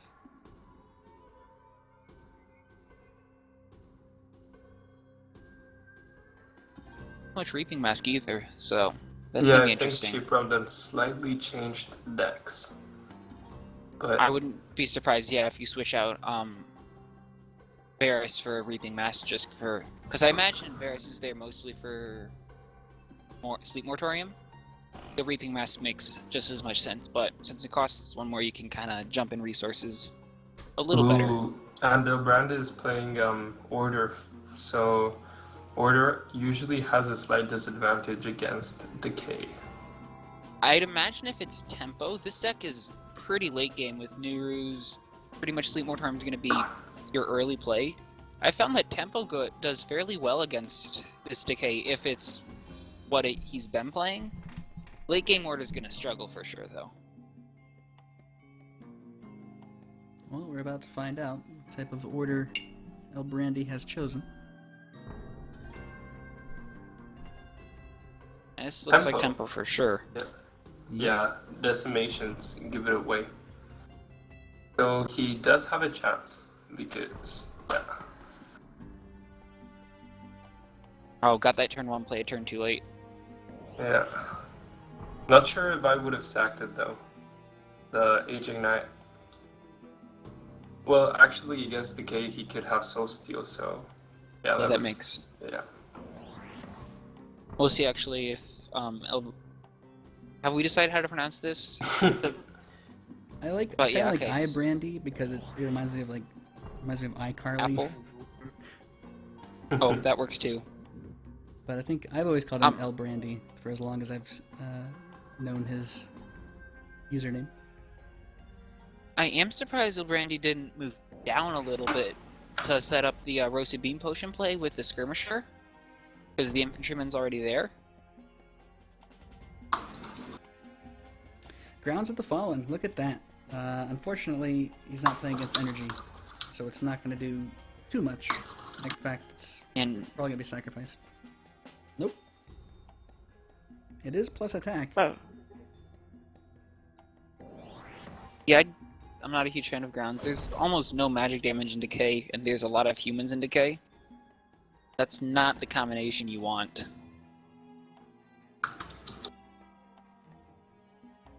Go resources? I know you want to ramp up a bit, but Not really many plays you can go for. I think just Brain Lice on the skirmisher. Corpse stuff. What? Over the Soul Steel. The Soul Steel will be able to take care of that mercenary next turn. Also, you could just use the Curse Monger to do that as well. Ooh, Resonant Sword grounds. That's an 8 damage That was skirmisher. greedy. Why didn't he flip the... Yeah, that was a bit too greedy for me, I think. That was greedy, but is it too greedy? Remains to be seen. He doesn't have to use the Soul Steel here if he doesn't want to. Oh, no, Ooh. you unbind the skirmisher. That's Wow. Ouch. unbind, then curse the What? That's What is going on? no. I was okay. I guess I've seen so many. I have noticed people just forgetting that you can unbind when they play an enchantment too. Yeah. I wonder if you just kind of spaced out there. But that was not the best play ever. Yeah, because now he has the Blessing of Haste, and with that Resonant Sword, it's just gonna be oof. Oh my. Yeah, just watch Yeah, it just- clear the rows and deal idle damage. That's a 1 countdown harvester right there, and Come on, They're please scary unbind it this turn. yeah, you He gotta. has to see it. It's pretty obvious. Okay. Come on, man, you gotta do it. One turn a bit late. Yep, That skirmisher got a lot of work done. just in 2 turns too. Not sure why he moved them both up, but I think he just wants to get rid of those as soon as he possibly can. Get more defenders up there. personally, I think here you go with the Rather S because you don't want the Ducal Skirmisher to be cursed, but maybe he has to take that risk. What do you guys think? Well, Cheap I'd Rondon's probably top go for deck. the skirmisher. Yeah, he's top decking, so this is if any time you take a risk saying, okay, he's not going to have this, this is the time. You know, he would need to draw poison, basically, right now, and he didn't. He doesn't unbind into Pack Husk, which do nothing, because there's no enchantments, so just Pack Husk this turn. That's good for Elbrandy. Yeah, if he manages to take the top idol, he has 2 decimations left, so then he can just concentrate on stalling. Expedition Guard. Come on. Oh. Oof. Well, can kill Wait, two if he Husks. plays Resonant Sword and flips, he can take out the top idol, right? Um, That looks right to me. I kind of want to take out Wait. the bot. Mm-mm. Resonant is +2, so he would have 6. He would have to 7, infantryman as 8. well, right? You've also Yeah, got but- the option of taking out. Yeah, that's one. He's 1 short. He needed the infantryman This, as well. yeah, again, here we see why he should have actually cursed the Skirmisher. You're right. Yeah, I was thinking about cursing the skirmisher. Ooh, what a bad sack. Yeah, you're Oh. pretty dead here. Yeah, he really, really should have cursed the Skirmisher. Now, I think even before that, just the unbind misplay in the very start probably would have ended with a different result than what we're kind of expecting now too. if Elbrandy But- destroys the second idol, it's game because he has decimation. Oh, The Desi's Yeah. GG right now. no. Oh, it's Desi Releras. He doesn't have the mana got for the- all that. Oh, focus. Okay, Oh so yeah, wait, is you, it? well, that's it's gotta be it. you focus and win the game here. You just Yeah. infantryman GG. focus, whatever you want. Oh, Yeah. I was thinking it had Resonant Sword. Yeah. Come on, O'Brandon, you have to see it. Unless Cheap Rondon has, well, I mean, yeah, it doesn't matter. You just win the game if you do it.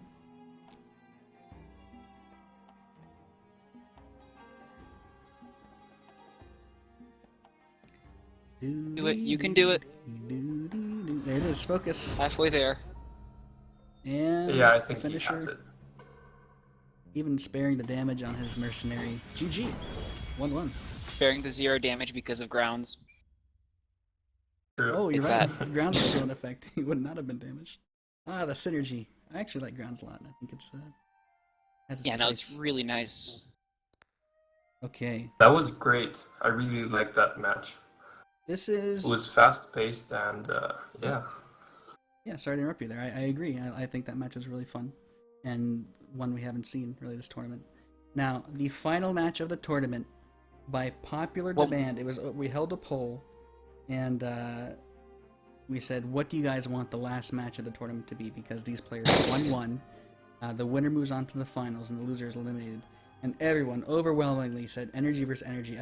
There was so many counts, so many votes to count that we were working overtime counting it.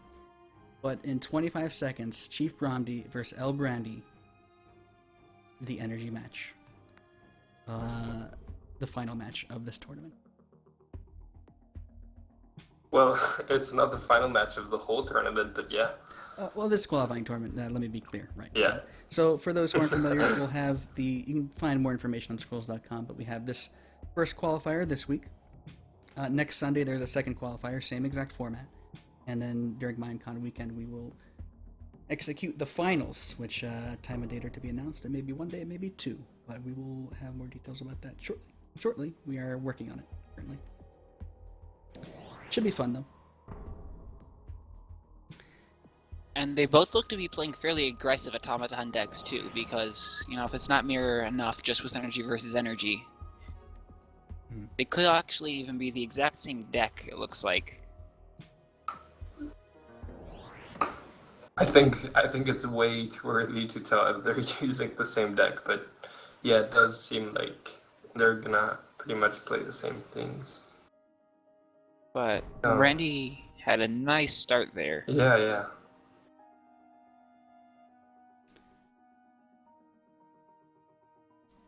It's rid of the creature there. Surprising. Yeah, why would he split this early?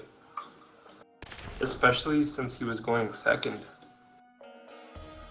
Yeah, resources.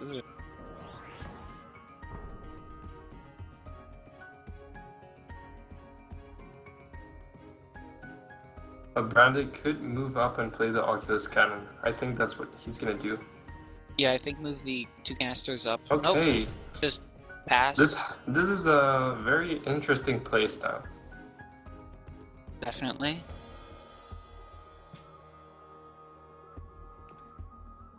Okay, you sack the Oculus Cannon.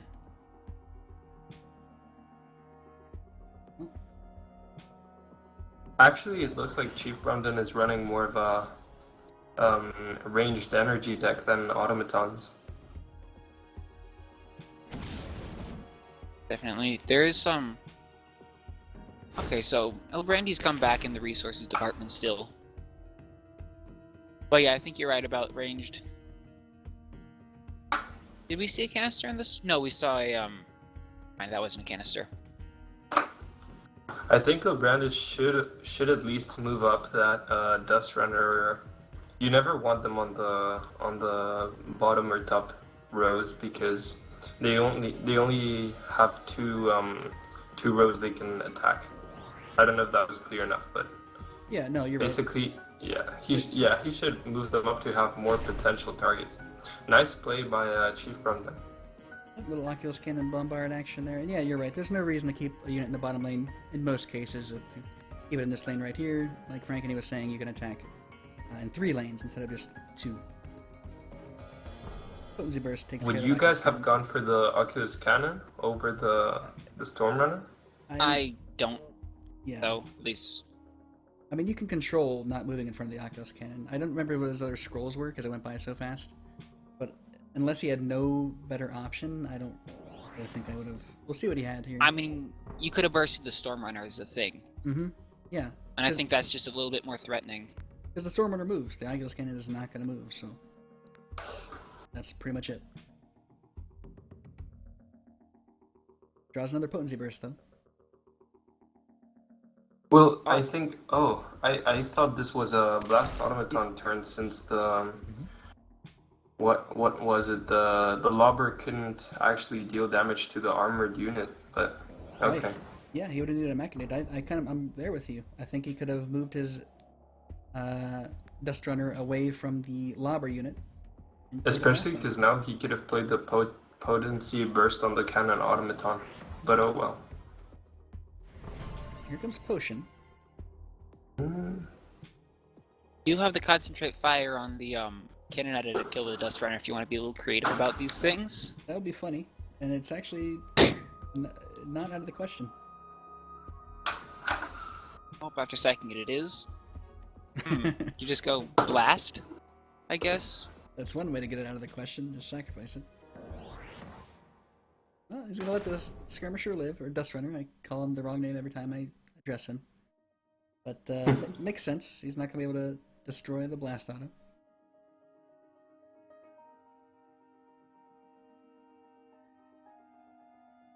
Oculus Cannon Bombard's useless. There's not that many plays that even Ulbrandy Yeah, has. that armor is very strong here.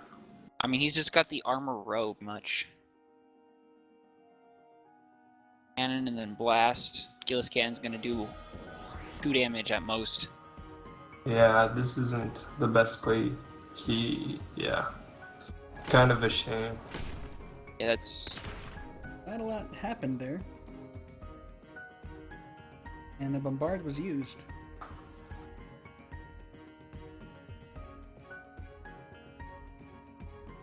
And this potion is going to be doing some work.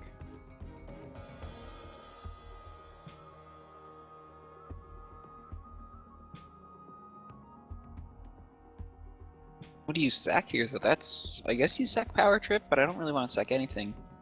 Potency Burst, that's... Will Chief Brumden leave those units in front of the Oculus Cannon? What do you guys think? I mean, has he used 2 bombards or just 1? If he's used 2 bombards, I think I'd leave him there. Just because even if I can get him to waste the bombard, I'm fine with it. But, okay. Looks like that's a no.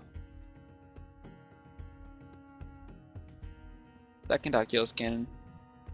This one's not as bad if you bombard. Still not great. At the very least, you can kill the, blast auto. No, I definitely don't think this is a bombard turn. He's gonna play the Scout Automaton and the Forge. Yeah, Scout Forge is safer, and waste your last bombard. Or second to last, not sure which.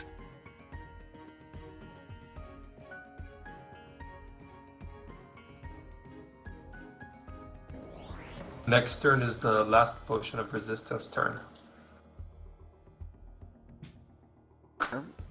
Well, Brandy, I think, is tempted to bombard here.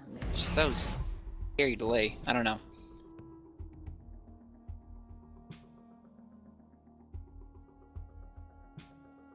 Turn.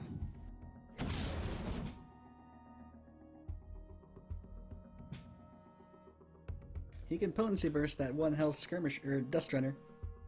Not sure it's worth it. Yeah, it's not quite the play I want to make. I think you just sack for resources and play the scout, probably. Yep, I'd say it's either that or dust runner. Yep. Honestly, even power tripping into a blast auto, I'd be down with that. It doesn't seem terrible. Still, though, I don't. You're at 7 resources. I kind of want a power trip next turn when I can draw a scroll from it instead. He's bombarding to destroy the Oculus Cannon. I don't think you even need bombard to destroy because you've got Cannon already. Yep, never mind. Yeah. A scout. Call it good.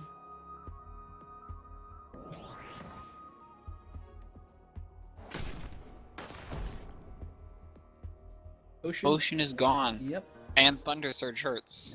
Yeah, this is Oh. a very, very good Thunder Surge turn. And yeah. Wow. Yeah, that's... Oh. Followed up. Yeah. Wow. Oh, none of the big things are killed. But they're all within energy spell destruction range now, and Yep. I think it's more equalized than it's swung in El Brandy's way. Like now, the board is a little more even after that. If that Thunder Surge didn't happen, El Brandy was in such a tough spot. I mean, even now, though, you can go resources, blast auto, bombard, and take out 2 out of 3 idols. A little bit too much idol gold, maybe, but even so, having 2 idols hard to come back from.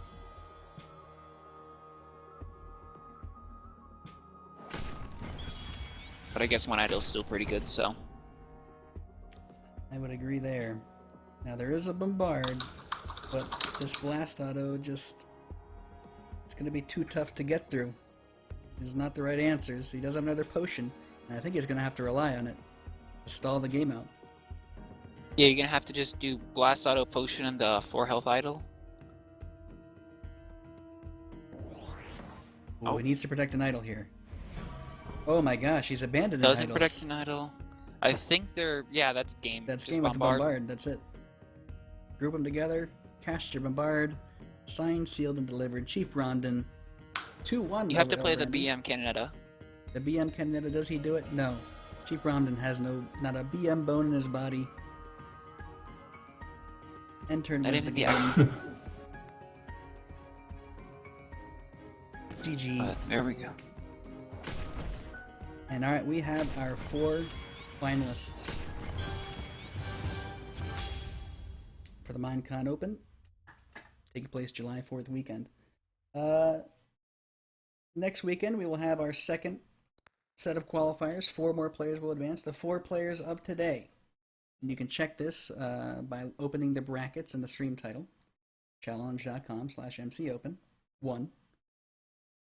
The 4 finalists of today. Chief Brondon, Holofoil, Tajik, and Jubape. They are guaranteed to move on to the finals. Well done. Everyone else can play in the qualifiers again next week. So, without further ado, it's been a great day of games. Frankany and Alvar PQ, thank you for joining me. I'll let you guys do any shoutouts you'd like to do, starting with Alvar PQ, if you would, please. I don't know. Been a good tournament. Thanks for letting me cast with you. It's been fun to watch and playing. I guess that's about it. Okay, yeah, short and sweet. You don't have to be anything big. Frankany, you have anything to say? No, I agree with Oliver PQ. This was a great tournament, and I really do think that next week with the balance patch, it's going to be even more interesting. I mean, I know that I personally have a new weird deck ready for the tournament, but yeah, I think we're going to see a lot of new combinations, and that's going to be fun. So yeah, thank you, Admas, for letting us be here with you today. No, thank you. It's my pleasure, my honor, and thank you, Blinky, as well, who had to go to bed earlier. Thanks everyone for watching, and we will see you again next week with another qualifier tournament, and see you again week after that. In London, England, jolly old England, we'll all have blood sausage and tea. It'll be delicious. Thanks everybody for watching. Have a good rest of your Sunday.